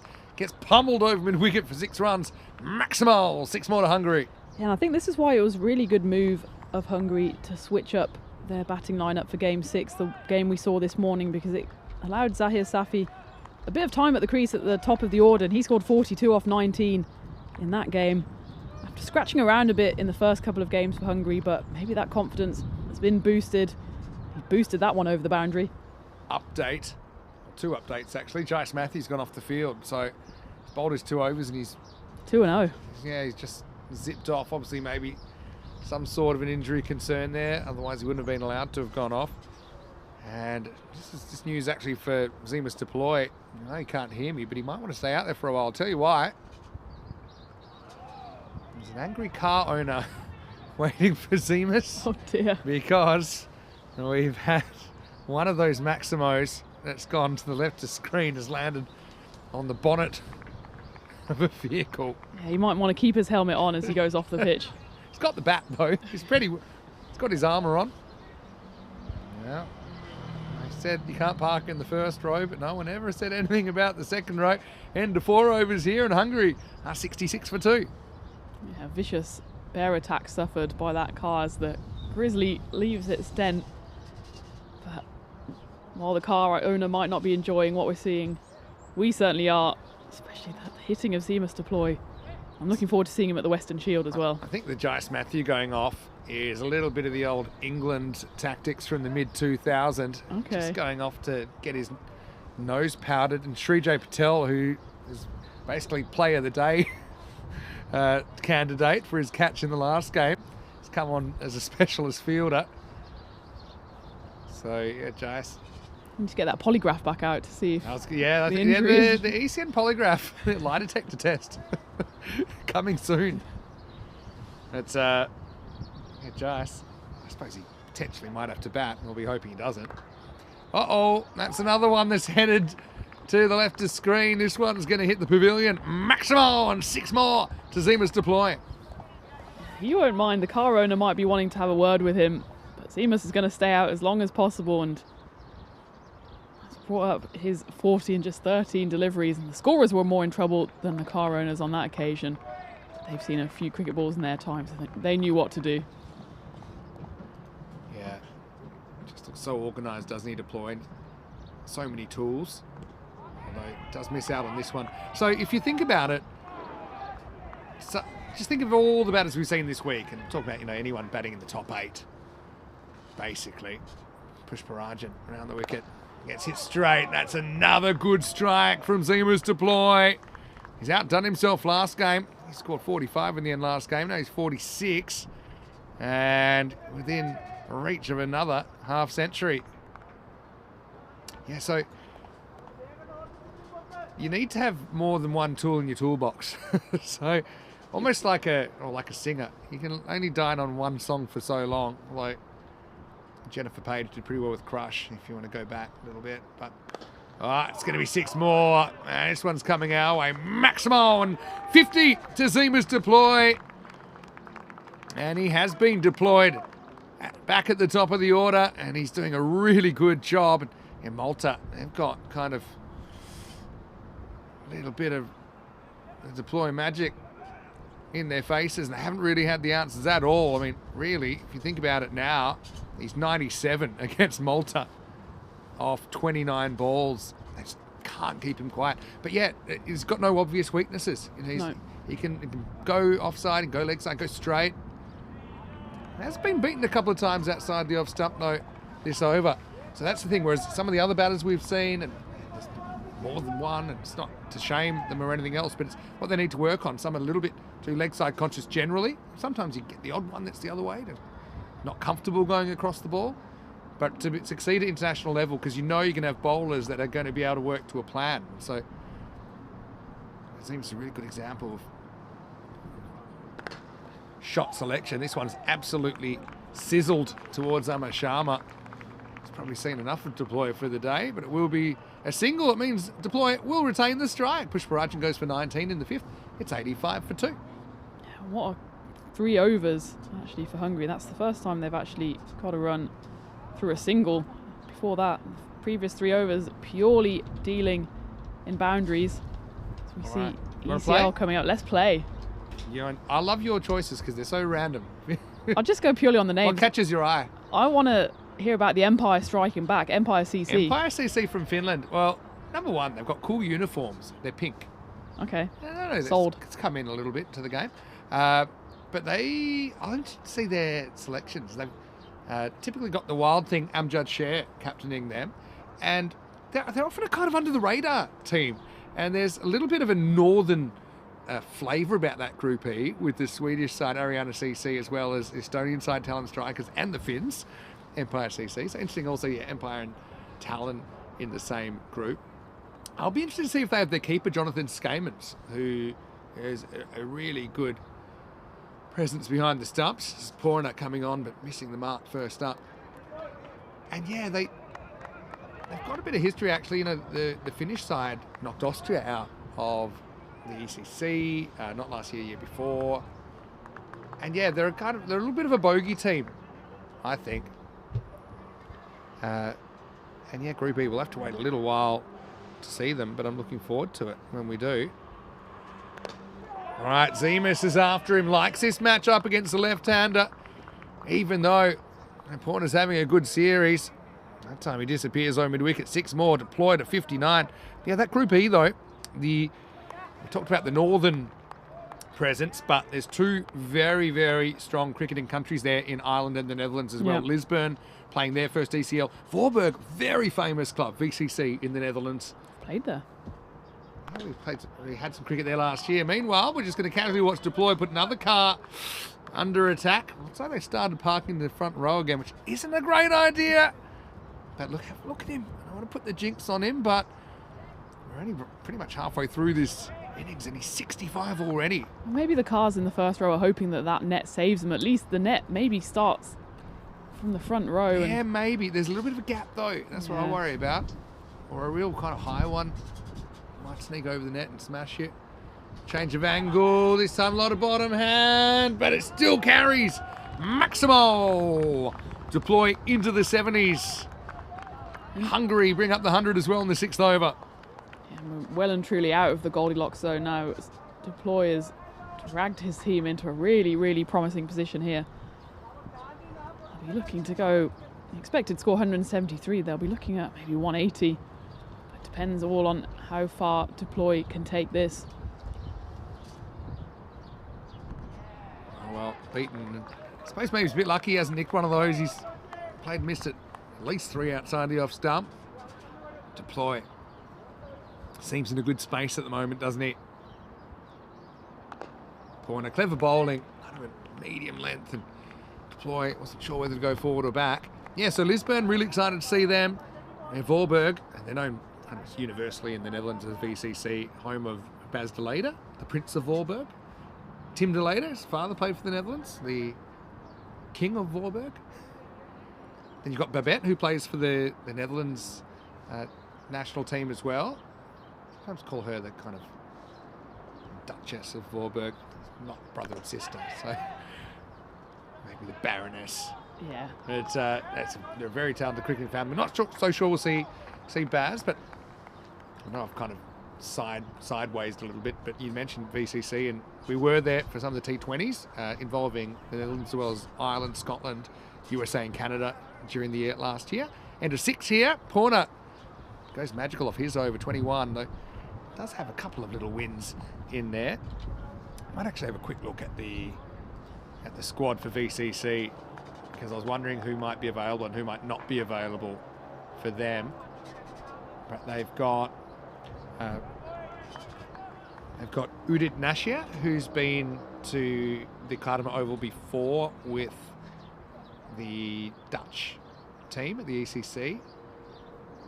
We've got Floris de Lange and Cedric de Lange in there as well. Famous cricketing family as well. Anyway, that's up. It's over the top, and that's going to be 6. So Safi showing he can get in on the action as well. The 6s just keep on flying for Hungary. Yeah, and it's not really in the right area there from Prasad. I think they're all spooked from bowling to Deploy, but Safi's getting in on the action now. Just looking there as well, Tom de Leede is in the side. I don't know where he sits on the De Leede dynasty. Yeah, I was going to say in line to the throne. But yeah, a few names not there that I thought we might see. Vivian Kingma would be one, but he's not there. And if there's any chance he would have played, I'm telling you he would have played, but maybe his commitments with the full team not allowing it, the full national team. Laurent Boissavin as well. Philippe Boissavin, I know bowl spin for the national team, but Laurent is getting a go. Well, and there might have a little look at Lisbon as well. They've got some good players in there. Adam Kennedy, who we've seen before with CIYMS. In fact, he's got a hat-trick in the ECL before. Not many have played ECL, though, because we've seen CIYMS before from Ireland, and before that we've seen Brigade. CIYMS have played the last 2 years with Lisbon. They've also got Ryan Macbeth in there, who's a really good player. We've seen him before. So they're the only two that I see with Cardamom Oval experience. Well, that might bring the rain because it's so high. It's also so straight. I like that from Safi when he hits straight. It's a solid strike, and well, the dreaded double clicks on because both these two are going big guns, and Hungary setting a huge score. Yeah, if it's not deploy at one end, it's Safi at the other. Malta have no answer to these two big hitters. The left-hand, right-hand combination as well is wreaking havoc with the bowlers. I was going to say Ryan McBeth has played the ECL for Brigade before, so There's got to be a Shakespeare pun in there somewhere. has to be caught, surely. That's so high. Can anyone reach it? Oh, well, you wouldn't believe it. That's Nias Mohammed. It wasn't really his fault. It just hung up in the air. He had to make probably a 25 to 30 metre sprint in off the boundary, but it falls just in front of him. I thought when this went so high, surely someone's reaching it. Safi, sometimes he's been out of luck. Could also argue there, maybe if you plan your dive there, you reach it. Prasath decides, hey, I'm just going to go at the stumps and hope that Zemus misses one. He doesn't miss this. And that will be the end of the over. Deploy to 74. 7 overs down. Hungary 122 for 2. Look, they've been in similar positions before. They were 121 off 6 before and kind of fell away. And that's been their Achilles heel, really, the depth of their batting. And let's see if they can close this out and maybe get that 180. It's still on, you know. Looking forward to tomorrow with the European Cricket Series getting underway. American University of Malta versus Southern Crusaders. That's a very good contest to get things going. Doubleheader formats in this ECS. Kazira United in the afternoon against Hammer and Stallions, who are a new side on the network, although just looking at their squad, they've got quite a few names that will be familiar to you. So join us, it's the same time, the T10 action starting 8:15 GMT, which is 9:15 in Central Europe, and 1:45 in India for the first day of the European Cricket Series in 2025. Not including, of course, the night series that's already underway in Portugal. I'll be here with Rico Full. Tina, I know you've got the day off, but you'll be back and you'll get your taste of the ECS on Sunday, right? Yeah, can't wait. And 10 teams, so big competition there, and looking forward to seeing Rico as well after he's had a couple of days off, I think, but he'll be ready and raring to go. A little mini break.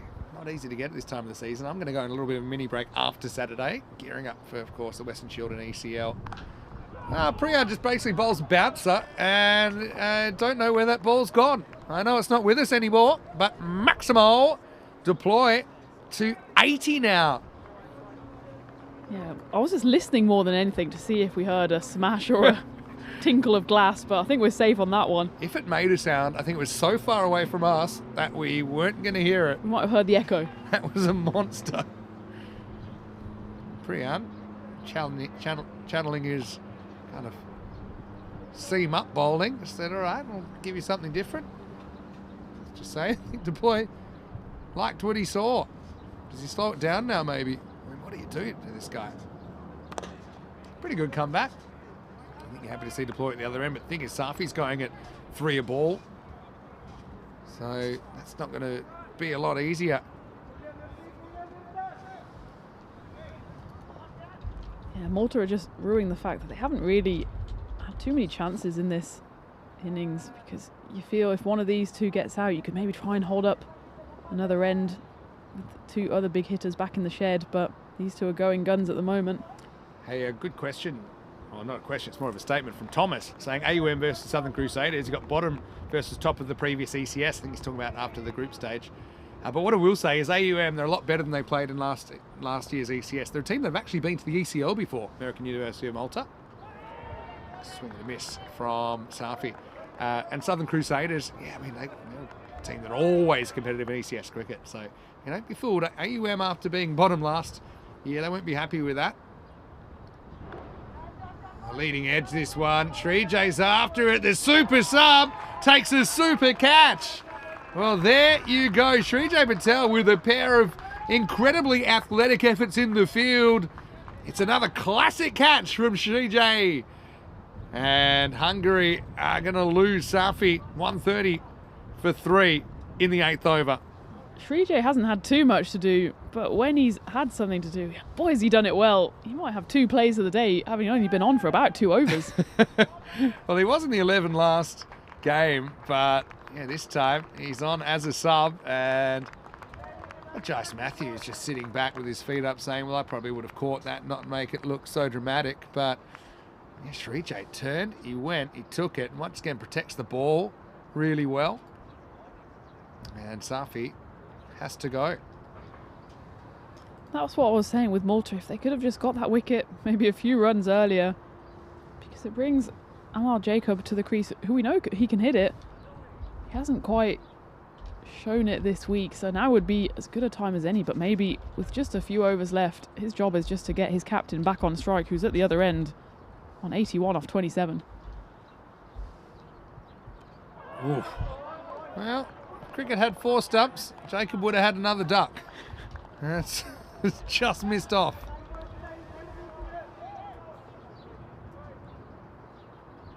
Good keeping, actually. Get gloves that down low. This time, Jacob will hit the ball. Zemus, I think, cleverly says, no. I know you're on a couple of quackers, but unfortunately for you, the situation dictates that I must face. It's the end of the 8th over. 130 for 3. Deploy to face up in the 9th on 81. Should say, Zemus deployed does have an ECN century. In fact, scored a century for Hungary in the ECC last year. Had a really good series, actually, with the bat. Made 106 not out versus Germany. And in that series, scored 262 runs, averaging 65.5 and striking at 262. So obviously, it's coming off a big ECC, like I said. I mean, that's the kind of form that had him selected for Team Europe in the upcoming Western Shield. And there's a fairly good chance he might be able to secure another ton here. But there's 2 overs to go. Marks comes back in the 9th. Wow, what a sound that made off the bat of Zemus deploy. Well, sometimes we say he's got the X factor. Well, that is the X factor. Maximal, a huge hit from Zemus. Yeah, the crack that made off the bat. I think the car owner's going to get PTSD just from the sound of the ball raining down. That one has been recovered. See, he's been really good at keeping his head down. Something I've really noticed him emphasizing today. Not falling out of the shot. Now it's going to be 6 more. Well, this is brutal stuff from Zemus deploy. It's the marksman getting shot down. 93 now for Zemus. We saw his teammate Sheikh Razik getting on the Centurion board in the T20s. So now deploys chance to join him up there. I'm just trying to think. Is everyone in the Hall of Fame so far from Hungary? Had Gabane with a hat trick. Yeah, Sheikh Razik with the century. And then Sucklane with the 5-wicket haul. I think so. It's a very Hungarian board. Deploy.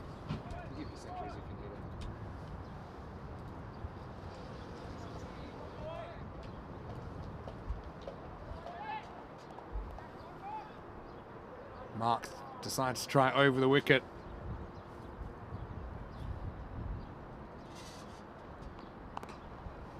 Rare miss hit from deploy. I'll get 1.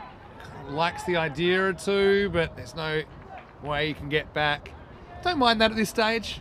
I think he's already done a bit of damage. It's a bonus if Jacob can maybe get 1 or 2 away. Now he's on 94, so I think he's definitely got time to get his century. Probably needs to face 1 more ball, potentially. And that's actually excellent fielding out there. I think it's Srijay Patel on the boundary because they know they want to keep deploy off strike as much as possible, and he fired it in to keep them to just the 1. Down leg side. This is where if I... Oh. Zemus already was involved in a crazy overthrow kind of run out off the edge of the pitch in the T20s. Thinking about it here. This is where if I was coaching, I'm calling what I call the sacrifice, which is Jacob goes through to the keeper. Jacob holds his crease, gets Zemus down there and gives up his wicket if he needs to at the bowler's end. That's another option. He's happy to push and get 1. Well, maybe Jacob wants to be the first one to hug deploy when he brings up the 100. It's a shot of a man that wants that is Marks. To be fair to David Marks, he's bowled his heart out this week for Malta. He's run in just as hard on day 5 as he has on day 1. He's been able to get a few key wickets as well. That's the century board. That was a T20. We haven't had a T10 century so far in season 2025. Zemus on 94. That's up, it's in the air, and it's dropped! Unbelievable, it's Nias Mohammed, he's dropped Zemus on 94. Now he's going to get the strike back. He's thrown it to nowhere. In fact, they're going to get 3. What are we watching here? Malta worked so hard to get into a position where they can win a trophy, but they've been put to the sword. They dropped Zemus Deploy early on. They've just dropped him on 94 and thrown the ball away. Jacob will face the last ball of the over.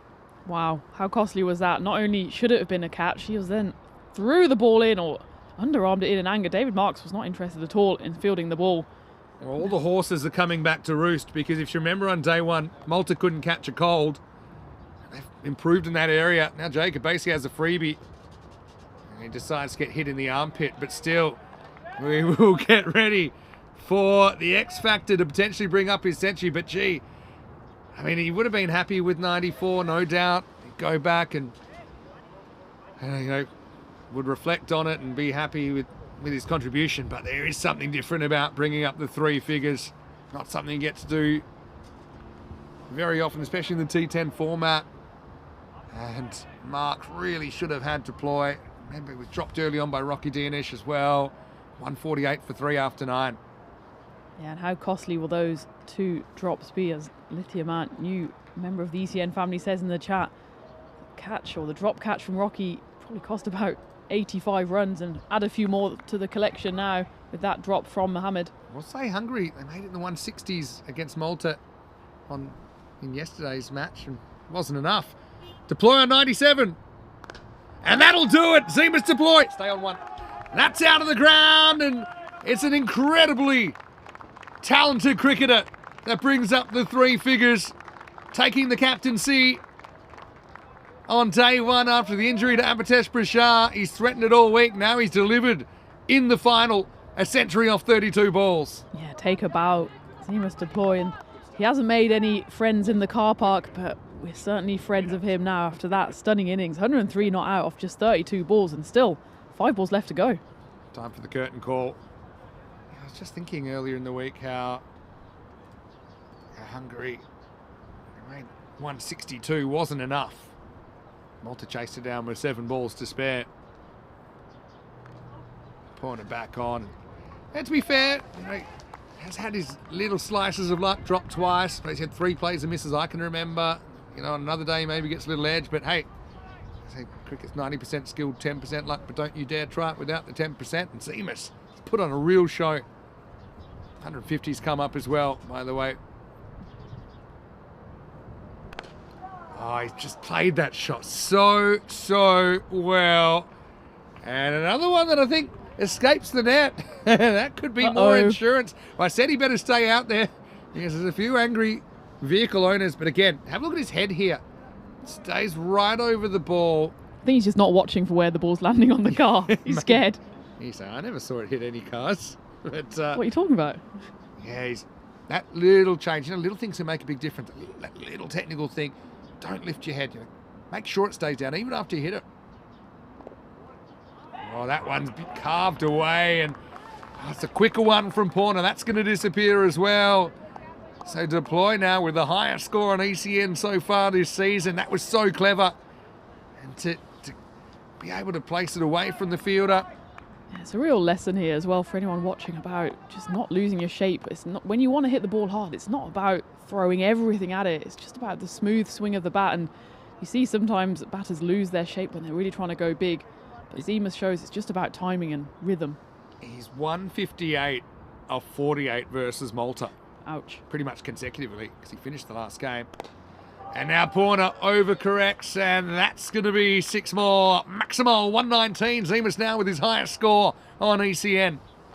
And that takes Hungary up to about 75% win percentage. They've got all the momentum in their favour. Zemus Deploy going along like a steam train. Still 1 ball left. Expected score has him on 171. I think that's a bit harsh on Zemus. He will want this final ball to go for 6. He hasn't updated yet. Anyway, here's the last ball coming up. And he's going to make the most of the fact there's no fire leg. So Hungary 174 for 3. Look, one thing I will say is, even in Hungary, we have seen some chasers of this size, but you rarely see 170 chasers. We might have had around about 15 to 20 all time, but Zemus, stay with that guy. He will just pretty casually go back to the dugout, but it's a brilliant effort. I mean, it's kind of business as usual. He's such a great player. You can see why he has been selected as a young gun to represent Europe in the Western Shield.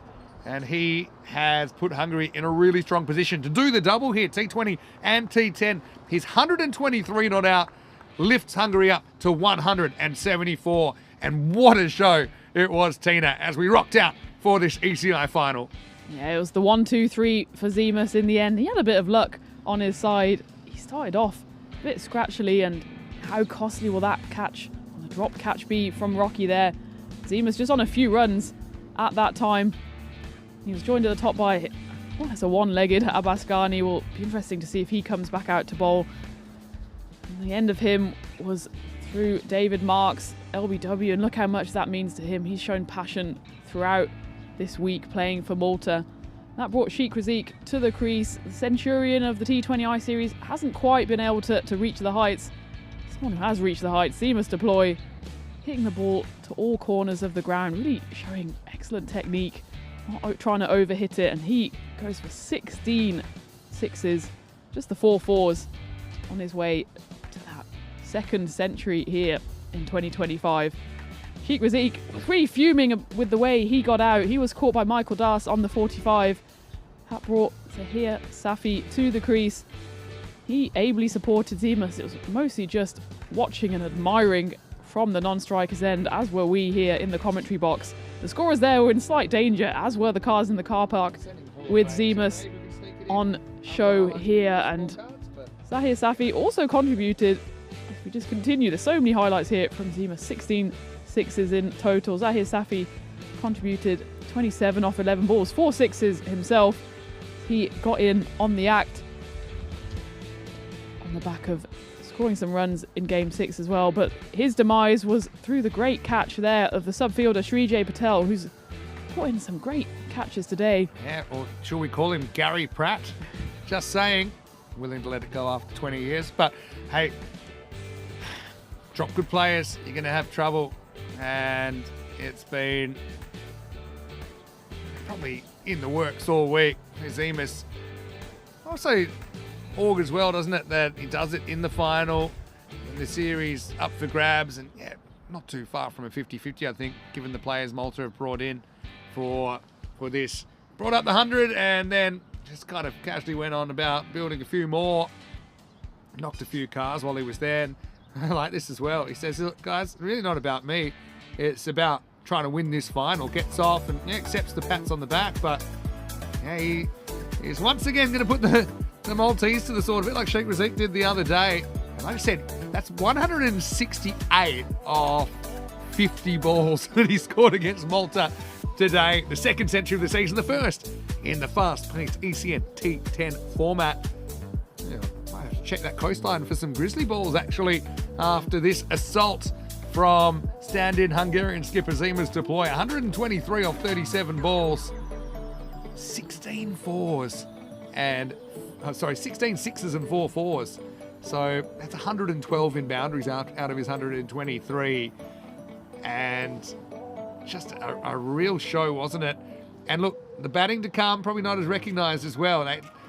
That's been their problem, Hungary, not sustaining good starts. And it wasn't the fastest start from them, but they certainly sustained it. Wickets for Marks, Prasath and Pushparajan, but Malta, honestly, they've got the work cut out for them here. But let's not count them out. I mean, let's not forget that when these two teams played the first time in this series, Hungary set 162. 163 was the target. Malta chased it with 7 to spare. So if they go at that pace, they will win the match. Just one innings to go then in the day here in Malta, and it's going to be a really good one. 175 for Malta to pull off a big chase and steal the trophy and the double away from Hungary. Oh, will Hungary do the business after that incredibly entertaining century from Zemus deploy? Vinny Sandu here, Mr. Maximo. Peacock Friday here in Malta. I'm back with Tina Goff after this for the exciting conclusion of this European Cricket International Final.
and yellow sand, just you and me. Summertime, get ready, we are so divine. Blue water and yellow sand, let's live our dream. Summertime, get ready, we are so divine. Blue water and yellow sand, just you and me. Summertime, get ready, we are so divine. Blue water and yellow sand, let's live our dream. Summertime.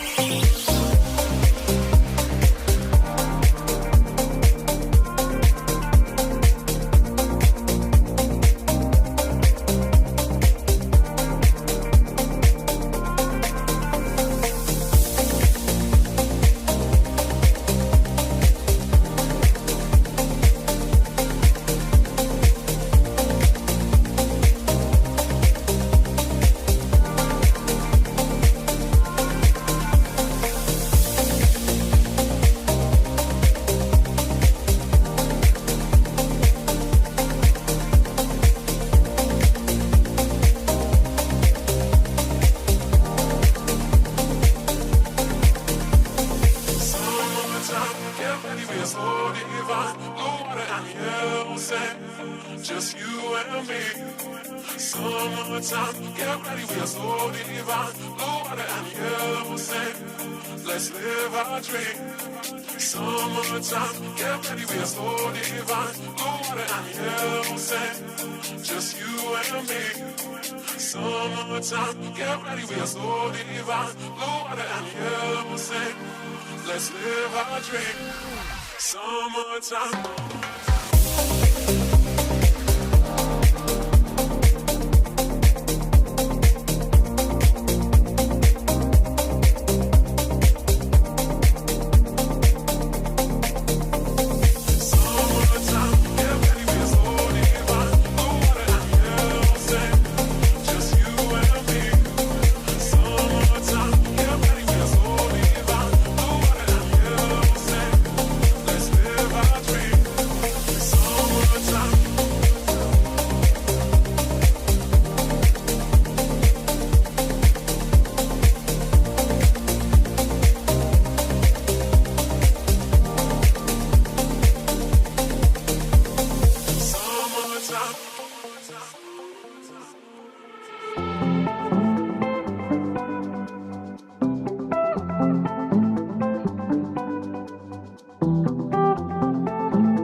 This European cricket event is proudly brought to you by HCL Software, Rado and Victorinox. Hello and a big welcome back to this ECI Malta 2025 final between the hosts Malta and Hungary. And it's Hungary who've put the runs on the board. 174 for 3 they finished after their 10 overs. In no small part due to their captain Zemus Deploy,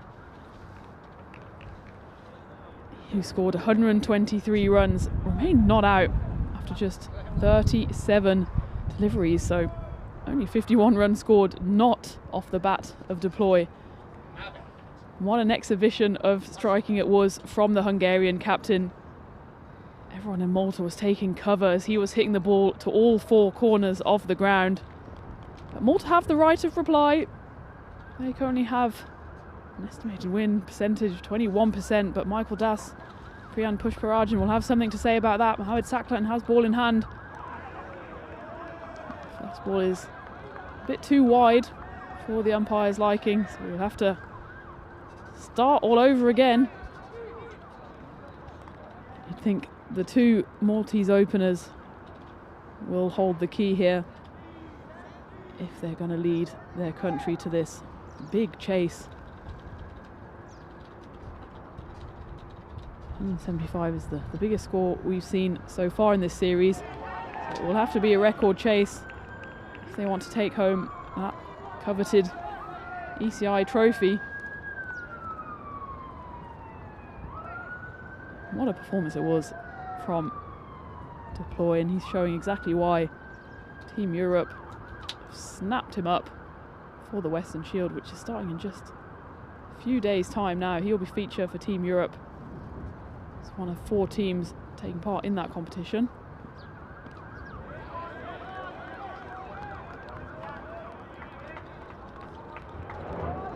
Michael Das, he played his part in the game this morning, the previous outing between these two teams. Both of them knew at that point that they were in the final. But Michael nevertheless contributed 35 off just 13 deliveries at the top of the order. Priyan Pushparajan, meanwhile, we know how much of a big player he can be for his team, but he hasn't quite shown it so far in this series. He went for just 1 of 3 deliveries in that previous game. That one's hit hard. It's going to be a 1 bounce for. It's Matty Ainsworth there fielding on the boundary, but he's getting nowhere near that one. It's Malta get their innings up and running.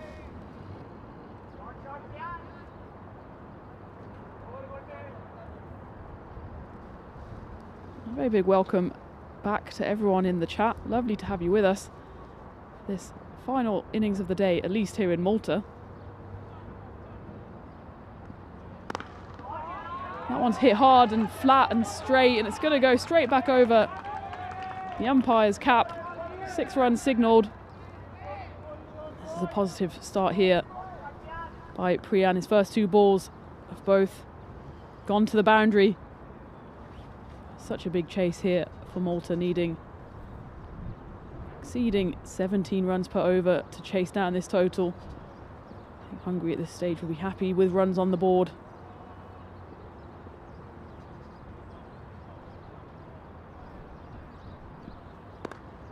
That was just flicked off the pad, but it's picked out Matty Ainsworth.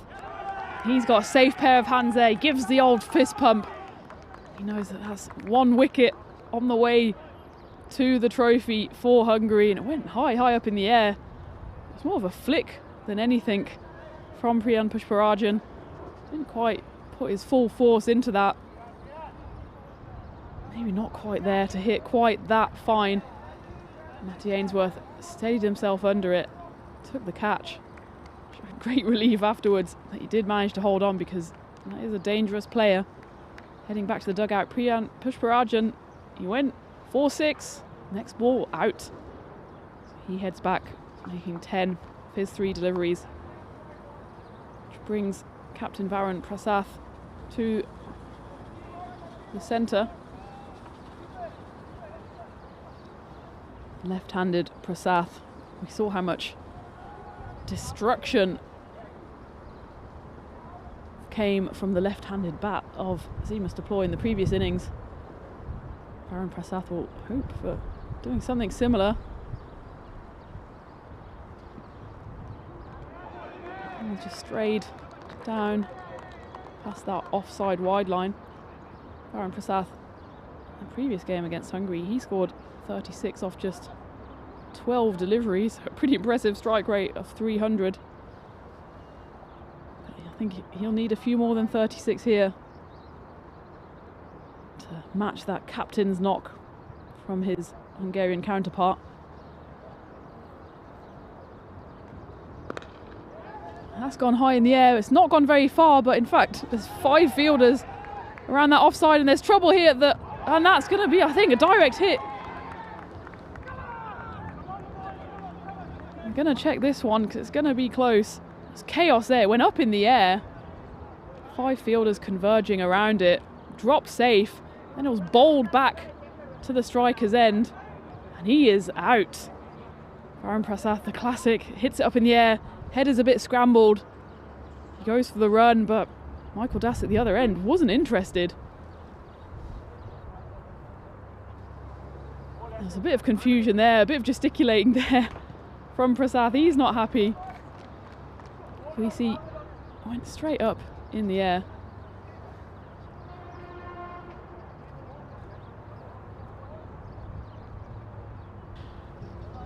And we can see on the run out here that there was a bit of confusion.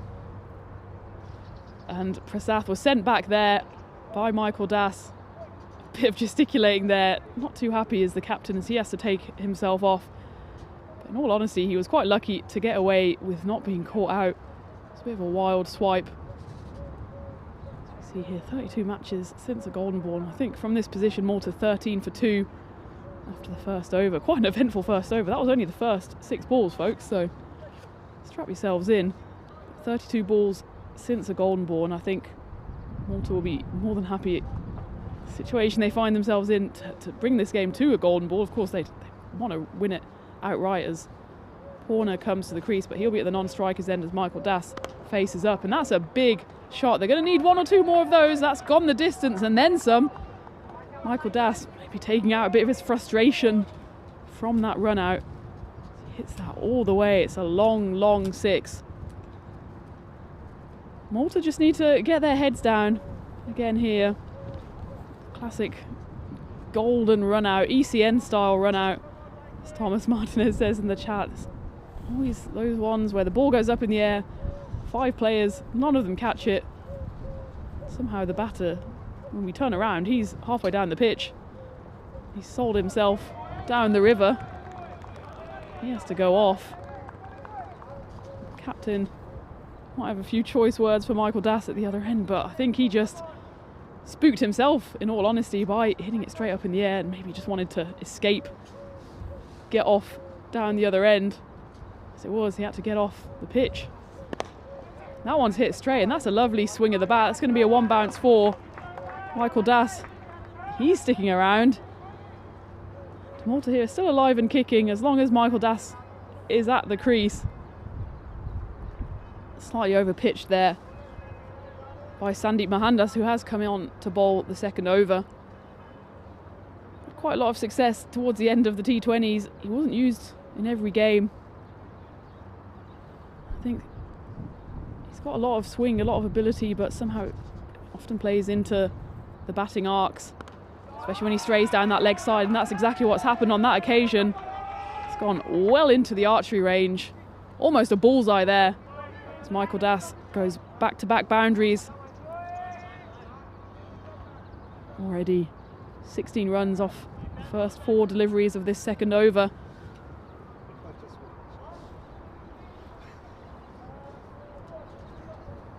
Malta needing 146 runs, 50 balls left, so that strike rate's creeping ever higher, around 17.5.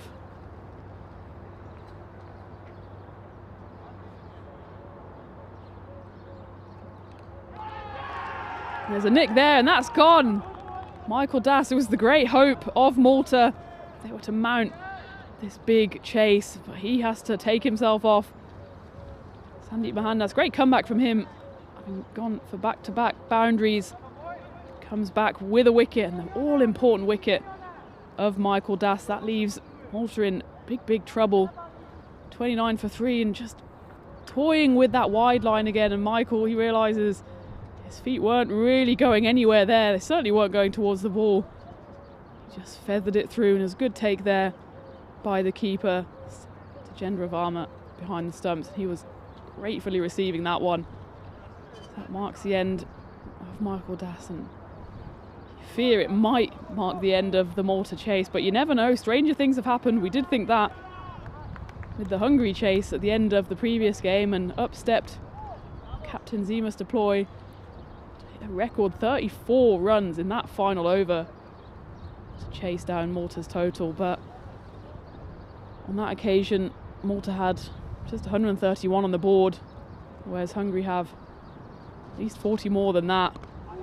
And it's Rocky who comes in, and they're going to have to come through quickly for the single, and they do. And Rocky, I think he has a bit of making up to do as well, because he was involved in that really costly drop of the Hungarian captain in his innings. I think he was on less than about 10 when Rocky dropped a pretty regulation chance at mid-on. Zemus was dropped once more on the boundary on his way to that glorious century, which put him on the Centurion board as well. The second one, and in fact the second one for Hungary, and the second one of 2025 on ECN. As we get to the end of the second over, Malta 30 for 3 runs. It's looking like a difficult situation here. My situation has got a bit easier because Mr. Maximo himself has joined me back for the final 8 overs of this series. Got to admit, like a tennis player, I was taking a refreshment break and I missed 2 wickets. Wasn't in there that long. And I just watched the Prasath dismissal back, and what did I watch? A left-handed shovel off by Tarok. Oh, now what am I watching? Talking of What shovels. has Rocky just done? Rocky's just done a little bit of magic. Well, don't know about the sun, don't know about the sand, but I do think this is sexy cricket from Rocky. And he just kind of love taps this. That's quite an amazing shot. He had no right to hit it there, but he did. 6 runs. Yeah, float like a butterfly, sting like a bee. That was all wrist and deft touch there from Rocky. I'm going to want to have a few more of those, but that was a beauty. Rocky. It's pulled out an unconventional Maximo there. And now that's going to go for 6. He swung it a bit harder.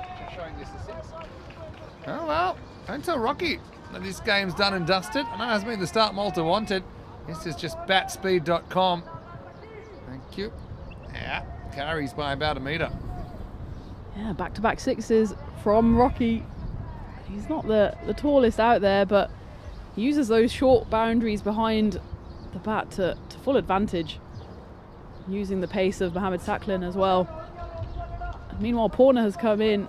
He'll be at the non-strikers end. We know he can hit a long ball as well.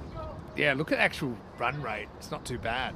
I mean, to be on the pace here, you want to be 52.5 after 3. Okay. That's probably not what happened, but something close to it. Now Rocky's got it over the top. Well, turning the clock back to last year's ECS master of the 52 metre 6. Ainsworth's the tall man back there on the boundary, but he had to watch it sail, and it's 6 more. And Rocky is doing his best to make up for past errors with that drop, and he's gone triple 6s, sign of the devil. He needs to pull out a few more to get Malta somewhere close in this chase. Oh, now he's got that un poco de suerte, little bit of luck for Rocky. He's playing all the shots in the book and some that aren't. Some that are only in the kind of direct-to-DVD feature of the movie. But Rocky is entertaining. That's what he's born to do. He's 23 off 550s up for Malta. And if this was a boxing match, Malta have taken a lot of heavy blows in the early rounds, but they've pulled themselves back up. Rocky is the one leading the fight back now. It's 4 boundaries in a row.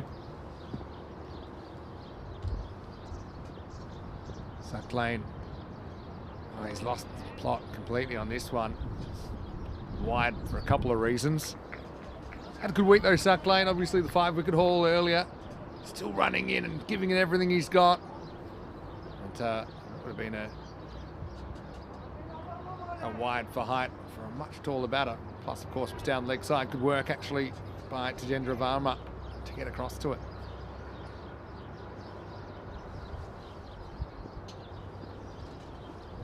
To come then for Suck Lane.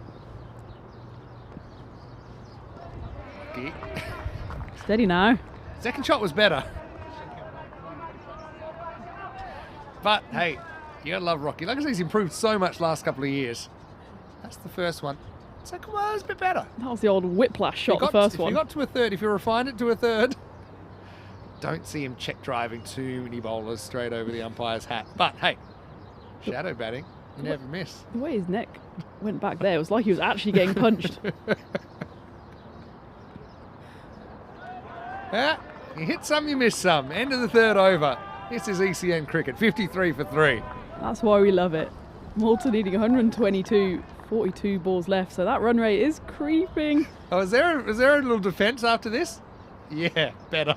Textbook that one. Oh, yeah, okay. either of those would have been better. He's actually like 3 times as many shots as Paul's face so far, Rocky, but you gotta love him. And honestly, you should have seen how he came good, and it was towards the end. It's in the final series that he really started dominating for Warriors. He'd had real kind of team effort before that, where no one had really stuck out, but Rocky just stood up, and yeah, you've got to love it when players save their best for the business end, especially when they've lost a couple of those key wickets, 3 wickets really, with Pushparajan going for 10, Dust for 17, and Prasad run out first ball off the lateral for you NFL fans to Rock. Ran, didn't get it, was lying down, gave it to the guy next to him. So Klein fumbled 3 times and bowled the stumps down.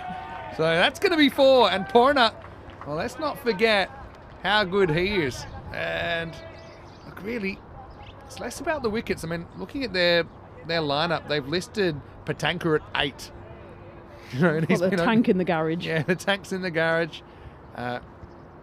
So they've got kind of 8 genuine bats. I mean, Ahmed Sharma's pretty decent as well. 9. Nice batting, Porner. Steps across, just swats it there. Nobody at fine leg, and 4 more. Yeah, Porner getting in on the act now. He's seen enough of Rocky from the other end. He does really well actually to lever himself underneath that. He's not the shortest of guys, and he still managed to swivel on it. Made sure he didn't fall back onto those stumps as well after we were talking about strange dismissals yesterday, but Malta will be hoping for not any more dismissals in this innings. That one's gone though. Yeah, and Porner, he goes 4-4 and out. It's a big piece of the puzzle, I think, for Hungary. Porner's one of those guys that probably could have played the innings to take the match away from you. He's more than just a flash in the pan. And it's Amal Jacob who takes the catch. I say who bowls it, gets the wicket. It's Suck Lane that takes the catch at backward point. And Porner, 4-4 and out. Time to hit the showers, but yeah, Porner excited for his future in international cricket once he qualifies for the T20s. Right now, he has to walk off for 8, 61 for 4. And that was a smart catch there. How many times do we see a catch in that region, kind of the backward point region? Hungary have 2 in there. Gabor Tarok is just in front of point. And that was bagged nicely by Mohamed Saklan, just behind point. And Gabor Tarok looking like the Terminator there with those sunglasses on. Sure does. All right, Affy. This is pretty crisply. Going to get a single.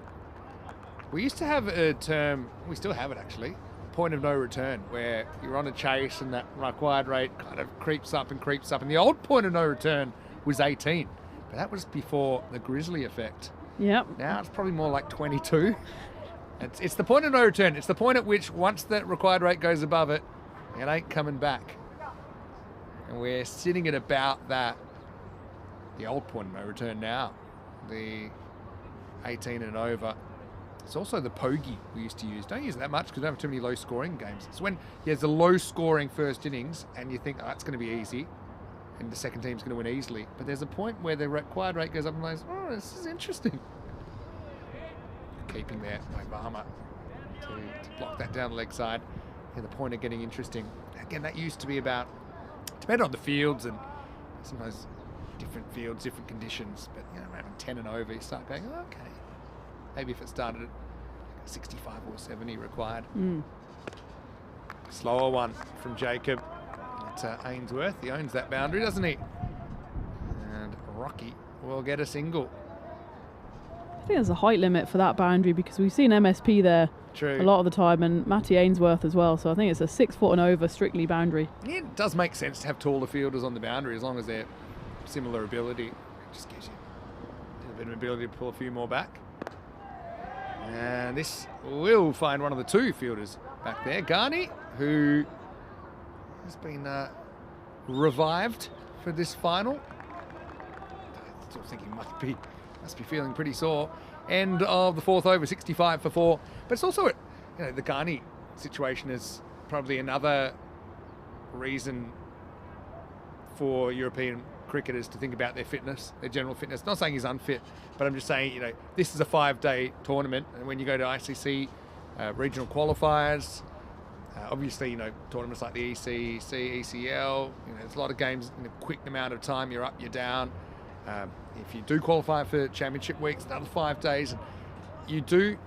Tournaments are won on the last day, so you want to be in a good position to be fit and feel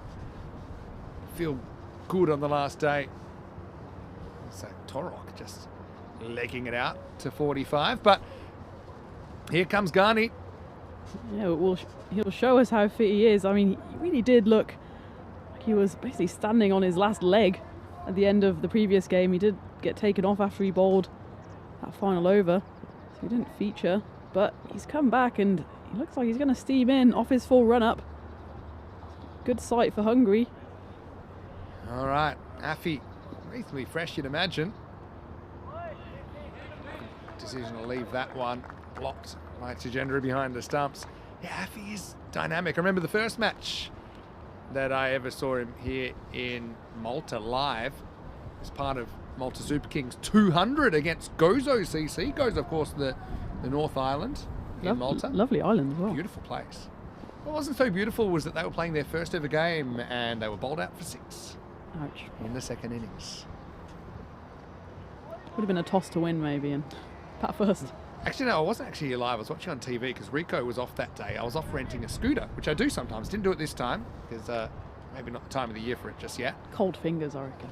But I went and I had a look and I turned it on and I saw target 201. And in those days, 200s were pretty, I think it was the equal top score at the time, except for the 222 in the first ECL.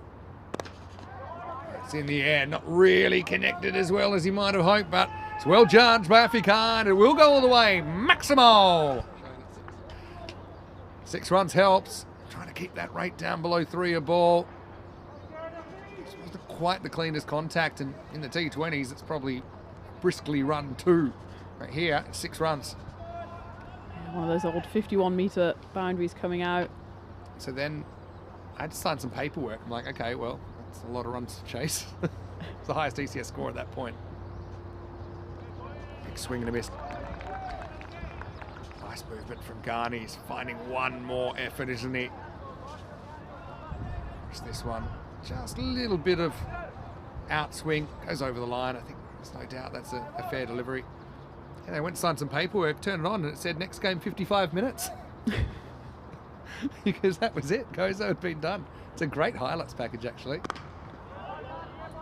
4 LBWs. How many overs did they last? 4.3. Oh, okay, so they actually stuck it out for a while. Stuck it out. And Ashok Bishnoi took 6 for 3 and almost did Stefan Gooch's record of 6 for 2. He bowled a wide in there. No. And still the second best figures on the network. Ghani. I think that's good as well, you know. Danish doesn't quite have the reach to deal with that delivery. We'll say, at best he's going to poke it. They've got the third back, the deep point back, so I like the plans here from Hungary. It's something I think their coach Tom Jones has kind of tried hard to implement. You know, think about where you're bowling. Let's think about setting fields to what we want to bowl. That's a pretty good shot though. That's just timed away, and Rocky, that one was a bit more in his range, wasn't it? And that's one thing about Rocky as well. Occasionally, I remember he hit one on the roof and I almost fell off my chair here in the ECS, but that's a nice bit of timing. It's quite a correct shot, kind of full face, opens it up slightly, high elbow, 6 runs.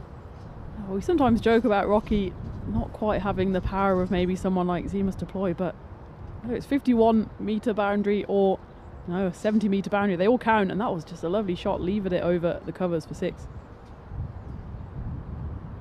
Ghani, 15 off the over. He's trying to find a way to get through here, isn't he?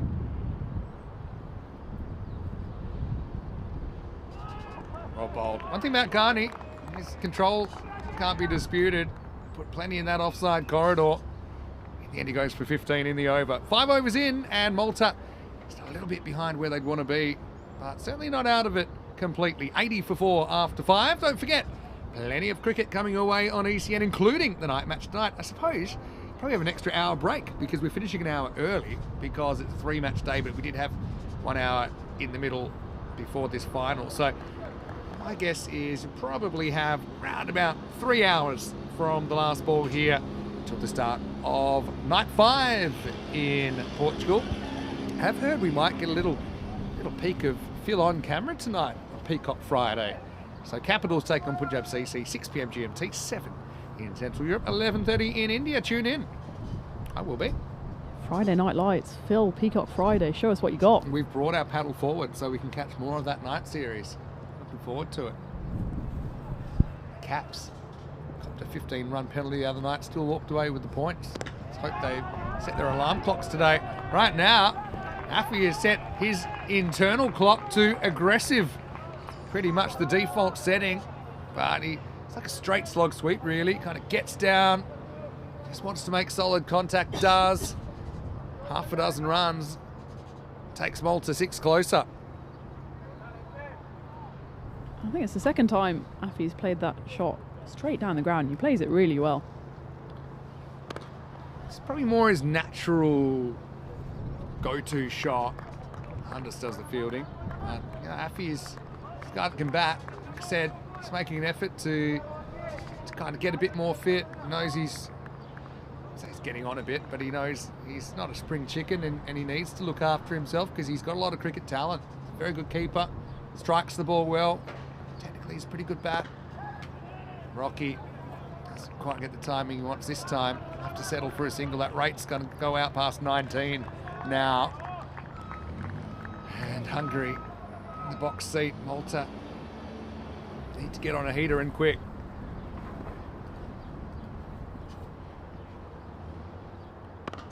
That's 6. And Affy, like I said, he likes that slog sweep. Well, that might have actually gone into the tennis court, so some of the other patrons of the Master Sports Club maybe not enjoying this match as much as we are, but yeah, Jacob kind of hangs it out, fetches it from a fairway outside the off stump, puts it away. In a battle between a tennis racket and a cricket bat, I know who I'd back, but it looked like the tennis session was interrupted there by a flying grizzly. And a golf club though. Some good speed with those. Aim for the shins. Like that he went slower after getting hit for 6. And I think it's a bit counterintuitive for spinners, but I think you can kind of tempt a miss hit. Batters feeling good, eyes line up. Just, you give him more time to miss time.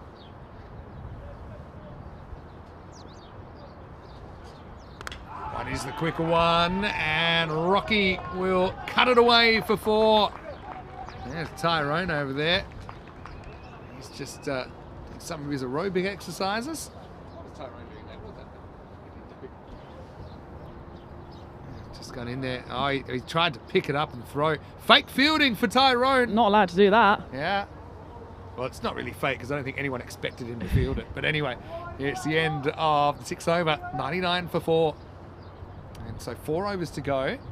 They need 76, so 19 over required. Fun fact, when I did put together a bit of a team for a tournament, it was about 18 months ago, Tyrone was my super sub.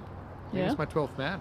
We had the same 11 the whole time. He was 12th man the whole time, but it's because he was there only really on a holiday with his now wife. But I said, hey, can you come down and sub field for us? Loved it though. He absolutely loved it. Did he get on the field at all? Yeah, he took a catch in the final. Ask him about it. Anyway, deploys on. Rasic does the fielding. Okay, how do you get 19 and over? Kind of need 16 in boundaries. So kind of 2 boundaries isn't enough. So yeah, maybe 2 6s and a 4, scramble the rest. You get a wide in there, maybe a couple of singles. Yeah, Dave in the chat says it's still gettable, but it needs one of these two to maybe go after the captain here as well.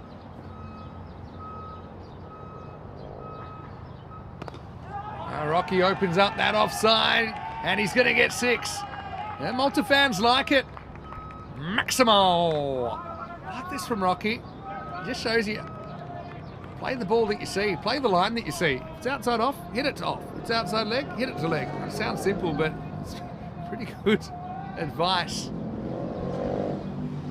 Deploy. The worst ball ever, but it goes for 6. Now it's straighter, so he does smash it, and it's 6 more. Well, I said they need 16 in boundaries. Well, there's 12, and the first half of the over's gone for 13. And Rocky's really taking a leaf out of Zima's Deploy's book here, because you can see on the point of contact, he's staying really still at the crease. The one that went offside, then again, even when you've got to kind of play it around the corner, it's so important to keep your head still, and that's exactly what he did, and full reward. Now he's 1 hit away from his half century as well. What an innings from Rocky again. Vanessa Williams saving the best for last. 3 a ball required. What a contemporary reference. To some. Oh, he's clunked a full toss and he's going to be gone. Well, Rocky kind of knocked over by a feather there, really. Just fell off the shot slightly, was reaching, was down towards the toe. Is there anything left for Malta? They still have batting to come, but that one hurts. Maybe we'll see Nias next, maybe we'll see the tank. But Rocky batted really well for 47, but he has to go just short of the milestone. Simple catch taken in the circle by Zahir Safi. And Hungary get a key strike. Malta 112 for 5. Rocky just stepped away there, tried to give himself a bit of room, but he actually made life much more difficult for himself. As a result, he was only ever going to get right on the toe end of that bat, and you can see how disappointed he is with that, looking suspiciously at his bat, but it really came off the wrong end there. Have gone tanky at 7. Oh, hold on. Is this a hold up, or is this the latest no ball signal ever? No, it's okay. We have seen people brought back from the dead, sometimes on technicalities. This isn't one of those times. Another bombshell coming in the chat, by the way. Okay. Tank goes for it straight away, but finds Rusick just a single. So, yeah, well, Johnny Heeson thinks that there's a little secret. Phil G doesn't have a peacock shirt. Well, I know Phil planned to take a peacock shirt, and normally in the night series, but probably various reasons, you don't see too much of the commentator on camera. But that would be a scandal. And the thing is, you've got all day to go shopping there. I was going to say, there must be some night shops if he's still panicking. I was there last year, so I'll be highly surprised if we don't see some Peacock Friday action from Phil. But hey, maybe he is just fooling you, Johnny. Anyway, time will tell. End of 7, 113 for 5, and now we're talking basically magical pace, 20 and over required. Coming up tomorrow, AUM versus Southern Crusaders in the morning session. Xera United versus Hammer and Stallions. Is it time for real chat? There's some concerns about the weather overnight. Yeah. So this is one day I would say I wouldn't be setting an alarm. Yeah, have your Saturday lie-in first and see what happens. Sure, get up early. I know I will. But if you don't, I'll excuse you. You're contractually obliged to, that's the thing. Catch up on it later. I hope we get day 1 on. Because, yeah, I know that forecast. No, I haven't seen up-to-date forecast. Gabane, hat-trick hero, coming on.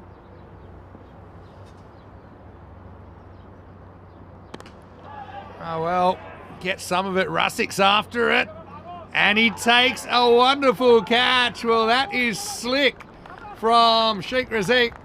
And the tank is gunned down for just 1. And surely now Hungary are going to do the double. T20 and T10 this week in Malta. It's kind of more of a top edge than anything else. Went up. Rusick had plenty of work to do. Interesting, this time he didn't have Ghani having visions of grandeur. He was just left to his work. Protects the ball. Make sure it doesn't make any contact with the ground. And that's the 6th wicket down. Disappointment for Patanka. Again, signs this week. There's signs that he could have a big season, but a tough situation for him to come out. He's only able to contribute a single. And penny for Gabor Tarok's thoughts after that shelled catch from Sheikh Razik in the previous game, and that was an absolute screamer. Made it look easy, but he had to cover a lot of ground there. So true. He dropped such an easy catch earlier. Ghani, actually, too enthusiastic, knocked the ball away from Razik. Maybe those two shouldn't field next to each other, but I think it's all fair. Hungary, they're going to be very, very, very happy with this result. Had to overcome a few obstacles. Hit pretty well. And 4 runs. Nice shot. Nias Mohammed comes in at 8. Look, it's not impossible. Let's not forget we saw 32 off our last over achieved in the last game. It would be the ultimate troll if Malta could do that back to Malta. But I suppose the issue you've got is the wickets that have fallen and who's left. Although if he can't, maybe he could do something like that. Might be run out here, though. I think he would have been. He gave it the old 10-pin bowling throw, but just missed wide of the stumps. I think he would have been gone for all the world. Call that a gutter ball. Missed all the pins. And Afi, despite the dive, and I like the dive, he would have been out. All right. And Nias has been pretty good with the bat. I will say that. Interesting, we haven't seen him bowling. Would have liked to have seen him bowl, you know. He's an interesting bowler. We'll definitely see him bowling in the ECS, I'm sure.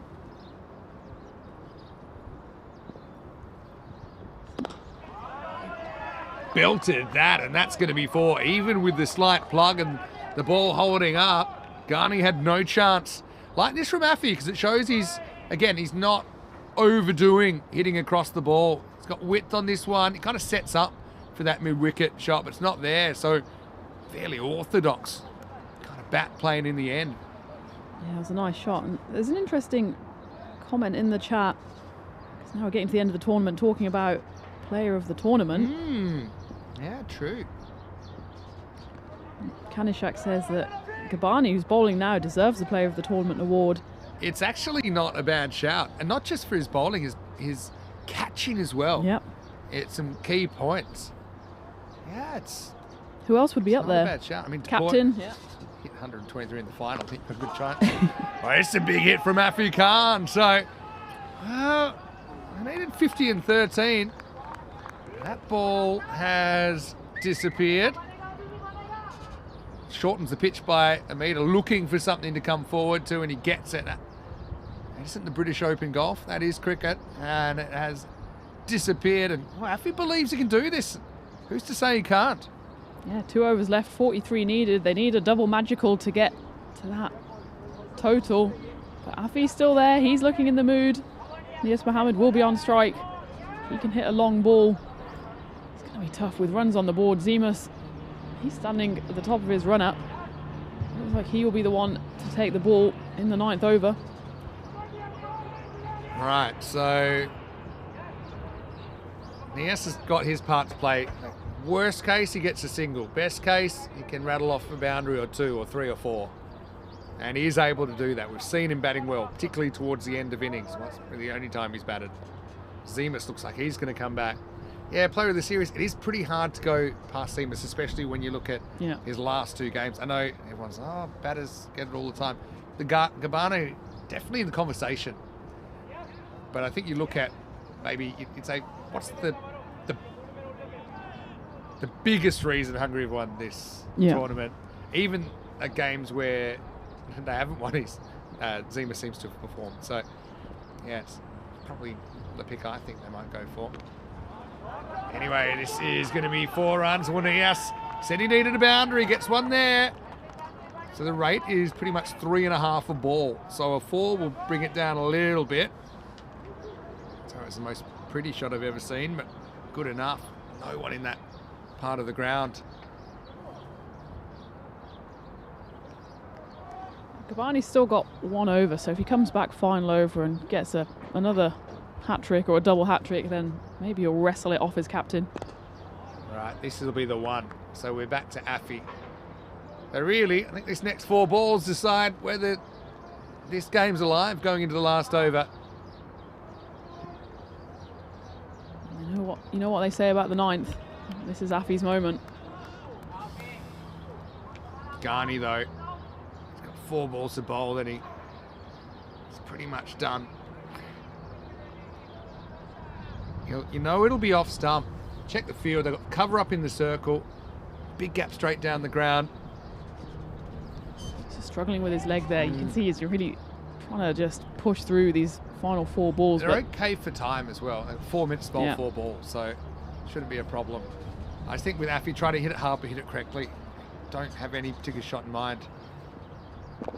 Not bowled. Really well bowled and doesn't want it. You know what? The fact that Ghani broke down the ball before actually worked, because Afi was going to get the front foot and said, so I'm going to trick you by going back. And a bit of a guessing game. Turns out to be a perfect Yorker. It bounces pretty much in line with the front foot. And Afi almost yorked himself there. Had he come forward, he might have had the low full toss. Definitely.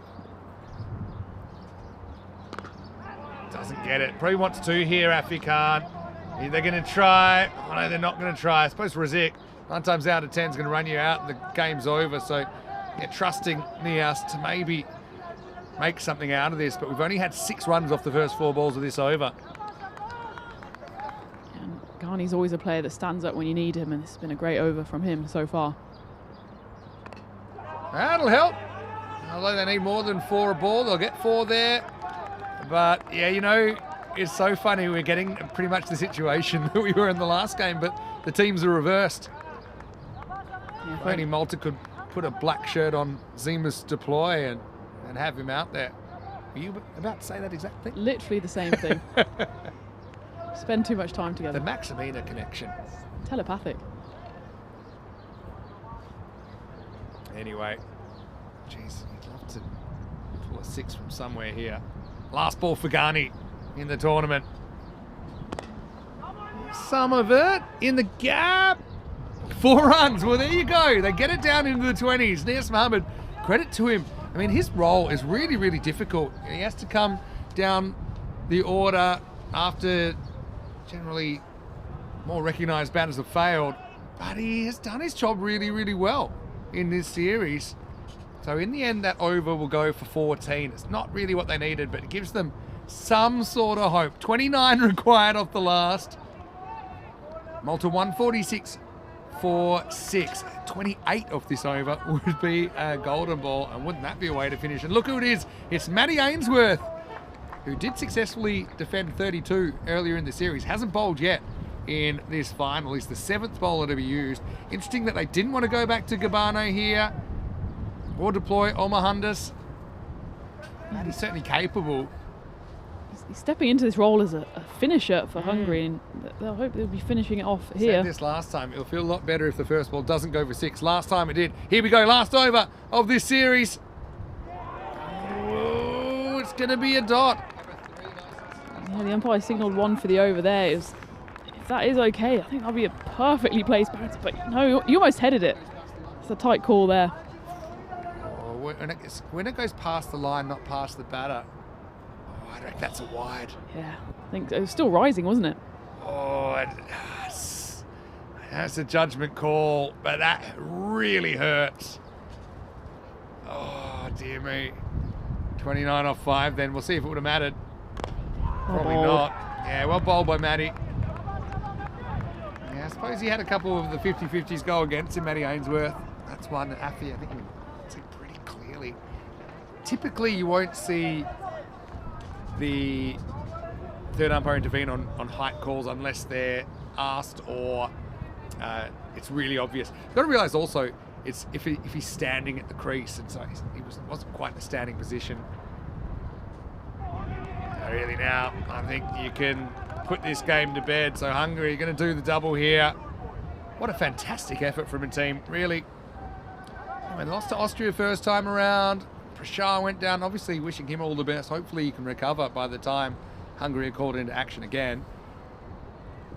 But there's a good feeling about them. Just when I was down there at the start of the second innings, and feeling that the energy there, a couple of quick wickets. Got a diverse bunch of characters in their team as well. That it's a challenge a lot of teams have to deal with, but they're coming together and uniting for a common purpose. And I think they've had a really good team spirit, and they've also had those kind of individual performances that have kept their spirits up as well, and they've enjoyed each other's successes. Yeah, and what a final over this has been so far from Matty Ainsworth. Just the one run, first 4 deliveries. Well, get some of that as Ghani comes around and takes the catch. Well, fittingly, that ball will end up in the hands of Abbas Ghani. Nias Mohammed, well, you can't fault his effort. Gave it everything he had, but Ghani, back in that deep mid-wicket position, takes the catch. We've seen him having to deal with plenty of traffic out there. So Ainsworth will get a wicket in the final. And with 1 ball remaining, Hungary can suck it up, savour it, enjoy it with Malta. 27 runs behind, 147 for 7. Yeah, I think Abbas Ghani was grateful that he didn't have to move all too much for that catch, because he is moving quite gingerly, but when you're on the cusp of a ECI series win, you can push through that pain barrier as the final ball comes up. And it'll be Marks that'll come out, and it'll finish with a 6 tipped over the bar, but Hungary will have cause to celebrate. They have won this ECI T10 International, and that's after they won the T20I Tri-Series as well. So Hungary recovering from a mixed start to do the double, and they are thrilled about it. It's been physically taxing, it's been mentally taxing, not only for the Hungarians, but for all 3 teams we've seen this week. Congratulations to all the players, all the coaching staff, and everyone involved in these 3 nations. But it is the Hungarians who are celebrating in the middle of the Malta International Cricket Ground. Yeah, and I think in the end, a thoroughly deserved double for the Hungarians. Their experience and their power, especially at the top of the order, really paid off in the end. And you can see that jubilation there. Abbas Ghani, he's hopping around with the stump. Maybe he's using it as a crutch. I'm a little bit worried because we have to start the ECS tomorrow, and if we're playing with 4 stumps, then you know why. Because the Hungarians, well, they should enjoy the moment. There's Prashad. You got a feel for him as well in the vest. The recurrence of that knee injury, and it did look pretty serious. It meant we didn't see him after the end of that first game. But yeah, to Tom Jones, I think he will be really happy with how this team's come together. And I mean, to have basically Austria in their pocket twice, to be able to beat them in a real crunch game, match 6 was basically the deciding game of the T20Is, and then to beat them today again and essentially end their hopes of involvement in the final. I think that's a sensational effort. Like that from Zemas Deploy as well, making sure Abhitesh Prashad got to lead the side and saying, look, you are still the captain. It's just one of those things that happens in sport. I'm only the acting captain. And Zemas, yeah, it says a lot about the young man. I think even the way he handled it when he reached the 100, and he was more focused on the team doing well and the team's effort and getting out and fielding than really kind of sucking up all the congratulations. So yeah, he's going to go a long way. Obviously, he comes from good stock. But Hungary, they're thrilled to be the winners. For Malta, I mean, obviously they've had a tough week in the T20s, but obviously showing a bit more and showing a bit more of what we might see from them in the next 6 to 12 months, potentially. And Austria, I mean, it's just one of those things. Austria, let's not forget they won the first 5 games of the week, just lost the T20s on net run rate. And here, I mean, the losses that kind of kept them out of the final were really tight ones. They win one of those games that they have a shot at it, and maybe they're walking away with the trophy. Just quickly though, not the tomorrow and the tonight, we're going to just remind you that the ECS does start tomorrow with AUM versus Southern Crusaders in the first half of the day. And hopefully the weather stays. And good to see that the umpire's getting the stumps back. It's great for the photos, but we do need them to play cricket. Can't buy stumps at the corner store here in Europe most of the time. There's the fixtures for tomorrow. 8:15 a.m. GMT, 9:15 in Central Europe, 1:45 in India. Rico, I think he might even be in the country by now. No, Tina will take the first day off. She'll be back on Sunday in the ECS. Phil G standing out by it tonight though. And as I called it, 3 hours away from the first ball in Portugal, where the Caps will take on Punjab CC Amadora. We'll shake, rattle and roll. Let's have a look at these highlights. Well, Malta wanted a good start. They didn't really get one. Pushpa Rajan just hasn't ever really gotten going in this series. let's hope we see a bit more of what he can do in the Royal Strikers shirt in the ECL. Ainsworth, didn't he grow into the week as well? Remember how he started on Monday, looked a bit kind of unsure of himself, but he came good. This is a run out unlike one I've ever seen. It's the offload, the wrong-handed kind of handoff, the lateral, and then it was Sarklane who bowled the stumps down. I suppose he is a bowler. That was after fumbling the ball 2 or 3 times.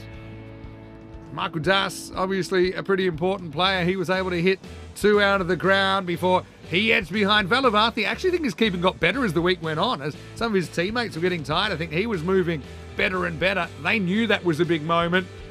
Still, there was some danger there, and Rocky just kind of went deep into the bag of tricks. That's probably shot of the day. Of all the shots we've seen, it's been absolutely crazy. And then he was able to kind of edge that in more of an orthodox ECN fashion. Then he went the old 52-metre job. At the other end, Porner went 4-4 and out, and that really hurt Malta as well when you look at the margin, which ended up being 21 runs. But yeah, Malta, they'll be disappointed to come second, but certainly showing a lot on home turf in this ECI. Yeah, they're going to have to take a lot of heart from that, especially how they came back, having lost all 4 of those T20Is. And what a morning they had yesterday, winning back-to-back T10s to kick off their series. And they fall at the final hurdle, but they can take a lot of pride from how far they've come. They had those reinforcements, of course, but it was Rocky who was there throughout the T20I series. He's going to have some sore legs in the morning, but he fell in the end to 47. But it's a good counter punch from him in the middle. Not too much after that, apart from Afi Khan, and that's why Malta fell a few runs short in the end. Rasik, really good catch there. Doesn't drop too many. A bit of an off little period, but came good. Gabane, yeah, it's right that he's in the conversation for MVP. And I suppose you can check out social media to find out who that goes to, as we'll be quickly setting up for the ECS. Hey, I don't often kind of pat myself on the back, but remember the start I called 145 par? Yep. Turned out to be 14.5 and over in this series, just doing the final numbers. But we saw just 18 runs short of 2,000 runs in 2 days, considering it's 1 match short of an 8-match program, which normally would be here in Malta. 199 maximos, 101 fours, so that's 300 boundaries. Also seen 72 wickets, so it was really entertaining. Got to say big thank you to all 3 teams, and you've got to feel for Austria for missing out. Again, just a couple of results not going their way, but ultimately Malta would make the final but have to settle for second. As we look at the scorecard, Rocky Dinish, what an innings from him. Brought his team back, gave them a fighting chance. 47 off 16 for him. Afi Khan, I thought he was also outstanding. 36 off 17, just couldn't quite find the boundaries in the last couple of overs. Marks was able to hit a 6, the 1 ball he faced. Nias, again, liked his job down the order. 20 off 10 for him. Darson push barrage and make double figures, but not a lot more than that. Malta having to settle for second place. 6 different wicket takers for the Hungarians. Good team effort there, really. And also, one of the most unusual runouts I've ever seen with the Gabor Tarok lateral. I'm glad that Gabor, I mean, it's quick thinking. I wouldn't have thought of that. Probably anyone else would have got up, probably tried to throw it, and it wouldn't have been a run out. Ainsworth steals the figures, though, in the last over. 1 for 7. I liked his series, particularly with the ball. So if you want to check out the MVP of this series, I will say you can check that out on social media. I think it'll be there before too long. But for me, I think Seamus Deploy is a heavy favourite for that.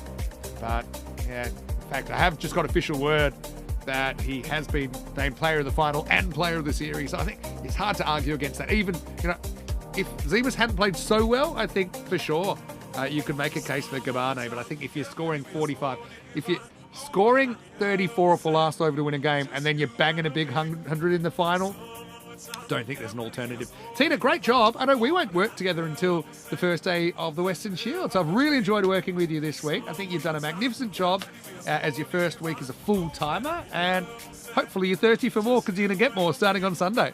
Yeah, I've really got a taste for it now, and thank you for having me, and what a great week we've had.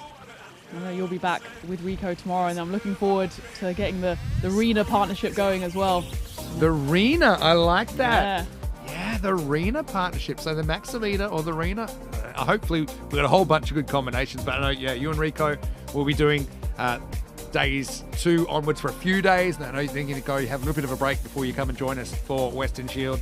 Big thanks to all the viewers out there. Once again, you've been outstanding out there in TV land, whether you've been watching on Fancode in the subcontinent or on our YouTube channel, ECN European Cricket Network. And if you have, please like the video and subscribe to the channel. I know the numbers are just going through the roof all the time. Tell your family, tell your friends about ECN, because we are just ramping things up. Just quickly, I know that in case you missed it, you probably didn't, but we're back tomorrow for ECS cricket, starting with AUM versus the Southern Crusaders in the morning. And then the afternoon session is Kazira United versus the Hammer and Stallions. But tonight's good. We are back in just under 3 hours' time. Peacock Friday. Let's see if Phil does have a Peacock Friday shirt. Caps versus Punjab, CC Amadora, 6 p.m. GMT, 7 in Central Europe, 11:30 in India. Well, hopefully the rain stays away because we've got a game to play as well. We've got paddle tonight and the game is on, right? Yeah, looking forward to that. Running around a bit. Let's hope the gods open after that. Yeah, or not at all, because we do want to get opening day on. On behalf of everyone here at the European Cricket Network, on behalf of Tina Goff, and of course, everyone here on the ground in Malta, just imploring you as well to check out our social media at European Cricket and our website, europeancricket.com. But for now, it's Vinny Sandy, Mr. Maximo. For ECN, stay happy, stay safe, enjoy the rest of your Peacock Friday, and it will continue tonight in Portugal, but for here in Malta. The ECIs are done, the internationals are over, but the entertainment's only getting started with ECS cricket to open up tomorrow morning. But for now, here's the best bits of day 2 of this ECI. For now, it's hasta mañana.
my body back and forth. Move my body back and forth.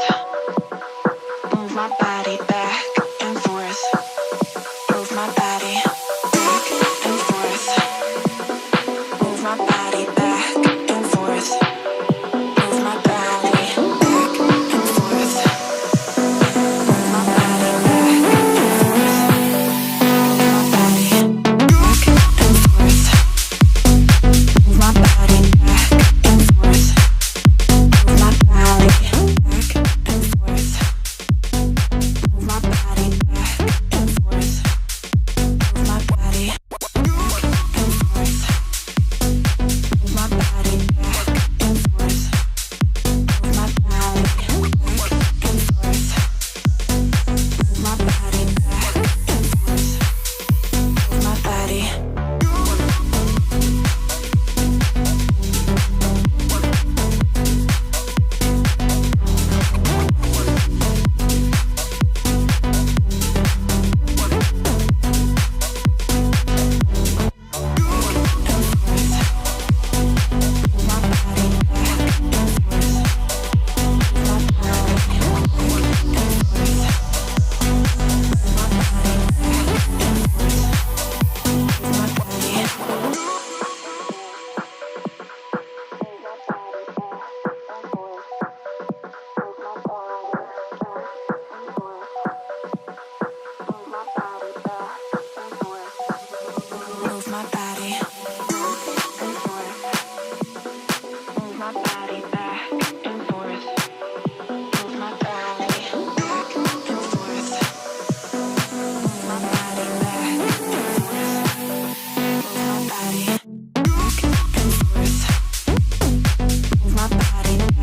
and forth.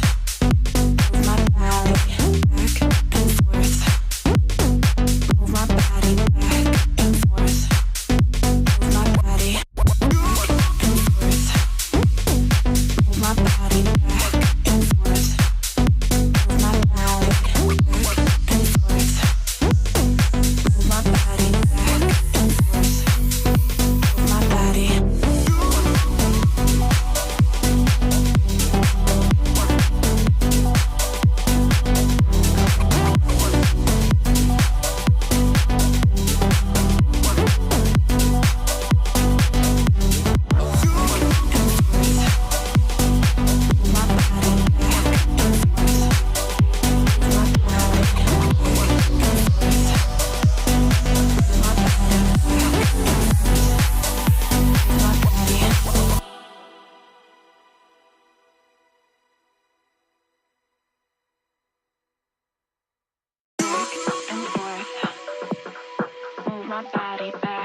Move my body back and forth. Move my body back and forth. Move my body back and forth. Move my body back and forth. Move my body back and forth. Move my body back and forth.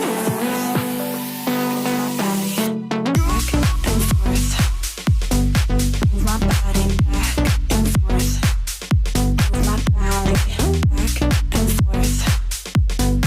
Move my body back and forth. Move my body back and forth. Move my body back and forth. Move my body back and forth. Move my body back and forth. Move my body.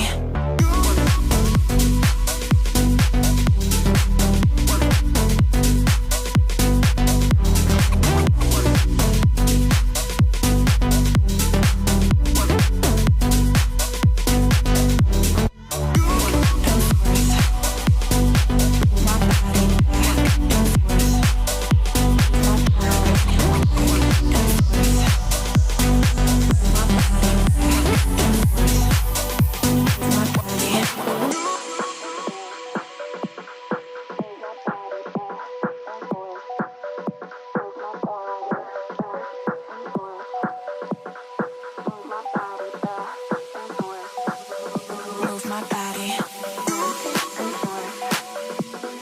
Move my body back.